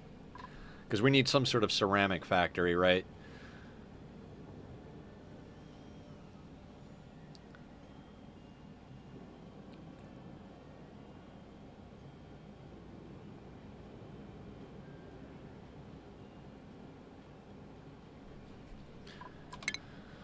So we could get, like, if we really wanted to, we could do that. And if we want that, this would, I just can't draw over this. So just pretend there's a wall there. Want enough open space. I mean, theoretically, we could put another pump in there, but we don't need to. Set it up to send the gas once it reaches the pressure you want. Yeah, that's what these two Atmos sensors and this extra pump are for. Because one pump is plenty to be sending it into these. I mean, I guess theoretically we could put a gas reservoir in here somewhere, but I think that's just over... No, we don't need a gas reservoir. This is the infinite storage. Don't pay any attention to the man behind the curtain.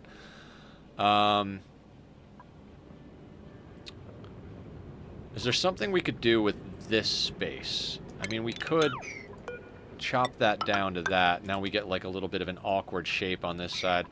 I don't really like this awkward shape nonsense, but it might be useful. You're confused? We're going to be taking polluted oxygen and turning it into oxygen and clay somewhere on this planet. So I want to pump that oxygen into this. So this is our only storage for oxygen, obviously. So that's what this is going to be. It's going to be, you know, we'll have a little bit of water, crude or whatever here, so we can be pumping that oxygen in here. One of these pumps will be pumping to these guys, and the other one will be once it reaches the right atmo. I mean, I guess we could put like a gas shutoff, but I think it'll just be easier to throw in another pump. So like this one will be pumping to the generators. This one will be, once it gets above a certain pressure, will allow this one to pump out to a main system. Hydro rises.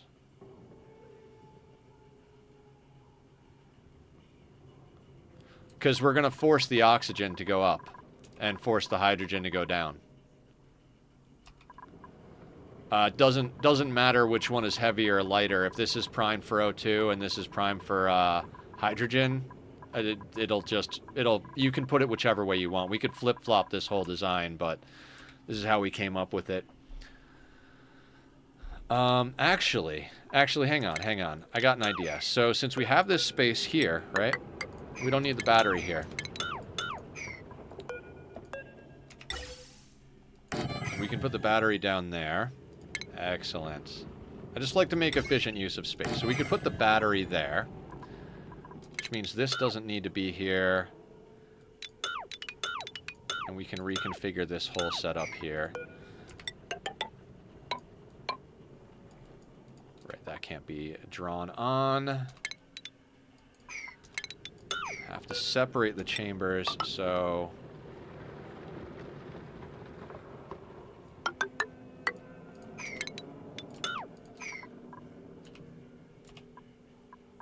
Hmm.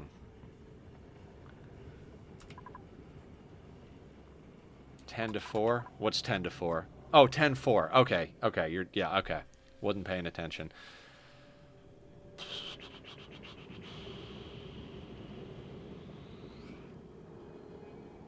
It just gets, Hmm.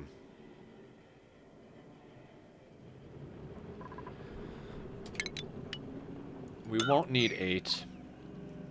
Right, 7 should be enough.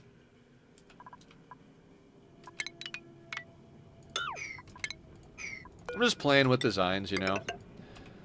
So that could go there. I would not mix other gas sources in the spam. Keep it clean. Ani will fuck with you and make it glitch and wonky. Very true. I've done it before, though. I like consolidating systems. I know it leaves myself open for a lot of middle finger action from the Ani gods, but...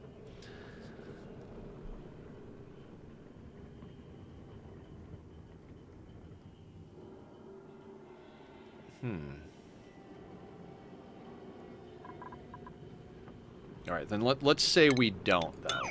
Let's say we don't. And we put that there.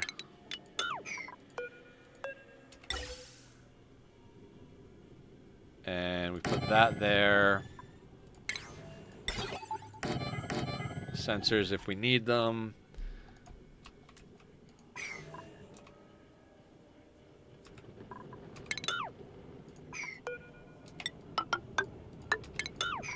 I don't like that. I'm trying to get us like a square design. Yeah. I'm just like a little bit of an efficiency slut. You know what I mean?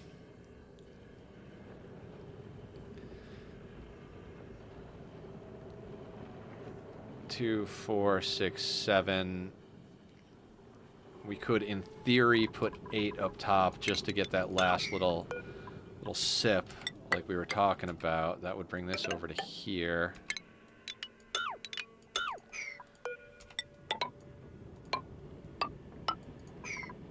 No, not there.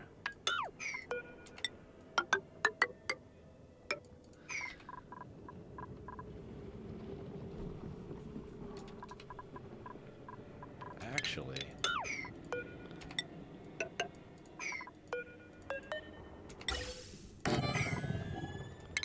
that would leave us the room to actually do the combined setup. I mean, that's not bad.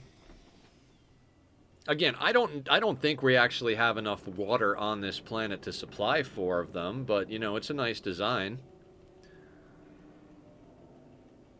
Now, what I want to check is maybe we've got a piece of neutronium that we can tuck that battery into, right? I should really download the blueprint mod. All right.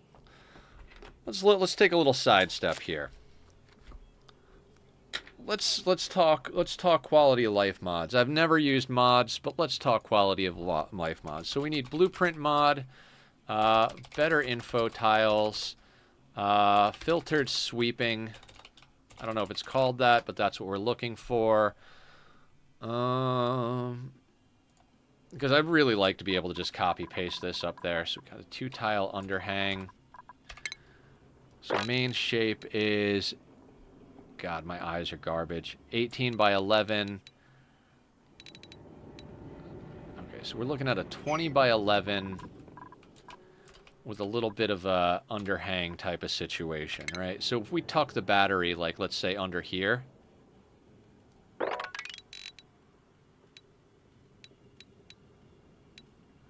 we could slap that in right there.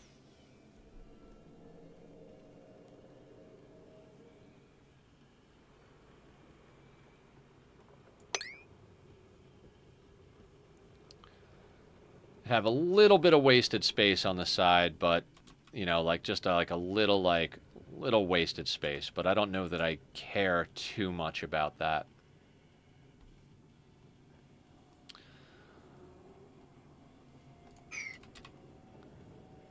Huh. I don't know. What do you guys think? See, I keep out the heat battery H generator from the gas area. It just makes the gas hotter. I'm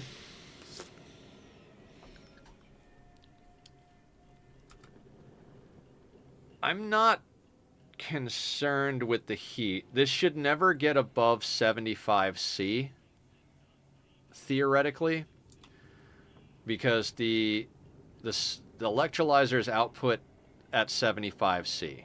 So there should be enough mass coming out that should be fine. And we're going to be running a cooling loop in the oxygen side anyway, so enough of that cooling should bleed down to deal with it. I don't think we'll be able to run it on our main cooling loop, but that's fine.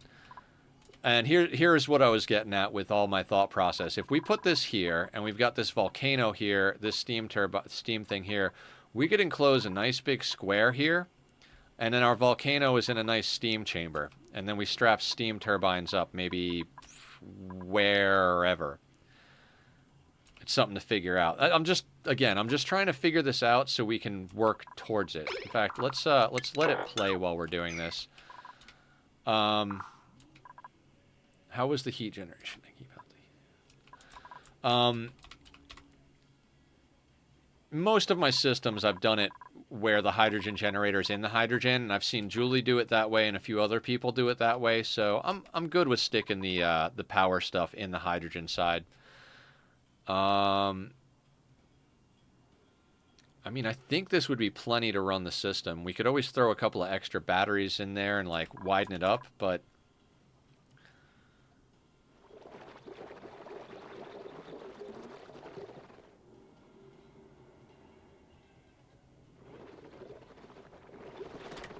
okay, let's call this theory for now.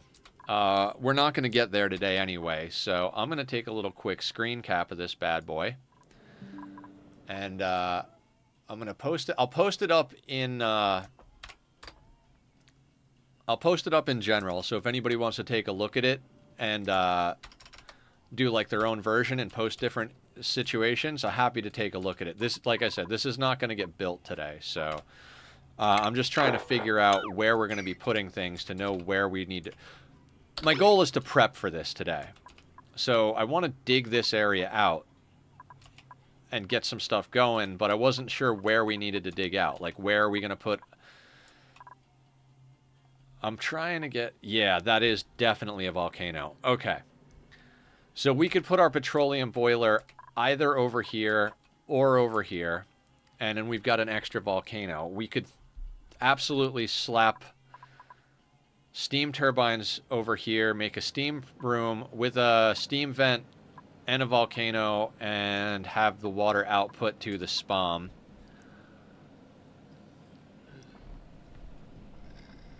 Excuse me. That might be a little too complicated, but a good idea. 2 volcanoes. I did not think we were going to get 2 volcanoes.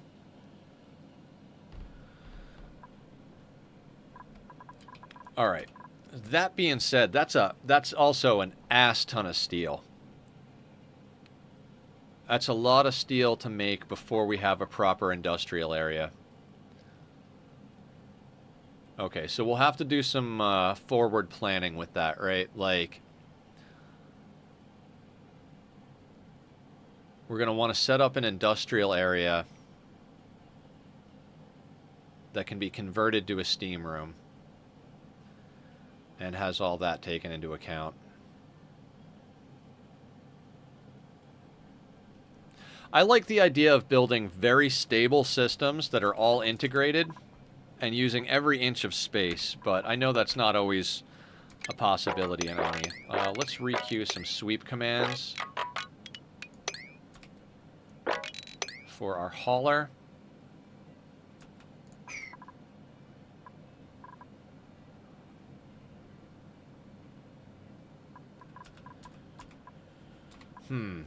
Anyway, yeah, I posted a picture of what we did. More or less, we were designing it for measurement's sake. Even if we build that big of a spawn, it'll fit here nicely next to the steam vent. And I think that's my goal. Because, you know, we can't move neutronium. So if we were to put it here, then we'd have to find something to do with this side. Not saying that we couldn't do something with that side, but I like the idea of putting it over here. Good? Good what? My attention span and memory is about as good as a goldfish ATP, so one-word answers to things that happened like 8 seconds, 10 seconds ago, I'm probably not going to know what you're talking about. I'm an insane human being. We've got a magma channel over here that we're going to have to deal with, so we'll have to integrate that somehow. Just a lot of decisions to make. We're at the early stages of a playthrough, so...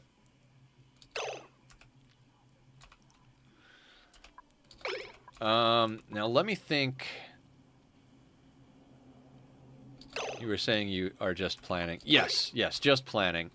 Everything about that could change. Like I said, I posted it in general chat up on the up in the Discord. So if anybody wants to take a look at it, rip it apart, make a different design, and post that up, feel free to do so. Happy to take a look at anybody's interpretation. I'm not one of those people who's like, I have to use the design I made. Like, I consider these casual Ani playthroughs to be a collaboration between me and you guys. I'm streaming this. If I wanted to do everything my way and only my way, I wouldn't be streaming. You know what I mean? I would be just playing off camera. This would be an off camera playthrough. So if we're on camera, input is always appreciated. And there are so many things I didn't know about this game that I learned because I'm streaming it. So always happy to check out links, other people's designs, etc. So I was more or less trying to figure this design out to decide how much steel we need to get done. And I think the answer is all of the steel, right? But we're generating a lot of heat that we don't have cooling for, so...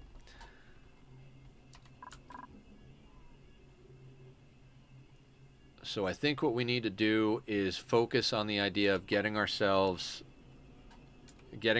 just a little bit of petroleum. Problem being we need... Okay, so we'll have to temporarily build a petroleum setup for plastic. We need plastic for a steam turbine in order to get ourselves ATST setup going, because we don't have glossies yet. So how much crude do we have?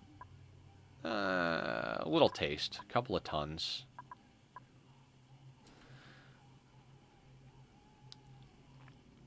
So that being said,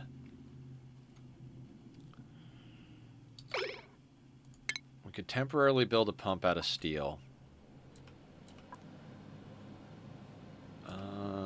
What we can do is, if we dig this stuff out and then do just like a little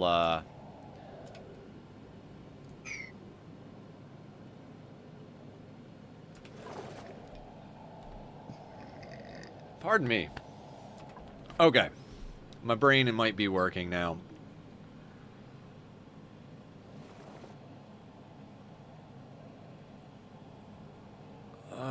Yeah. So let's work on getting ourselves some plastic, because getting a cooling system up is going to be... everything is temporary. Jesus Christ, everything is temporary. And our guys don't have nearly the athletics we need.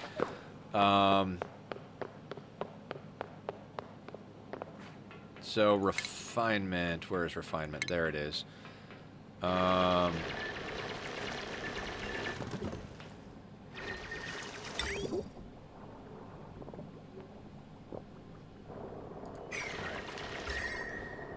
Might make use of the fact that we have better temperature up here.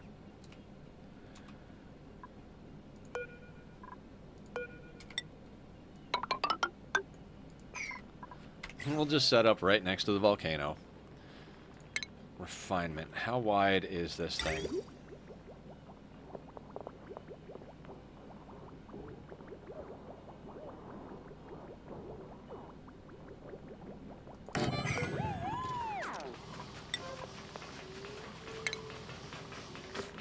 I don't even have liquid reservoirs researched yet? No shit.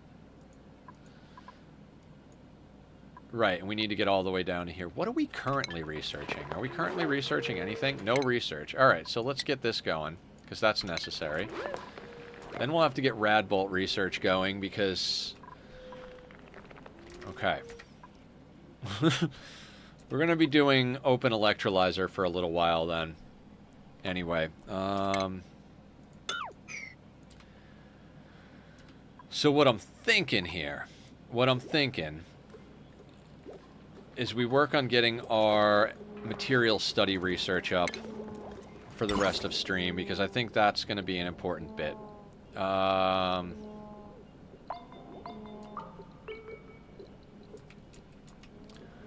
have Wheezewort, so we'll have to use uranium. Where is that? Radiation. Manual Radbolt generator. I don't want to shoot dupes in the head.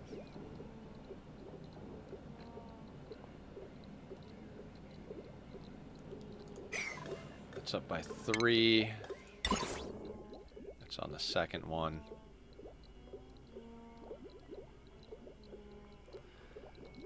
Oh, Killer. Ani's treating me good. We just had a little planning session talking about different techniques for an oxygen generation system. Alright, the toasty water is getting a little bit higher up than I would like it, but we can dig a little bit more out if we need to.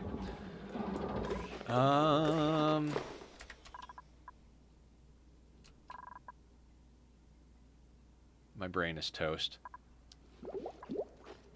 Did you say toast? Quick pause.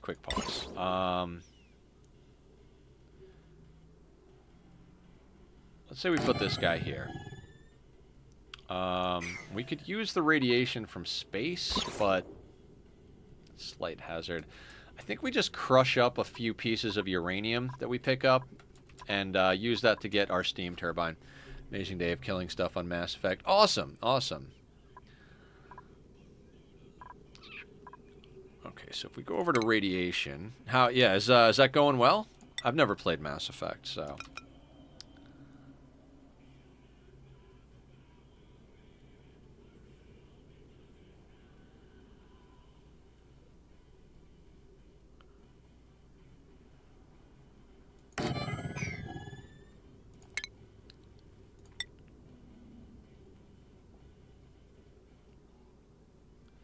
Still have to walk through.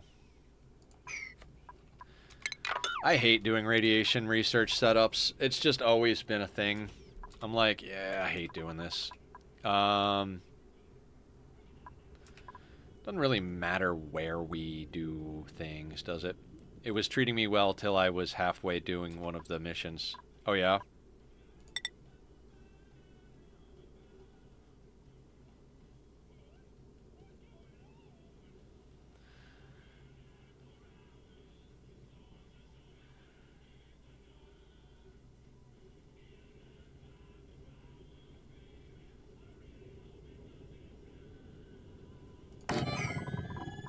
I do. I, like, legitimately don't like doing radiation. It's just, not one of the fun things. No, they couldn't get to that. Blah, blah, blah, blah. Okay. Oh, let's stretch a little bit here. Let's grab a little bit of liquid. Let's remember we're here to have fun. Take a sip of this. Excellent. Want to go longer, but between me being hungry and getting a headache, I had to call it. Yeah, I hear you. You got to take care of yourself. You can't get yourself too crazy about things. You gotta make sure your health comes first and all that stuff. Let's say we were to put one here.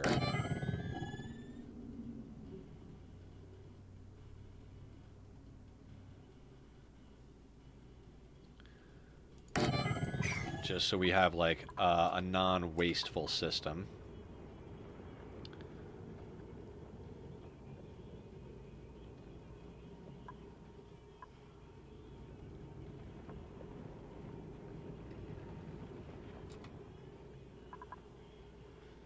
Oof. I do hate making these systems. We don't need 2 of these, though, so let's say we just put one up there, right?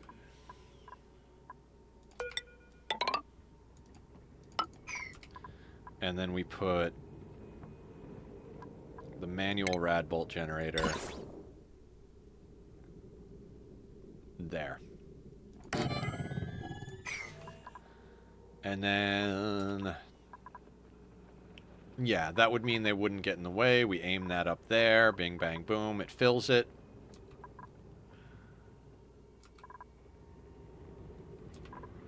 And that would make things reasonably easy to sort out. Right? Right. God, this is an absolute freaking nightmarish mess of garbage. Yeah, let's do that. But for the price of 642 and wanted to for a long time, it's worth go along.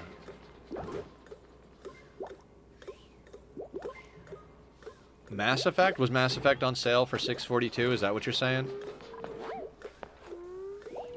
I don't want to put this on the main grid.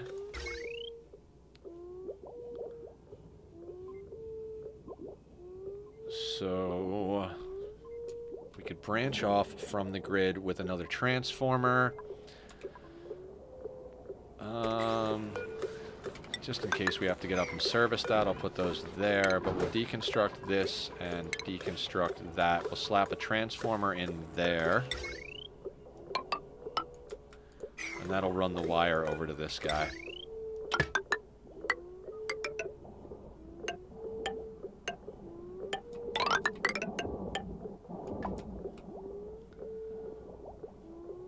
Yeah, that'll do.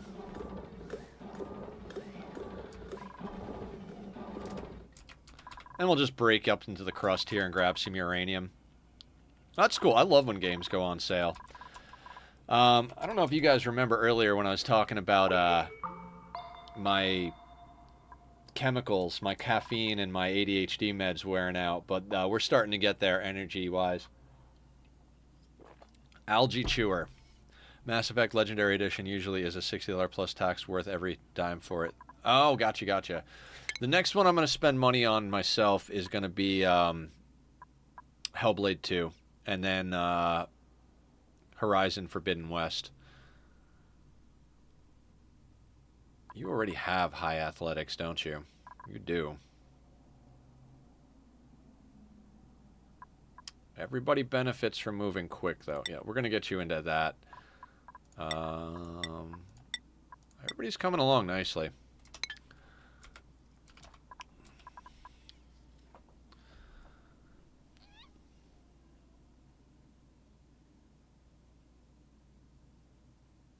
All right, we're crushing fossil. We're crushing it.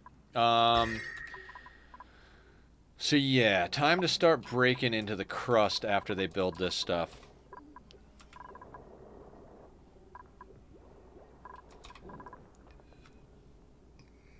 Pardon me. I always end up accidentally breaking the nature reserve, so the fact that it still exists is absolutely phenomenal. Once they sort this out, I'm going to have them dig a few pieces of this uranium out.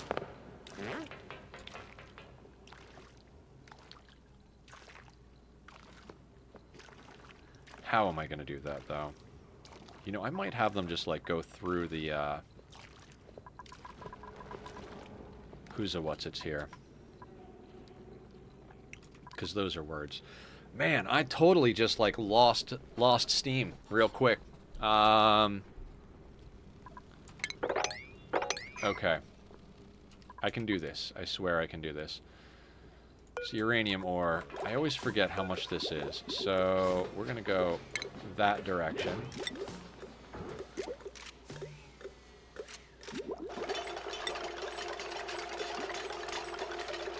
No discovered recipes, because we still got to... Ooh, the hydrogen's going to build up there. That was dumb of me, but hey. It'll be whatever it is, right?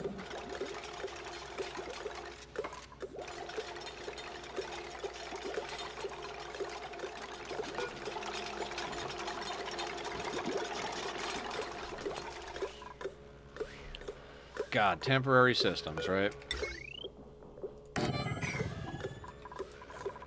Eating the whole thing, including the jar.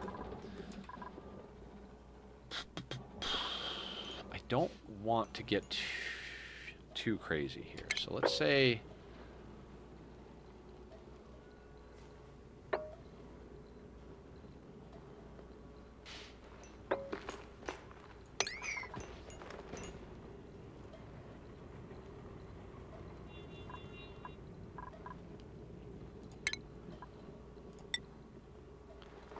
I don't even think we need a manual airlock, although...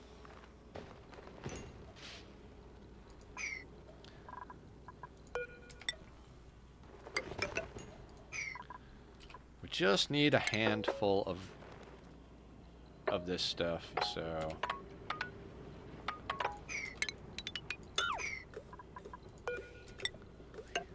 we could just go up there, theoretically, right? I mean, we might have to... yeah, nothing's gonna... I don't think... do airflow tiles stop radiation?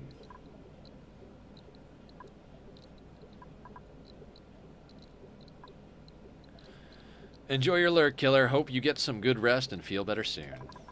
Love that bot. That bot's doing work. Yeah, fuck it. Let's just go up here. I'm not going to worry too much about radiation. You just can't, right? It's just...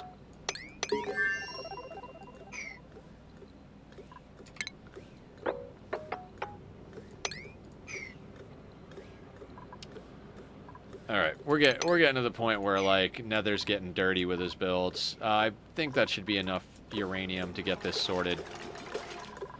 Literally, I'm not worried about radiation research other than getting the steam turbine. I do not have showers yet, no. We'll be putting those in eventually, just not quite yet.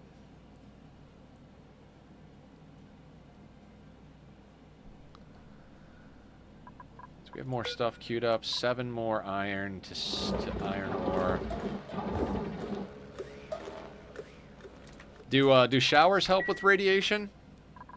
I know they shed a lot when they use the restroom. They shed like what, 60 or 100 rads when they do that. Okay, cool. Good to know. That makes sense. That does make sense. I'm gonna have them shave this bit.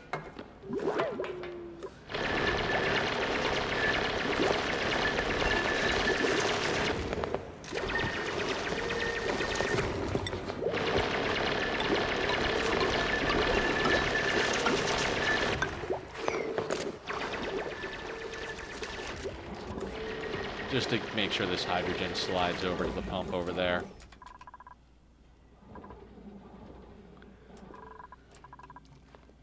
Alright. Alright, we're making progress. It's funny how as soon as my coffee runs out, I get to the point where I'm like, I don't know what's going on anymore. Toilets is where I know they shed in toilets. I've never really paid attention to whether or not it happens in showers, but when they use the toilets, they shed... I want to say 60, but 60 might be on max difficulty. I think they might shed 100. It's somewhere between 60 and 100 every time they use the toilets. Shower might add additional radiation relief, but I do not know for sure.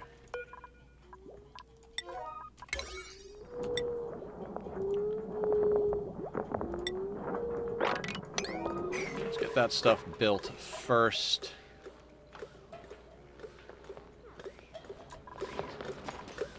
And actually, we'll do 7 on these. Then we're going to do 6 on that stuff. This is at a 7.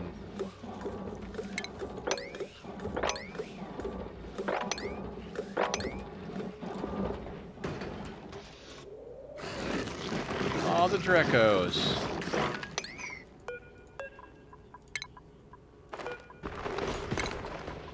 Damn, Drecos are starting to get to the point where we might actually have to take a serious look at ranches here. I just threw something together real quick, but we've got a couple of eggs and we've got a couple of Drecos, so we're gonna start exploding on population. We might slap a second ranch in over here for temporary sake. I would really like to. That's good stuff. That's good stuff. Fantastic. Oh yeah, I was talking about it. Yeah, there's just so much in this game. Thank you guys for hanging out and planning, helping out.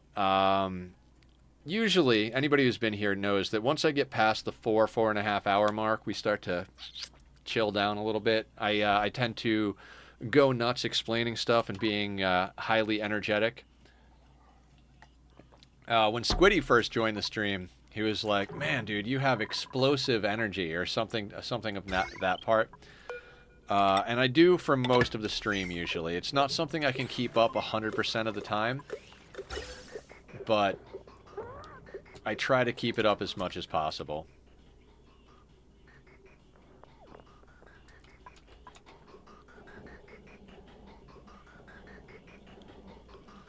But when we get towards the end of the day, I start to slow down a little bit. I appreciate everybody hanging out, being a part of this, helping with designs, sharing your insights. If anybody wants to talk about anything, feel free to pop it in there. Ani is a very community-driven game, in my opinion, so I'm not overly worried about backseating. Backseating is one of those things I don't like when we're doing puzzle games and stuff like that, or story games. Like, story spoilers or puzzle spoilers really kind of...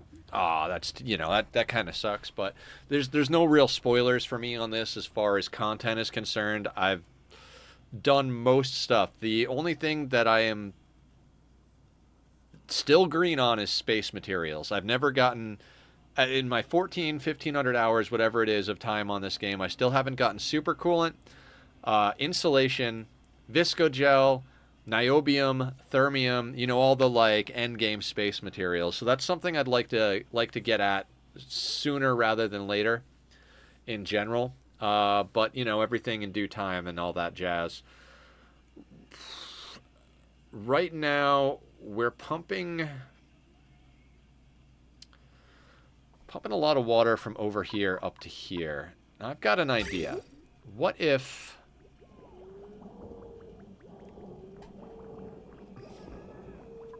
So this water's toasty, right?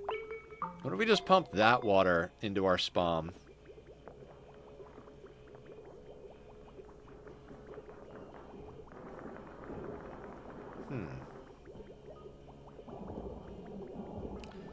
It's an interesting idea. Let me get them building what they need to build, though. Do we have research selected? We do. So that'll get us our aqua tuner.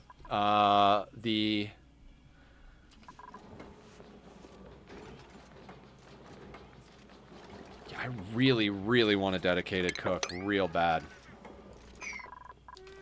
Hopefully we can get there.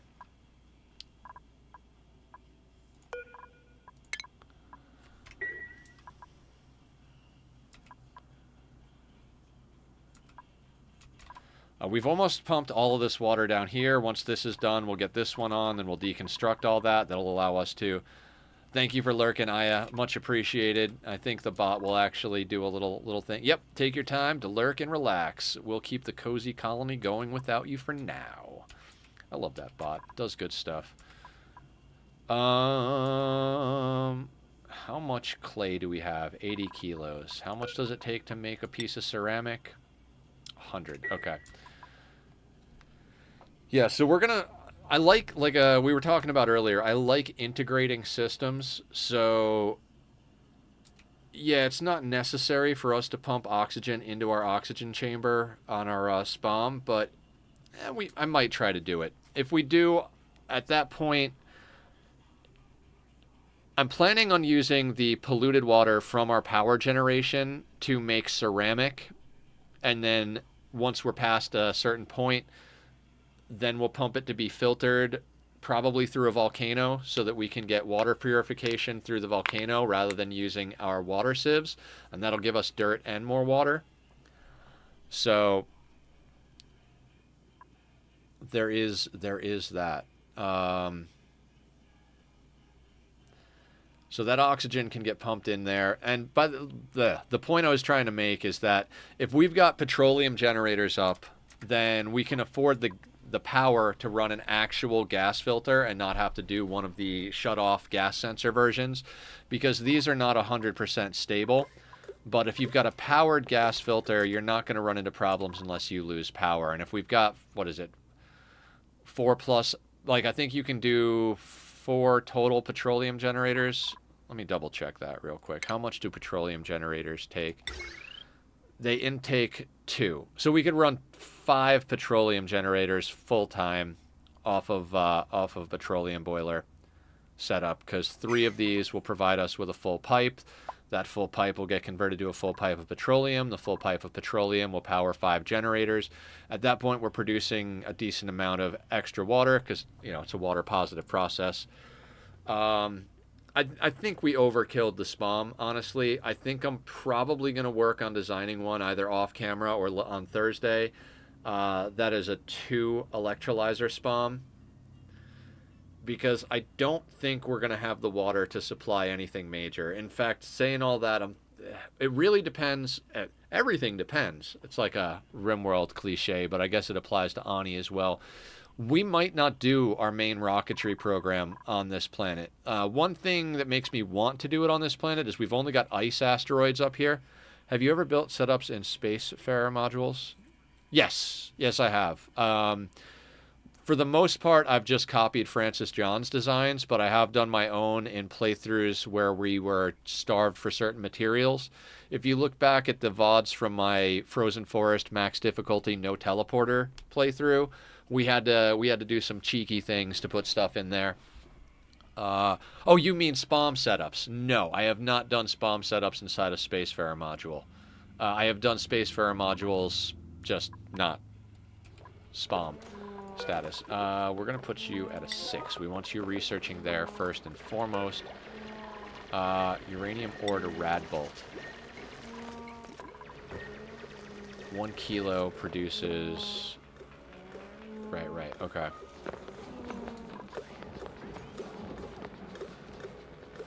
Doesn't have rad bolts, but it's getting the power. How much uranium do we have? 400 kilos. Let's get that on the list. Oh shit, we have space exposure. I did not think we'd get space exposure there. Let's, we have drywall? We have drywall.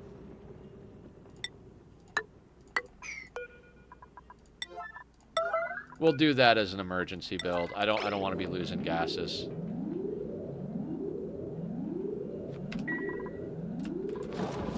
Kilos. This requires 100. That requires 1 kilo for 5 rad bolts. I want to say do forever, but I also don't want to say do forever.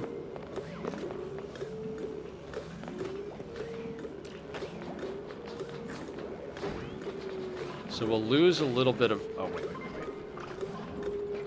We gotta dig that realistically, right?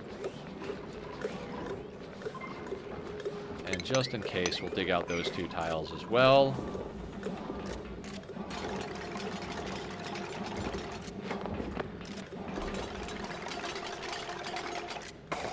There we go. They take up... I use them for cleaning water, sorting storage. They take up less space in the base. They are good at not leaking heat. Oh, I see what you're saying. Build the Spacefarer modules inside the base and then pump it into... Not for using it in space, but building the setup inside this... I see what you're talking about. I see what you're talking about. That is something... I like that. Maybe we'll do that.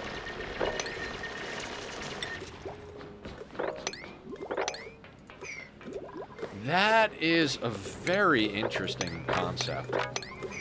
What's the, we don't have Spacefarer modules unlocked yet, right? No, we gotta get over here. Do you know what the internal size is, ATP, off the top of your head? Like, what's the, what's our footprint inside? I could probably count it in my head or look up a picture, but if you know, like, X by Y of the interior of those.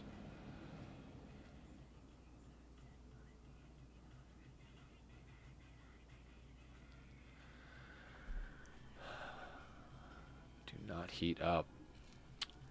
So I guess that comes down to how exploity do we want to be, right? Casual playthrough, this is most likely this is probably the most exploity we would get is in a casual playthrough because I don't have any self-imposed restrictions for challenges or anything.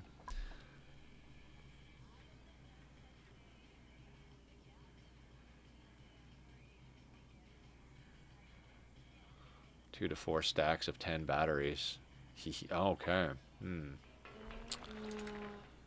Now we are talking about some gravy. I like the way I like where your head's at, ATP. Very much do.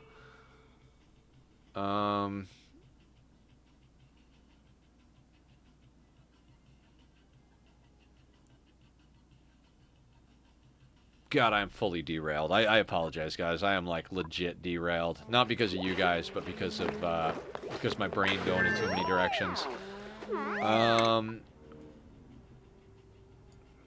I like that. How much do we need for this? We need 20. Shit, I was researching something else. No, I wasn't. Yes, I was. Yeah. We could theoretically melt the steel inside of a Spacefarer module and build a SPOM that's large enough to supply, like, a colony of 100 dupes or something like that. I think if you melt the interior of the Spacefarer module, you could probably fit, like, at least 2 or 3 Rodriguez setups in there. Which, if we're getting to the point where we're using... If we're getting to the point where we're using 4 electrolyzers, I might just opt to go for a Rodriguez. I haven't built one in a long time, but it's also not an infinite storage, so that's why I lean towards the Hydras lately. I used to have the Rodriguez memorized. Every time I'd start a playthrough, I'd just be like, blip, blip, blip, straight from memory, not even checking it anymore. It was awesome. Did I just say 20 on that? I did. And we're not going to be there. Okay, so 20. And I think each Radbolt provides 1 research. Okay.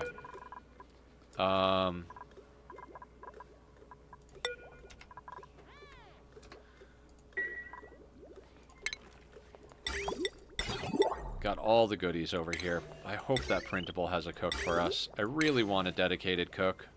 I do want to slap one of these down, though. Cook. Doctoring, rocketry, suit wearing, critter aversion, biohazardist, plumbing. Machinery construction, and then Luddite. Of course, Luddite on an operator.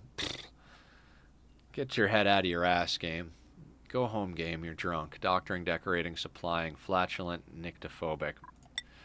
I swear to God, we're never going to get a cook. Oh, no. You do distract away.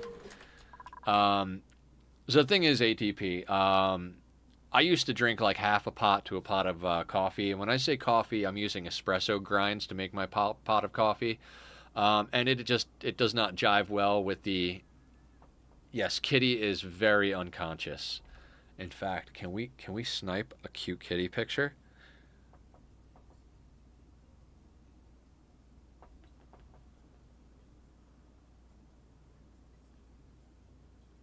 Gotcha. Never lets me get him. Let's crop that and put it up on the... Linus wanted a picture of him on the blanket anyway, so... Adorable. Yeah, I mean, he's, I'm like taking my eyes off the colony. I'm like, somebody's gonna die while I'm posting kitty pics, but I'm gonna post a quick kitty pic because he's adorable and you guys asked to see him. So, where is cute animal pics? And I'm going to at Linus, because Linus bought him the blanket he's sleeping. Oh, actually, no, he didn't buy him. His wife knitted the... Where is Blind? There he is. The cute little Minecraft blanket that Tack is sleeping on, I just posted it in cute pictures. How many dupes not name, or are you allowing them to be named? Oh, we're allowing them to be named. I think we've got 2 that are not named. Ari is our operator, and Ren is our digger builder. They haven't been named. We've got Algae Chewer named by Squiddy, Green Thumbs named by Aya, and Vermin Supreme named by...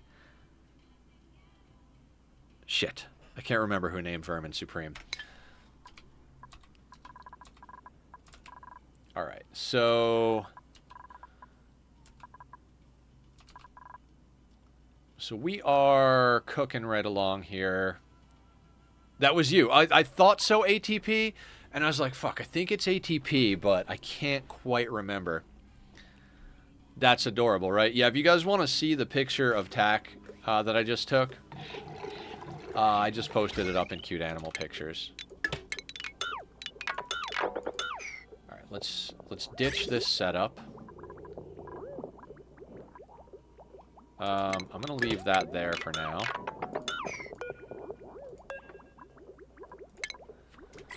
And then we can mop that stuff up and sweep whatever's down there. Killer, and I will let you choose for me. Okay. You know, let's keep the tradition of you being a digger builder going. Most of the colonies we have, you wind up being a digger builder. And I'm always talking to my digger builders, so it's Ren, right? Ren and Ari look so similar to me.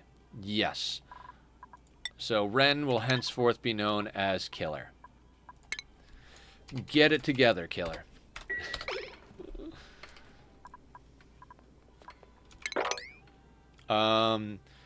So at the moment right now, we've got our researcher working on the prerequisites for the thing we need Radbolt research for. And then we're going to have to get into Killer the Builder. We need plastic. I hate making plastic out of the excess crude that's around. I usually prefer to wait until we have glossy Drecos, but I also don't want to wait to get our... Pardon me. I don't want to wait to get our cooling system going, which is another thing we got to figure out where to put it, right? I mean, this map's not as small as the mini-map base is, but it's still small, right? Which is why I picked it. I don't want a giant asteroid. We spend too much time on a single planet when it's on a giant asteroid, you know? And now we can connect up this bad boy and start pumping over this fluid.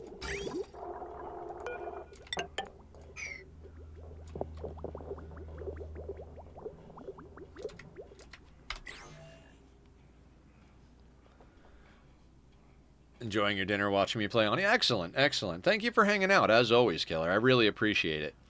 I appreciate everybody. Streaming has just been absolutely wonderful, both for my mental health and for meeting new people. Sorry, I get really distracted. I'm watching our cook. There are farmer, rancher, and cook, which is a lot on one person, which is why I keep saying I want to cook real soon. And I'm getting hungry, too. That's the other reason I'm starting to lose energy is I grabbed a quick couple of bites of hummus and pita while I took my my break earlier, but I could definitely go for a full-on meal. I might go and do a little bit more grocery shopping this evening, and then get to doing some editing and shit. What do we got steel-wise? 2 tons of steel. Yeah, I mean, I don't know. Maybe we'll just wind up going into a temporary electrolyzer setup, but I hate to make... If I'm going to do a temporary electrolyzer setup, I'd almost rather just run the open electrolyzers and do a distribution system like this. So maybe we won't rush into the spawn. Maybe we'll just do a couple of other things first. And that's the other thing is, essentially, everything you guys see is more or less temporary, right? We're going to move our bedrooms so that we can have luxury bedrooms. I just don't know where we're going to put them yet.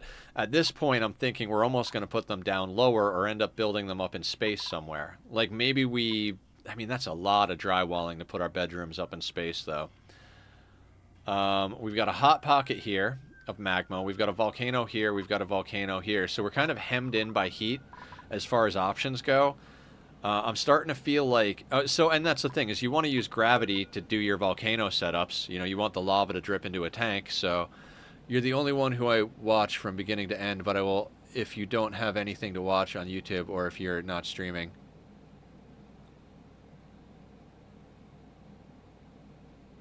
I think I understand what you're saying. And thank you. That means a lot. I try to keep the energy up. I try to do as much as possible to make streams interesting. It's not always possible. You don't need to be running right now. We're going to manually manage that until we get an actual spawn in place. Yeah, we're going to have to get a spawn. I don't want to freaking power suits.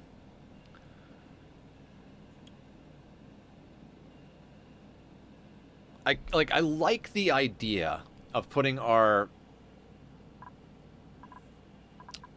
condos, our luxury condos in over here. But that really does make it tight with the volcano here and the steam up here and then the rocketry program on either side.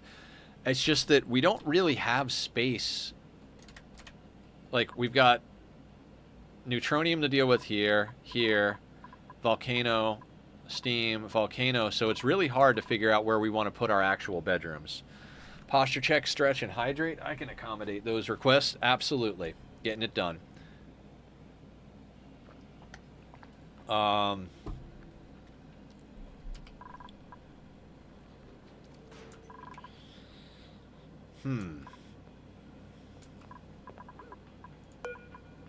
You're going to grab... Fabrication supply. Really?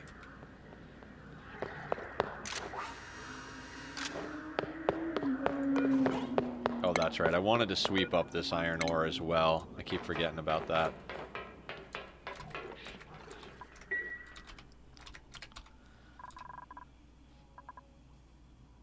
Okay. So, we have oxygen. We're moving the water pockets from around the map. We've got a reasonable plan for a spawn. I mean, not reasonable. It's over-engineered as fuck, but we'll worry about actually getting that into place on Thursday, maybe. I think it might be time to start stripping out this area.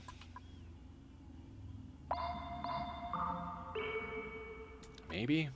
Maybe we just keep going down for exploratory purposes?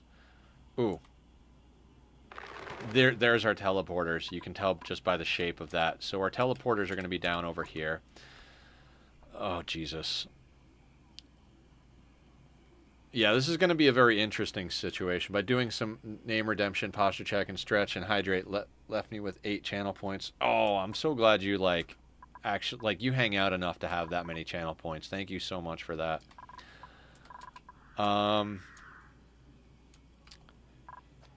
You know what?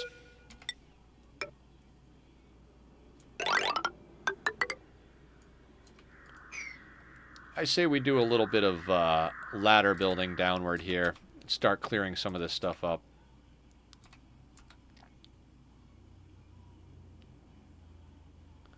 I mean, we could have this ladder system come straight down.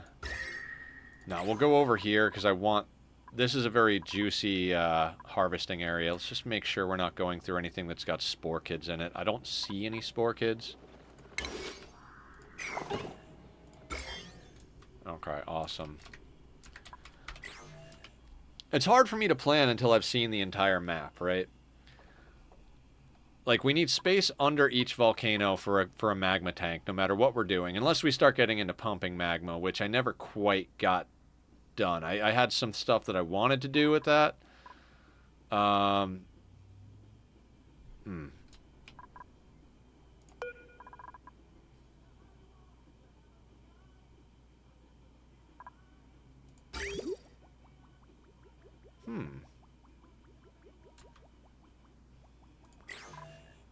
Yeah, oh yeah, you are the digger, so that would be the jam. It would be the killer jam, so to speak.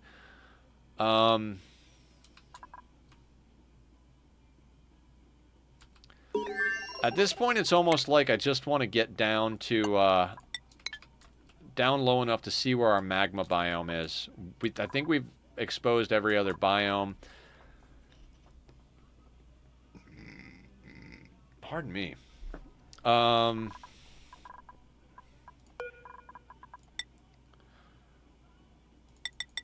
think we need about 5 of these.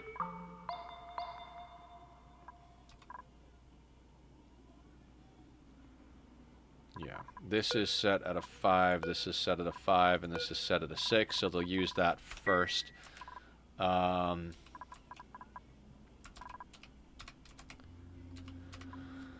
We need plastic. Nether, focus. Sorry, guys, my focus is right out the goddamn window at this point. We need plastic. If we build a little plastic setup over here...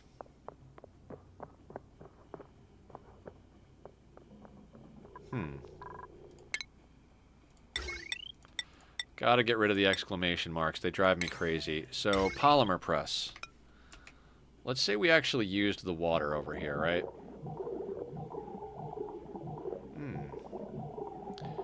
We could leave just a little bit of water down there, and then that, and then the steam wouldn't off-gas. We might do...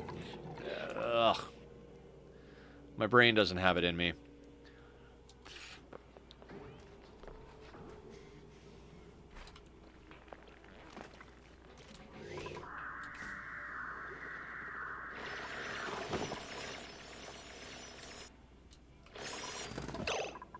Is this moppable? It is.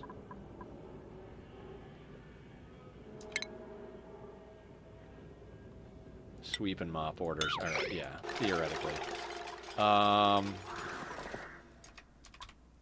This map is the same as the 100 cycle. No, it is not. This is a new map. I was talking earlier about how I might look back at the footage tonight, because I got to make a thumbnail for the first VOD. I might look back at the footage and post the seed for this if people want to play along. I don't know. I want to do a little bit of work on the Discord. I feel like we've kind of gone a little wild. I'd like to reel in the number of sections. I feel like we've got these little pockets. Like we've got an Ani section, we've got a this, we've got a that, we've got a this. And I think we've spread out too much, and I might reel that back in a little bit so that we have less channels, so we have more action in one spot. Like, I don't mind if people are talking about anything in the regular general channel, like if it's Ani, RimWorld, whatever. Ooh, also there's some juicy diamonds down here. Yeah, let's get some diamond. So that would be there. 2, 3.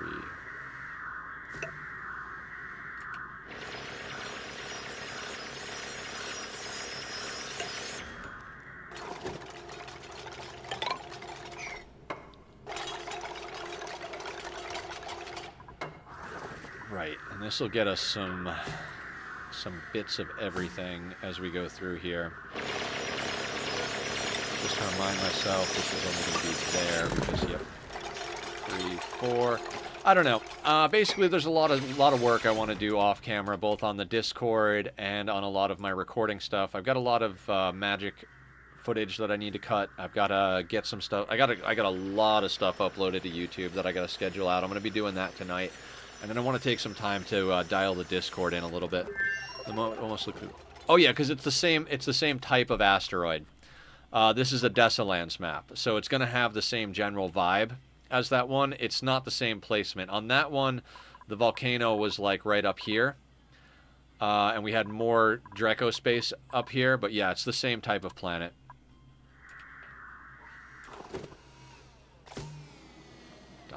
Diamond. All right, so we need.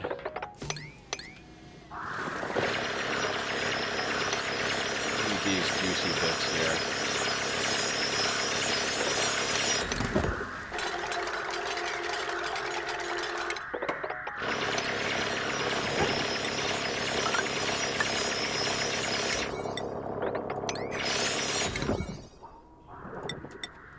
Get the ladders queued up at a higher rate. Hey Barb, welcome back. We had a long planning session and now we're back to strip mining. You know me and stripping, I love it.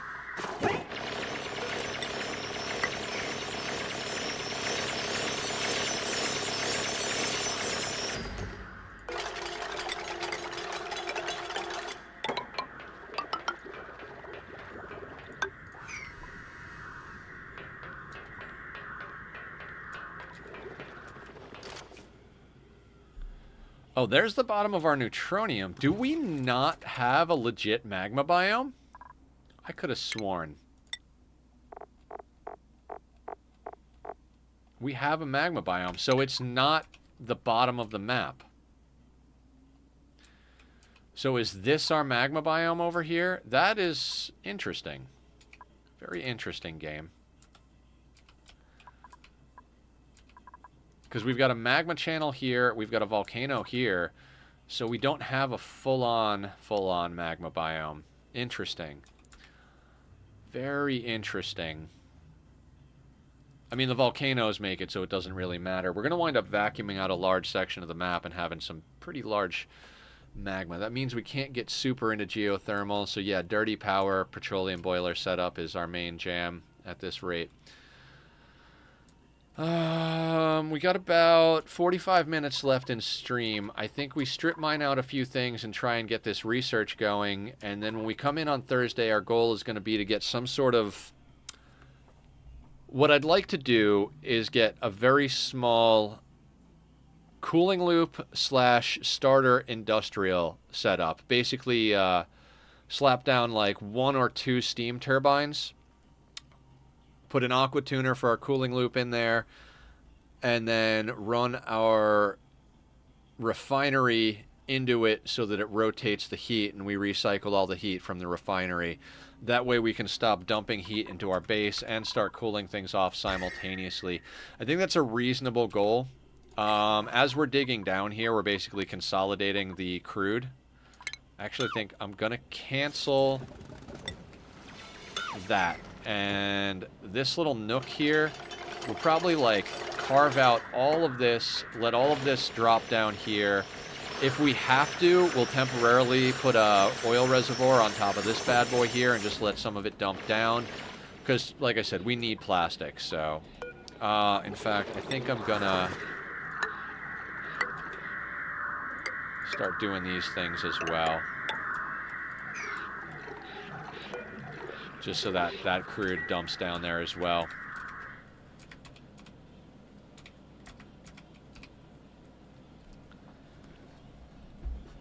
See, the thing I run into with my brain, right, is I start looking at a map and I'm trying to picture the complete endgame map. And I think that's... I gotta stop that. Like, I realistically gotta stop that because that's not casual. Trying to plan the entire map from day one, we might as well be playing on the mini-map. And I was just talking about how the mini-map is a little bit too slow-paced for my liking for streams, so... again, let's prioritize ladders over digging commands.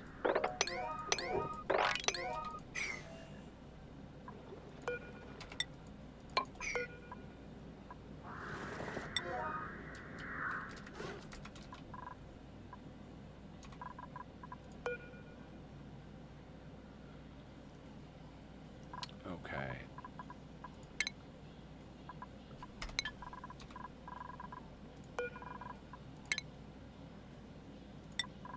Oh, she can't go up there. Never mind, never mind. I can't. Sorry. Redeem posture check and stretch. I'm guessing a hydrate's coming along with it. If not, then... If not, I'll throw one in for free. Cheers, guys. Okay. Before Killer goes back outside to dig stuff, let's give this higher priority. Love you too! How's your day going? You still over at college or the gym? No, you went to the gym earlier. You still over at college, or are you getting done for the day and starting to head home?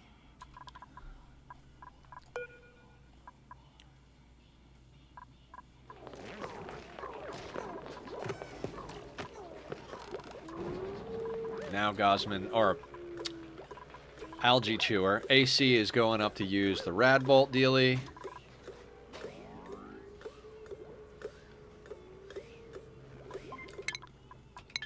I'm not sure how many pretty good. Still at college, just hanging out with Clary. Aw. That's awesome. You two are adorable. Now, is it one rad bolt per research? I don't think so, right? Is it 10? Yeah, we just chewed through about 10 rads and got 1 research. So...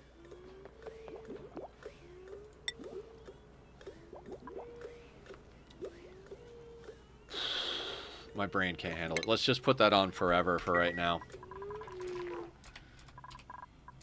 And we'll use it so we don't lose it, wherever the case may be.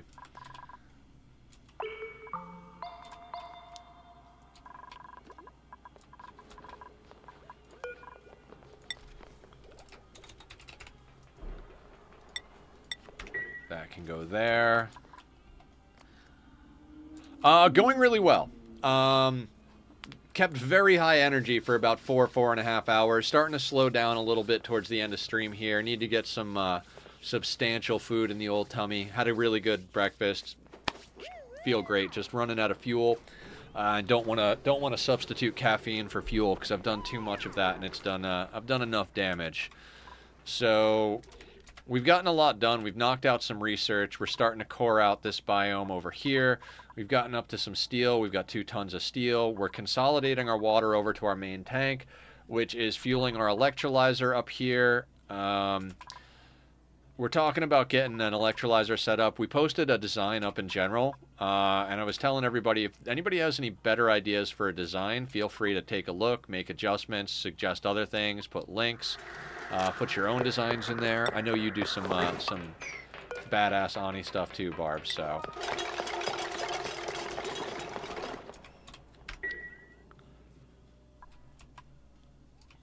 But yeah, we're basically, for the rest of stream, we're kind of just working on coring out the oil biome over here. And, you know, we're doing some planning forward. We have 2 volcanoes. We've got a volcano over here, and we've got a volcano over here. So we've got a lot of heat. We don't have a full-on magma biome. Bottom of the map is here. So now we've got an idea of our bounds, right? Like, bottom of the map is here, side of the map is here, side of the map is here. It's not as small as a mini base, obviously. Mini base, we'd already have, like, this is the whole freaking map, and a mini base is our core base.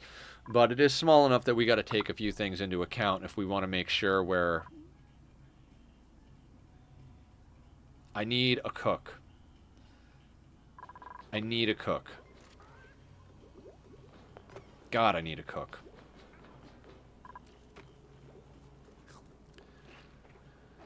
We're at, like, 2 days worth of food. We can't take anybody on until we get an actual full-time cook. Like, we've got 47,000 kcal of meal ice, but only 10,000 kcal of pickled meal because our dude who's doing cooking is Green Thumbs, who is also our main... I'm not good at Ani. I'm just good at fitting things into small places. I love it. So talking about coring out this biome.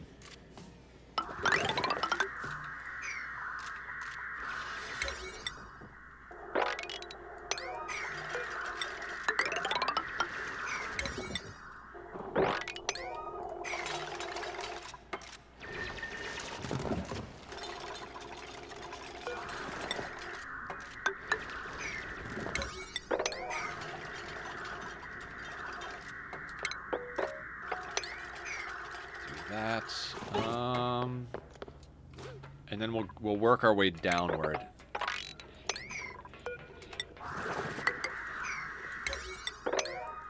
We won't queue up digging this area until they've built these ladders and dug this area. That way they don't strand themselves. And we'll just we'll continue doing it that way. We can queue up our ladders and put them at a higher priority. And then later on,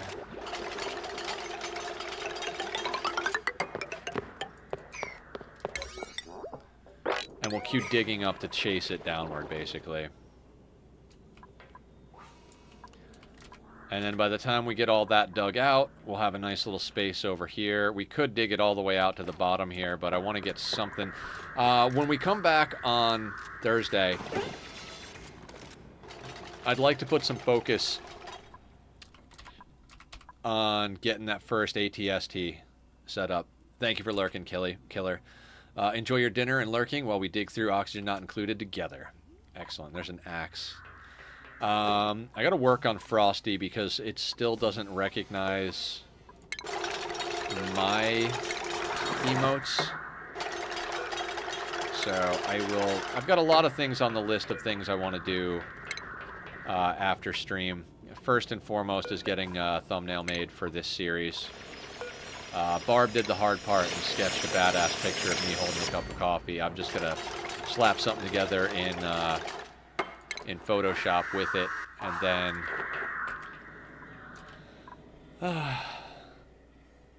no more and then. God, I hate when Neutronium does this. Don't you guys? Like, it's okay to have, like, a little jaggedness, but when it starts putting, like, a big old beefy son of a bitch right out there in your way, just,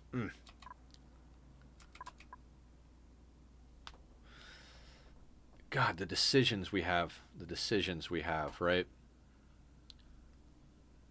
Like... Casual, Nether, casual. Again, don't plan the entire fucking base. Just plan what you need to plan.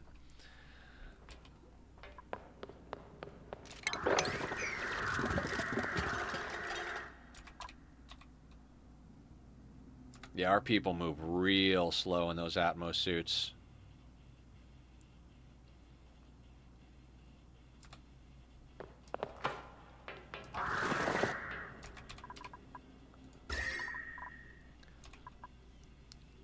Yeah, we're going to need an ATST setup ASAP.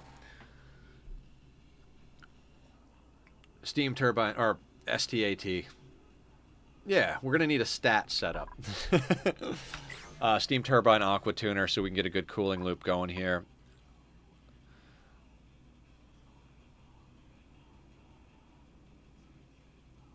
God, these are the moments I kind of wish some of the features from RimWorld were in this. I would love to take our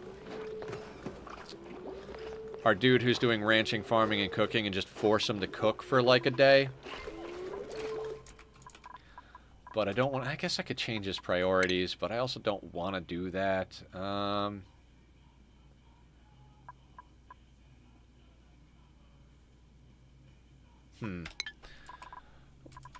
let him do what he's doing.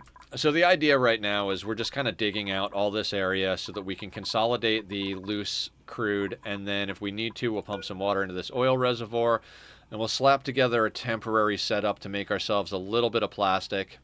We need 200 plastic. So if we go over to the refinement section, this guy puts out 500 grams. Oh, it's so... Oh, per second. That's right. That's right. It's not 500 per batch. It's 500 grams a second. So we need 200 kilos. So 100 seconds would be 50 kilos, right? 10 seconds would be 5 kilos. 100 seconds would be 50 kilos. So maybe about 1,000 seconds to get like way extra. 1,000 seconds. I can't do math. Let's get the calculator out. So 1,000 divided by 60 is 15 minutes. Yeah, okay, that's fine. So we can get something set up, and 15 minutes later have more than enough plastic to do a stat setup.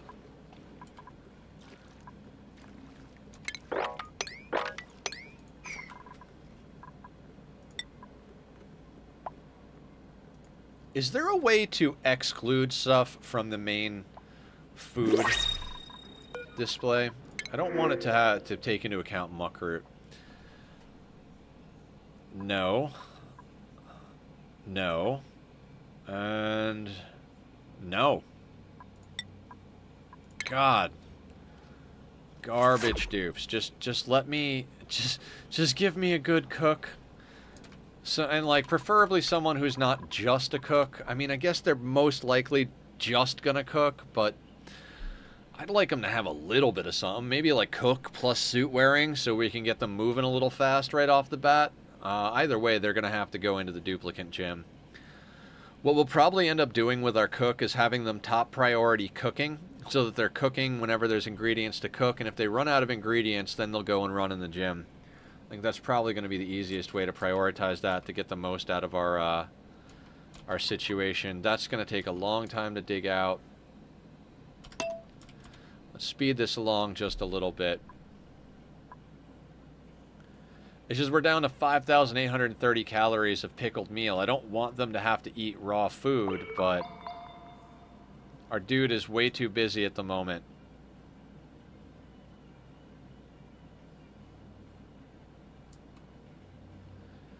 Like he's going over to the other ranch right now.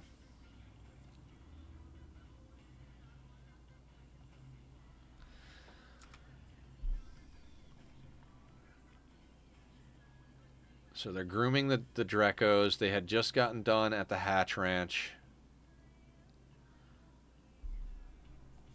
You can't breathe in there, which is a problem. Farm supply, then cook.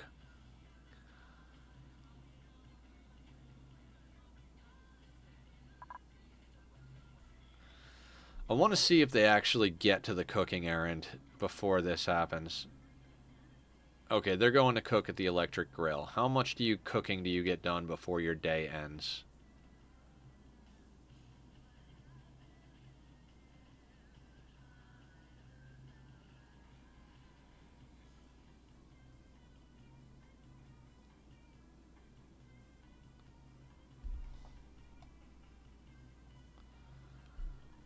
And now he's ranching supply.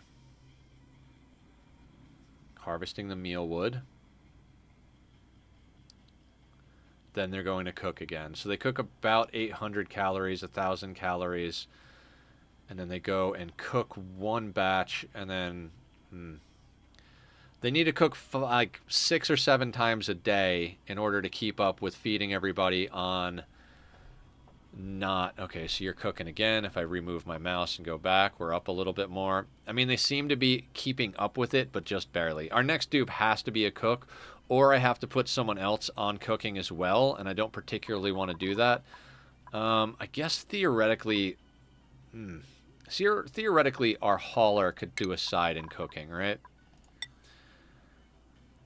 I don't want to. I don't want to. You... RE. Yeah, we're pushing towards Mechatronics Engineer with RE because we need them to be able to build our automation stuff. I'd like to get some stuff automated within a reasonable amount of time.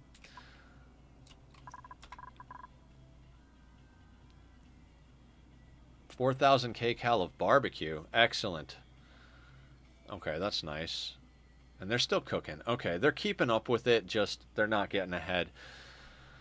I think we are a little overly positive on calories, so I'm tempted to turn some of these off. We've got 47,000 calories. The muck root we're not trying, so we got about 60,000 calories of food.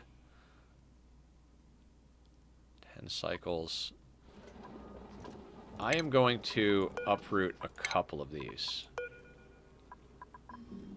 Like... I'm going to uproot this group. We might need to replant them, but I don't think we need all of that going. Between the wild plants, the wild animals, the ranched animals, and the other stuff we've got going, I don't feel like it's going to be super necessary. Do that there. Mop this up here.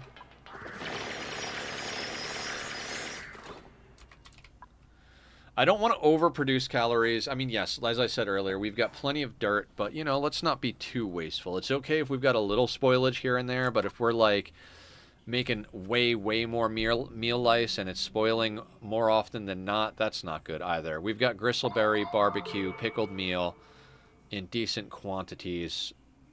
Actually, yeah, we've got like 2.5, 3 cycles of calories without dipping into the raw food, so that's all right. All of our water is almost consolidated over to our tank here. This one was meant to be like recycle, like grab some chill from space, drop it in the tank, and keep cycling it in for coolant for our refinery. I'm tempted to just dump this hot water into the spam. That may or may not lead to heating things. All right, our research is coming along on the steam turbine. That'll also get us the steam rocket. That's the other thing, is we gotta get into space with enough plastic to do space research. I mean, I guess we're getting a little ahead of ourselves since we're just barely getting our first round of radiation research. There's so much to do. There is so much to do. It's just going to be what it is. Like I said, we're probably going to end up pumping some water into this guy. I don't think we have enough oil.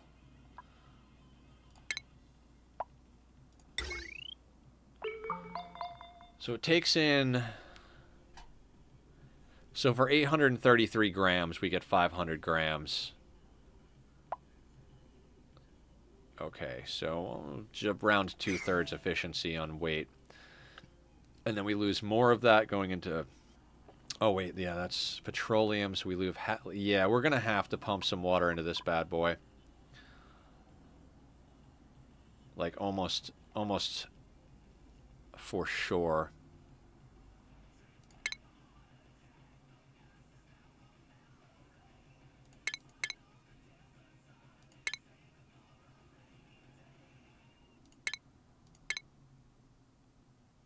Not the oil ore scrubber. What is, where is the oil reservoir in this whole list of nonsense? Did we even research the... I think I might have accidentally taken them off the oil reservoir research, which we're going to need... Oh, no, there it is. Oil well.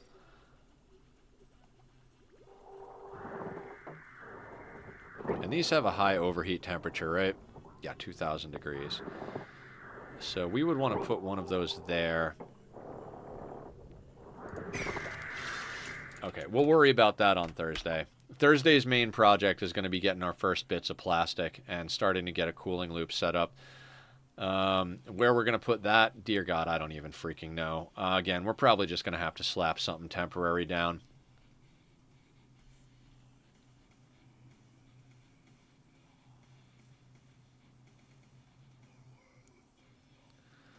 But our water tank is looking nice. We pulled the water out of here and out of here. We've got a backup set a tank of water up here. It's a lot hotter than the water over here because we're using this for coolant and for air.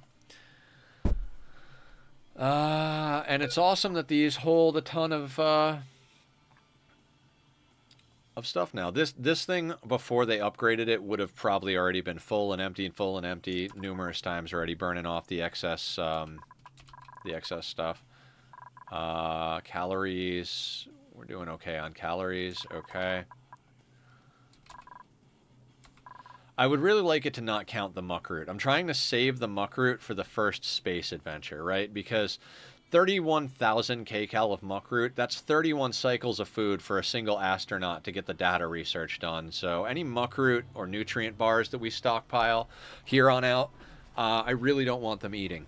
I'd prefer for them to eat raw meal lice than to eat the muck root, because I want that on the ship. So 31,000 of this is not there. And we have them set not to eat raw food at the moment. That's why I'm so concerned about the calories, is like...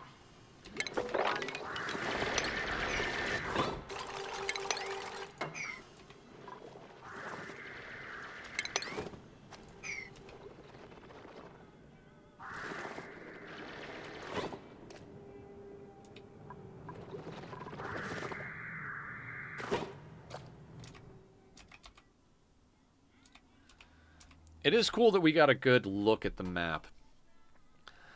I'm very much a type of player who likes to get a good look at the map, strip mine most, if not all of it, and really kind of like, all right, now that we've stripped the map and we know what our space is looking like, we can get going here.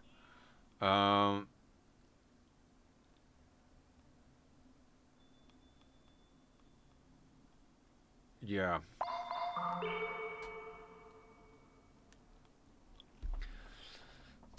I keep trying to look at where the best spot to put dupe housing is. And it's really like this, it feels really like a difficult call.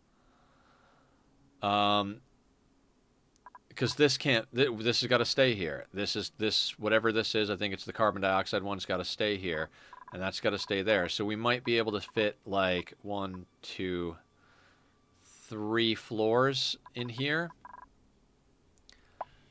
I mean, maybe we do that with 6 per floor. That's a little pushing it if we're going to be doing Atmos suits right out of the bedrooms, which I'd like to do just because it makes things a lot easier for the way I like to play.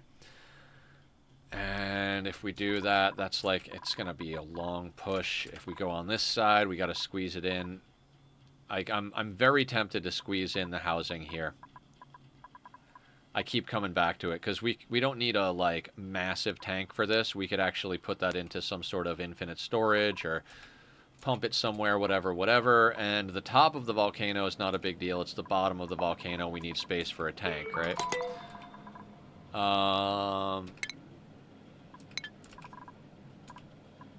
And the thing is we have a nice empty space right down here, right? But if we put the housing down here, then they have to travel up real far.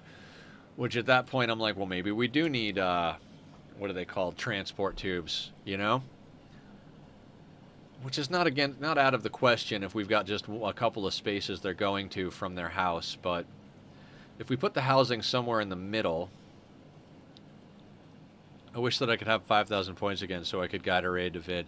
Well, you know, is Vid playing Ani? What I've been trying to do, Killer, is raid people that are playing the same game. I find that when we raid out to people that are playing different games, we lose a lot of our people that were into that game. And I'm trying to take the audience into account in that regard. Like, if we're playing Ani, I want to raid to Ani. So if Vid's playing Ani, I'm down to just raid him. You don't have to guide the raid at all. If he's not playing Ani, I'm probably going to look for somebody else. Just because I've been feeling raiding out to the same game. I feel like it makes sense. Oh, we got stone hatch eggs. Now, question, they don't show up on the list just yet. Okay, so we've mutated into stone hatches. Where is the stone hatch egg?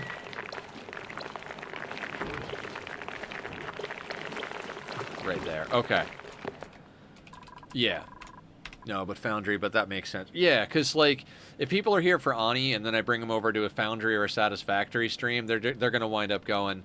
like, oh, okay, you know, so it's like we're not actually bringing people to Vid anyway at that point because nobody's staying for, I mean, give or take, you know, it's not like a hard, fast rule or anything like that, but that's kind of where my mindset has been at. And then it helps as far as growing the community to be raiding out to other, to new people. Even Zed was saying how, like, a good way to grow communities is to raid other people.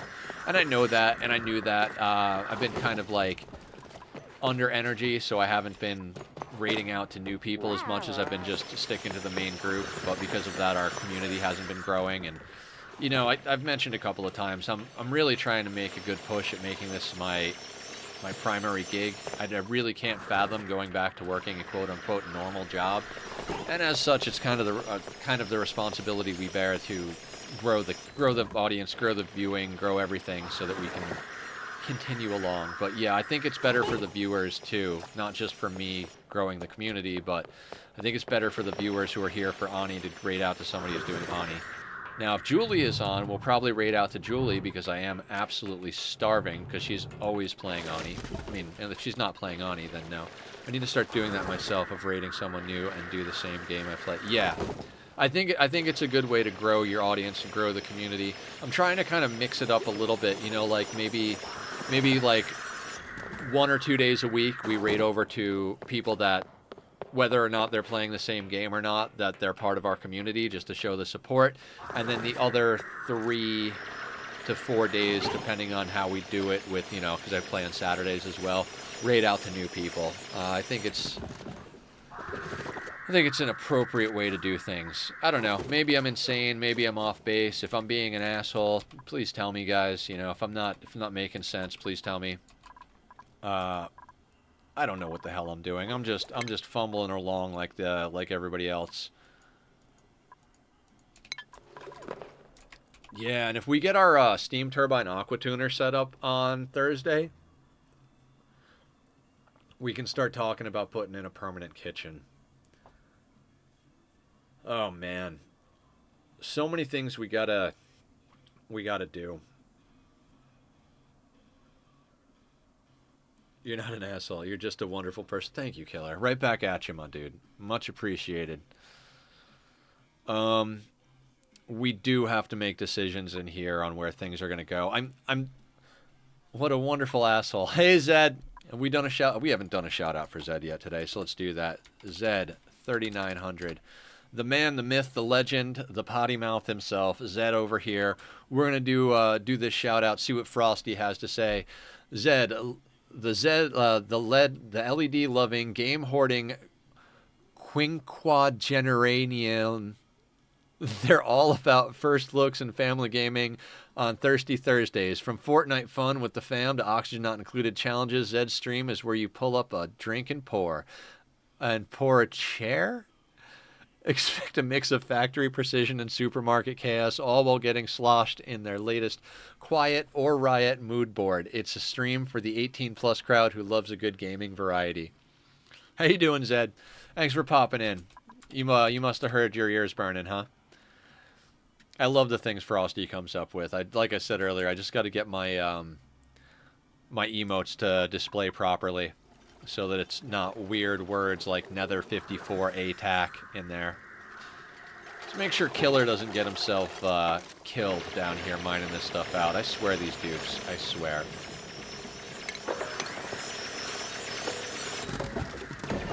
These chocodiles, Haley. These chocodiles. I've been lurking for hours, just haven't had time. Of course, of course. How's your day going? You on the grind?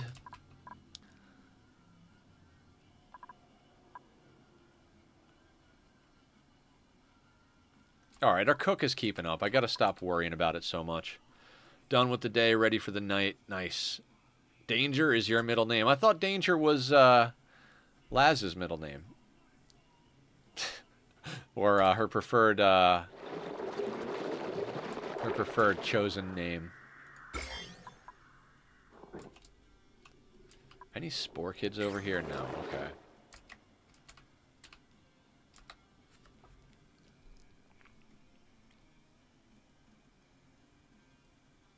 This is so weird. The idea of not having some ridiculous challenge that I'm trying to accomplish is just nuts. I'm so used to challenge playthroughs now. It's good to chill, but I'm like, what are we doing? What are we even trying to accomplish here? We got a lot of granite at reasonable temperatures next to our toasty surroundings over here. A thing that she stole from me. Ah, nice. You guys are awesome. I really appreciate both of you and everybody else as well. It's been really great hanging out and getting to know everybody.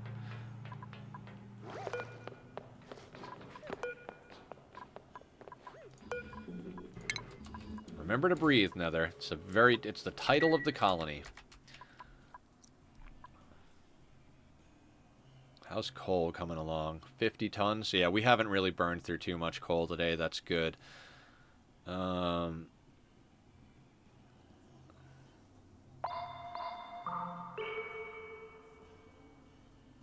just twirling the beard, guys. It is beard twirling time. There is a beard stroke emote in there if you guys are interested in hitting it when I hit it. Let's hook this guy back up and fill up our tanks over here. Just so much. I just keep sitting back thinking about where we're going to put stuff, right? How funny would it be, though, if we put in our housing down here underneath our volcano? Like have a magma tank right above your bedroom? What a recipe for disaster that would be.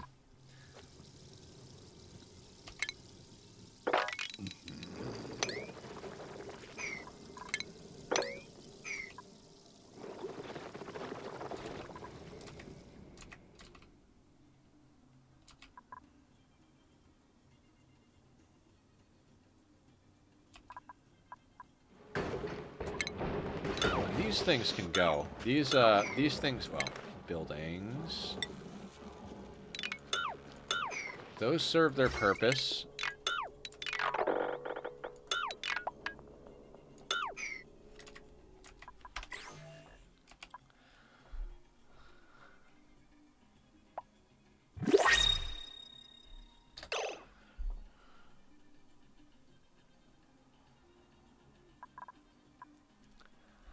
Maybe we'll just straight up put the main housing, like, I don't know, chlorine, reservoir, volcano. That's not a proper spot. Let it cook, please. Everybody just take a hot second here. Whatever luck rituals, whatever deities you engage with, just like let's just a quick finger cross.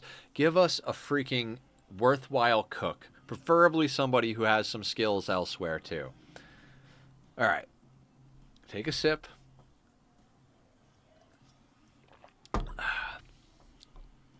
Doing all right. Busy at work, so the day goes by faster. Fast days are good. All right, blueprint. Cook, cook, cook, cook. Pip eggs. Oh, my lord. I don't even know if we can look for the cook. Pip eggs are... This is a delicacy. Not delicacy, but... Luddite, building impaired, cannot do... Jesus, how bad can a dupe get? Jesus, you are trash, Ellie. Athletics, medicine, early bird. Frankie's better, but not by much. And decreased machinery. Well, looks like it's the pip eggs. Just going to have everybody eat raw food till the end of eternity. We're not trying to tame the pips just yet, but having two wild pips around is going to come in handy. We'll let them roam and do whatever the fuck they want. Good point. The workday is going by faster seems to be a good thing, but now that you mention it, that means my life is going by faster too. Yep, work is just another way for capitalism to steal your life from you. But they pay so well. That's how they get you. Oh, I love you guys.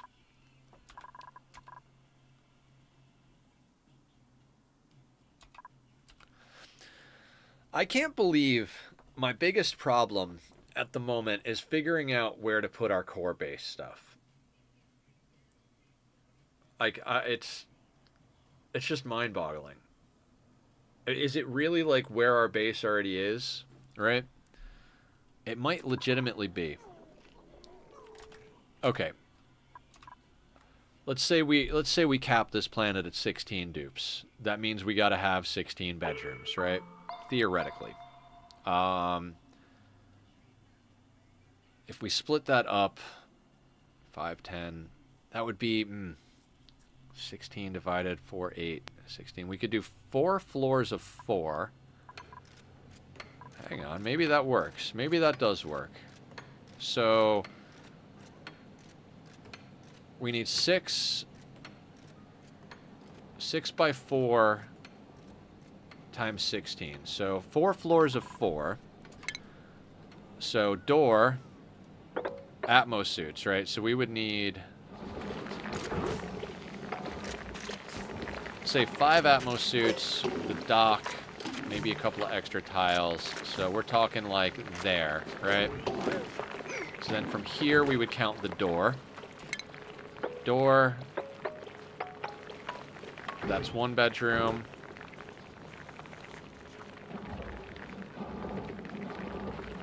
Then, so we would need 28 over this way,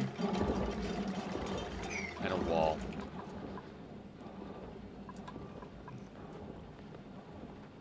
And if we have to shift our central spine, 1, 2, 3, fuck, guys. I think I solved our issue. Our housing is going to start here. And then this could be our food. Or not our food. Yeah, this could be our Great Hall, where our current barracks is. So literally everything's going to have to move. Could maybe leave the... So we need toilets, 4 floors of dupes. So we need 4, 5... 6 floors for our core base. That's luxury bedrooms, toilets and showers, great hall with a nature reserve in front of it. So I don't want to use this floor because this is going to have some sort of drop for it. So this floor is probably out. So we've got 1, 2, 3, 4, 5.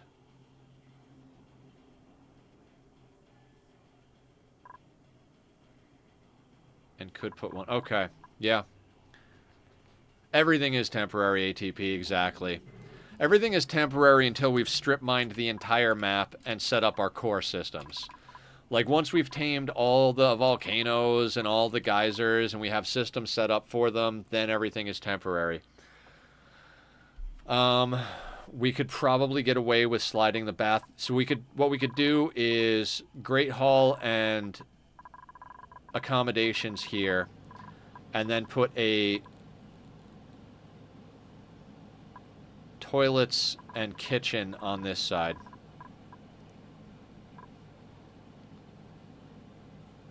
That might work. Which means all these areas that we're talking about, I don't have to worry nearly as much. Because like I said, we're going to be shifting this ladder system over just a little bit anyway, which gives us a little bit of excess space. Because I want this ladder system to go the full length of the map, realistically. And it can't do that in this position, so we would have to bring it over here.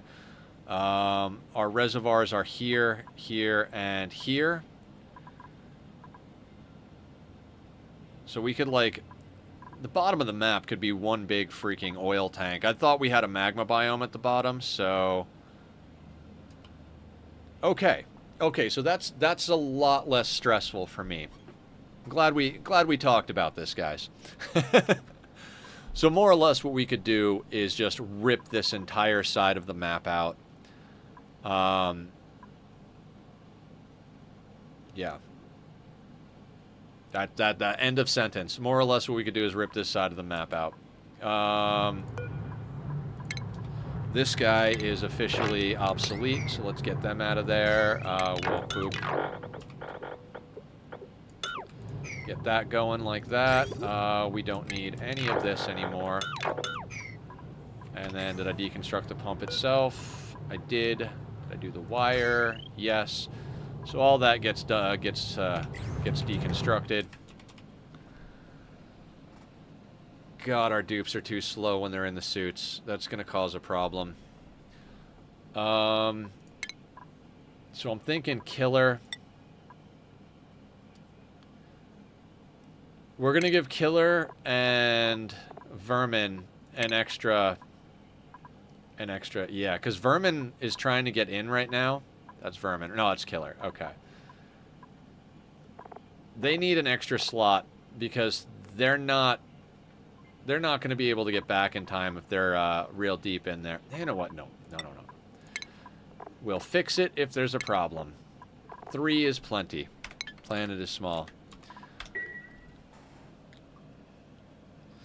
Okay, so in the last casual playthrough, the one that was like 500 hours and an absolute shit show of like 60 dupes plus, I started messing with the idea of doing a volcano-based water filtration system. We've got 2 volcanoes, so one of them can be put into use for the petroleum boiler. The other one, we could build a water filtration system off of. If anybody has a volcano-powered water filtration system, water purification. Basically, like, do we need that, though? No, we don't. No, we don't. Never mind. Because we don't have enough polluted water or salt water on this planet to justify an entire volcano being dedicated to water purification. We could incorporate that with our steam box reasonably easily. Right.